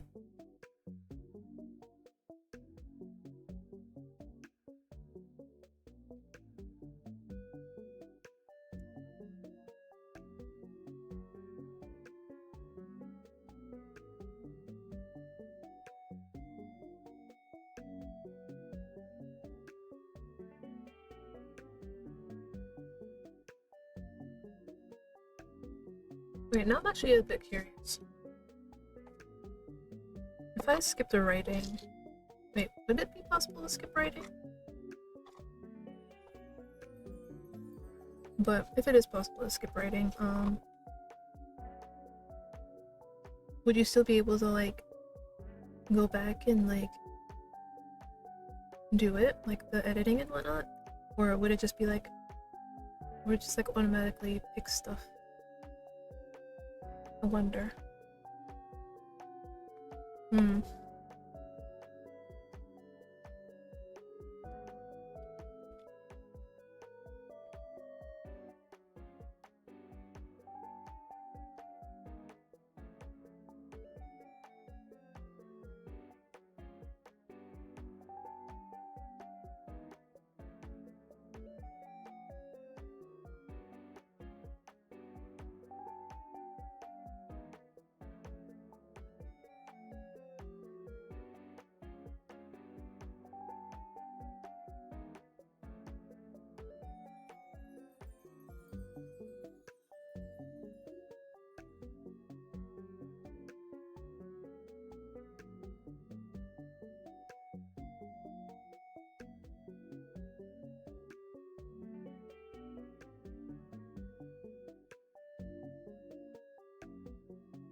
Oh, wait, I have to scroll.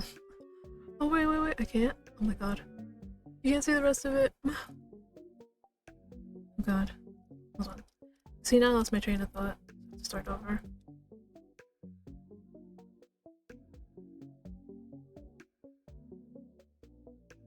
Nope, I have to do it again.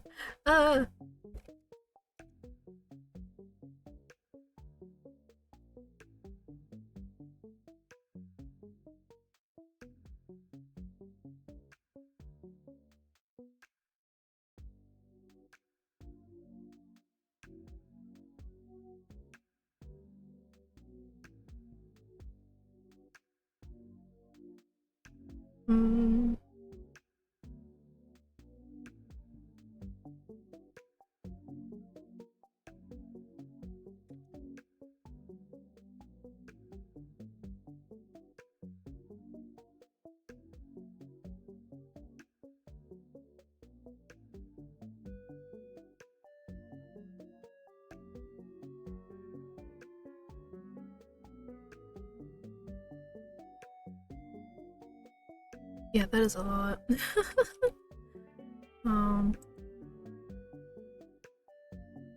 Yeah, I'll go with that.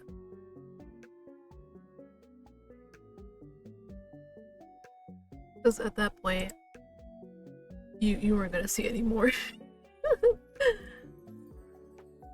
Alright. It's time to go to the slaughterhouse.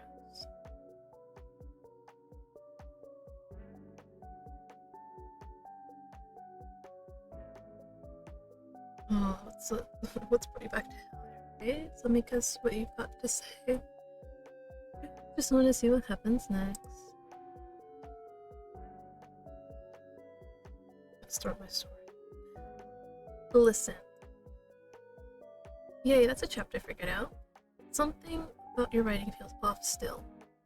Is it a little cliche? Kind of, yeah. Is it a little melodramatic? Possibly. Is it a bit dark? Yeah, but what serial killer novel is it? Should it have more serial killers, considering your current lived experience? Yep. Well, you do have a serial killer server to help with your inspiration. Handy. And it's time! Serial killers! Yay! Did you mention that you still don't know what you're doing? Yeah. Have y'all ever seen, like, transfer pattern art? Transfer pattern art?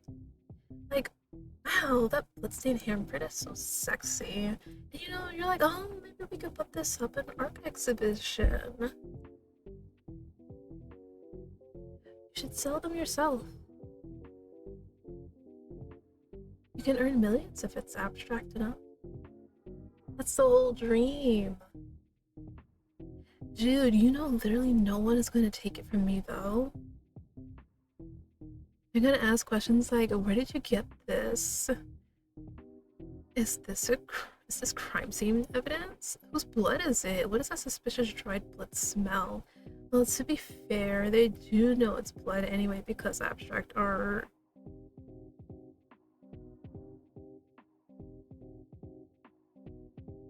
I mean, our art collectors do kind of like that. Real. They love highly experimental things. So what's more experimental than a bit of murder in your decadent art? Anyway, I need like a broker or an agent, but I don't have a broker or an agent. Perhaps Angela can sell it as fine art on her channel.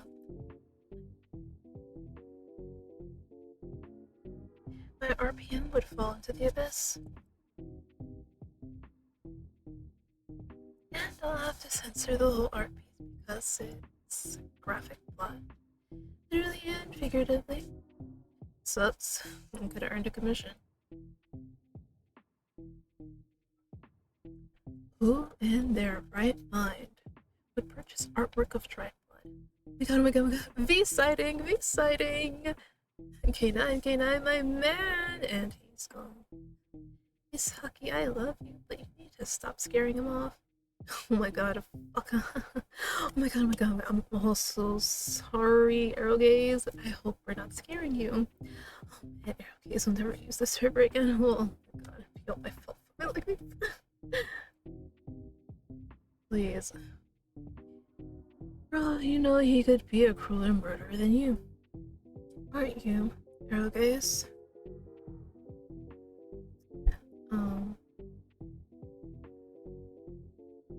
Man. Say that. But, yeah, it is true. I am the epitome of murder and death. So murderous, I might as well become the Reaper itself, to be honest. Makes me think. Despite knowing of your existence for weeks now, we know next to nothing about you. Isn't that curious? Now that you mention it, you're not wrong, my god. You're quite the enigma. Do take that. Do take it as a compliment. Who doesn't like a little mystery?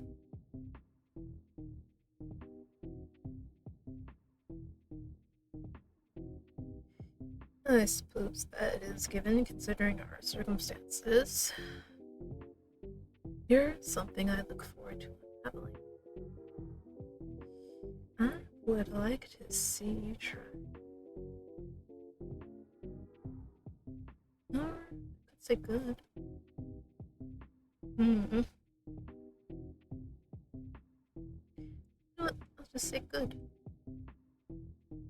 Oh my god, what is this? Hey, why don't you come into VC? Let's hear the mystery himself. Alright, I'll join. Nice! Yeah! Feel time.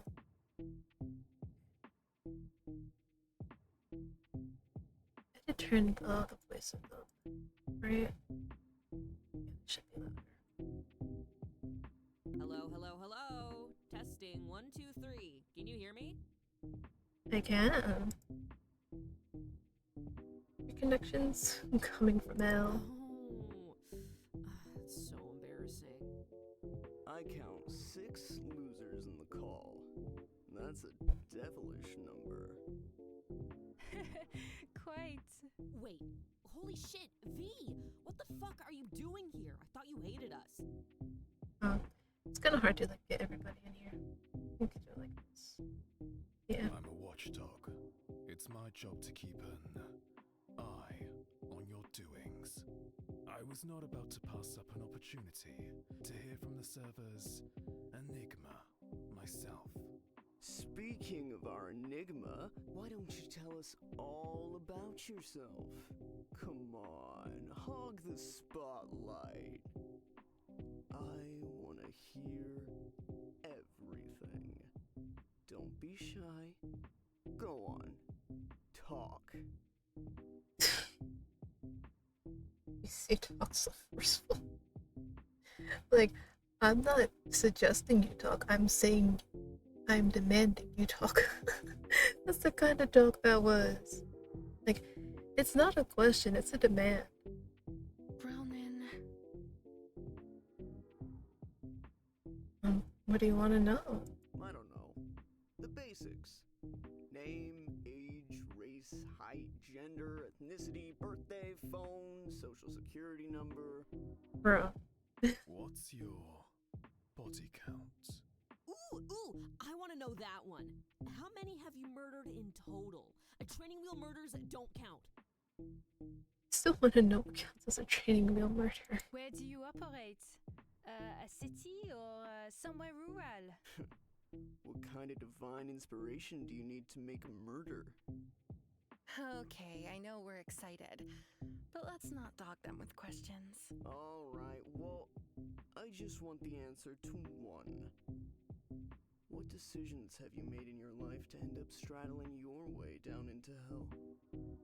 I want an answer as well, but my question is different to Ronan's. Ronan, V, I know what you're doing. I get it. We barely know anything about him. I also know that he has no reason to trust us either. Who's to say this isn't a sting operation? Maybe because no one got stung? Beside the point.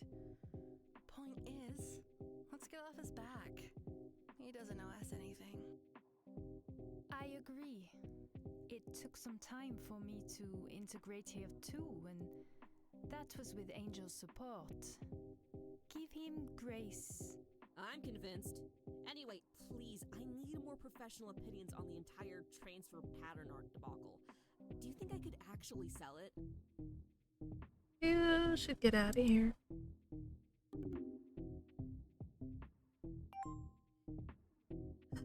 Yes, my dear. Oh, gone so soon. That's a shame. I was looking forward to getting to know you better. After all, you've been so nice. Getting cozy with the den cereals, as if your life depends on it. What the fuck? How did he DM you without even requesting?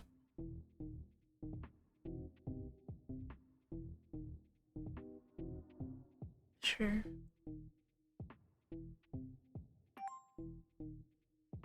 You doing okay?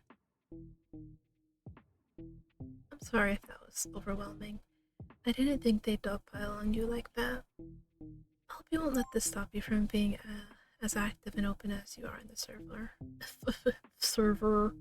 You know, I read the room, right? But wonder. I'm really not feeling the serial killer emanating off you. And playing friendly with the dogs is only gonna get you so far. Fresh meat. Wanna prove me wrong, guys? Because if not, let's say I don't take well to interlopers. Don't prove me wrong, will ya? And stop pretending you're not reading this shit.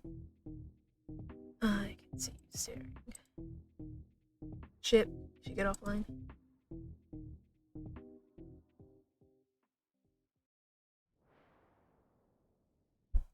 Somehow you got out of that. Thanks. Looks like you haven't integrated as well as you thought. One thing's clear. You need to deepen your persona on the surface so much more.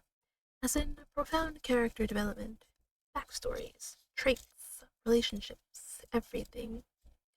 Thought you were doing well, but you must have been doing more telling than showing. You're sorta a blank slate, come to think of it. This wouldn't fly in any creative writing class. Sure, you're as sarcastic as can be, and sometimes you like to flirt a little, because hey, there are hot serial killers in your area. Oh, no.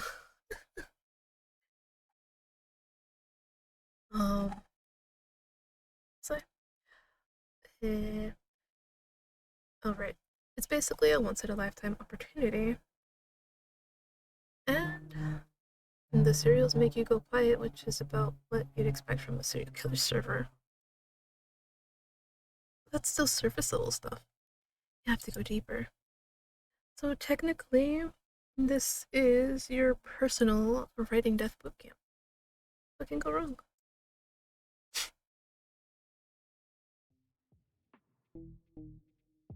Also, touche.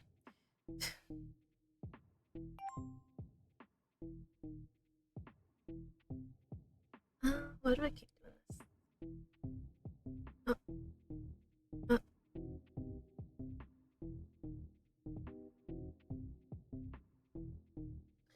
I love writing and deleting messages live before KDHD.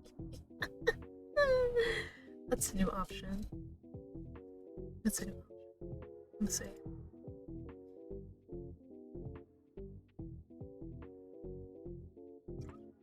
Oh, that's embarrassing. Sorry. I didn't want to be overbearing. Are you doing alright? That must have been I'm good. I'm good.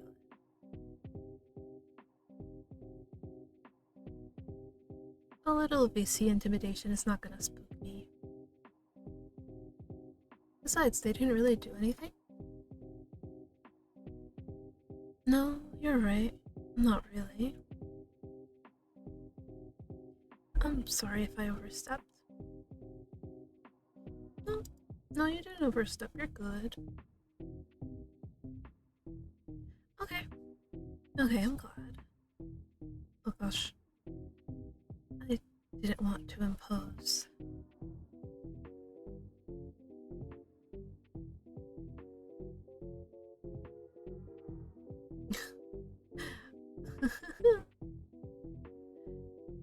Nah, checking in on me could never be imposing. You're good. Thanks. I'm glad. You know how it is. Those boys and their egos. If you want.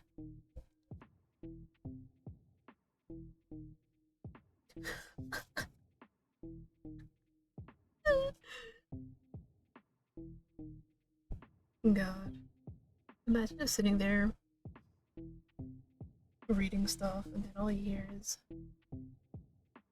somebody in the house saying, yeah, we got food.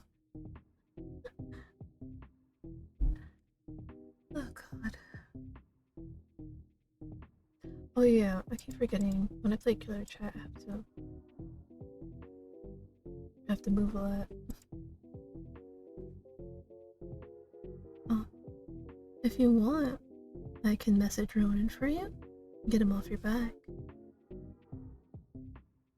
Nah, it's fine.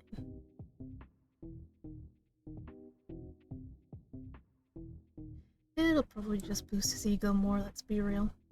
I appreciate it though.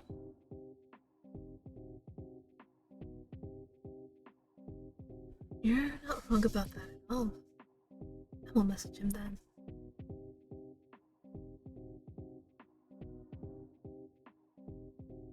Do you want me to talk to V about it? Nah, it's fine. Don't worry. Nah. Okay, whatever you want.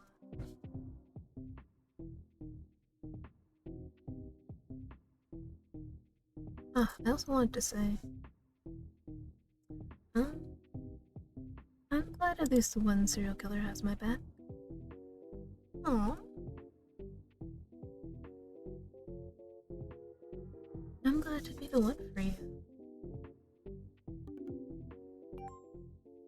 Alright, so actually I'm gonna stop here. I know there's a lot more, but I'm gonna stop here though. So I have been streaming for 5 hours. Part of me is tired. And Sunday is technically supposed to be my day off. So, I thank you guys for watching both ZZZ. God damn, I thought I'd never finish it. And the brief Killer Chat moment we had here. Let's see, who can I send you guys to?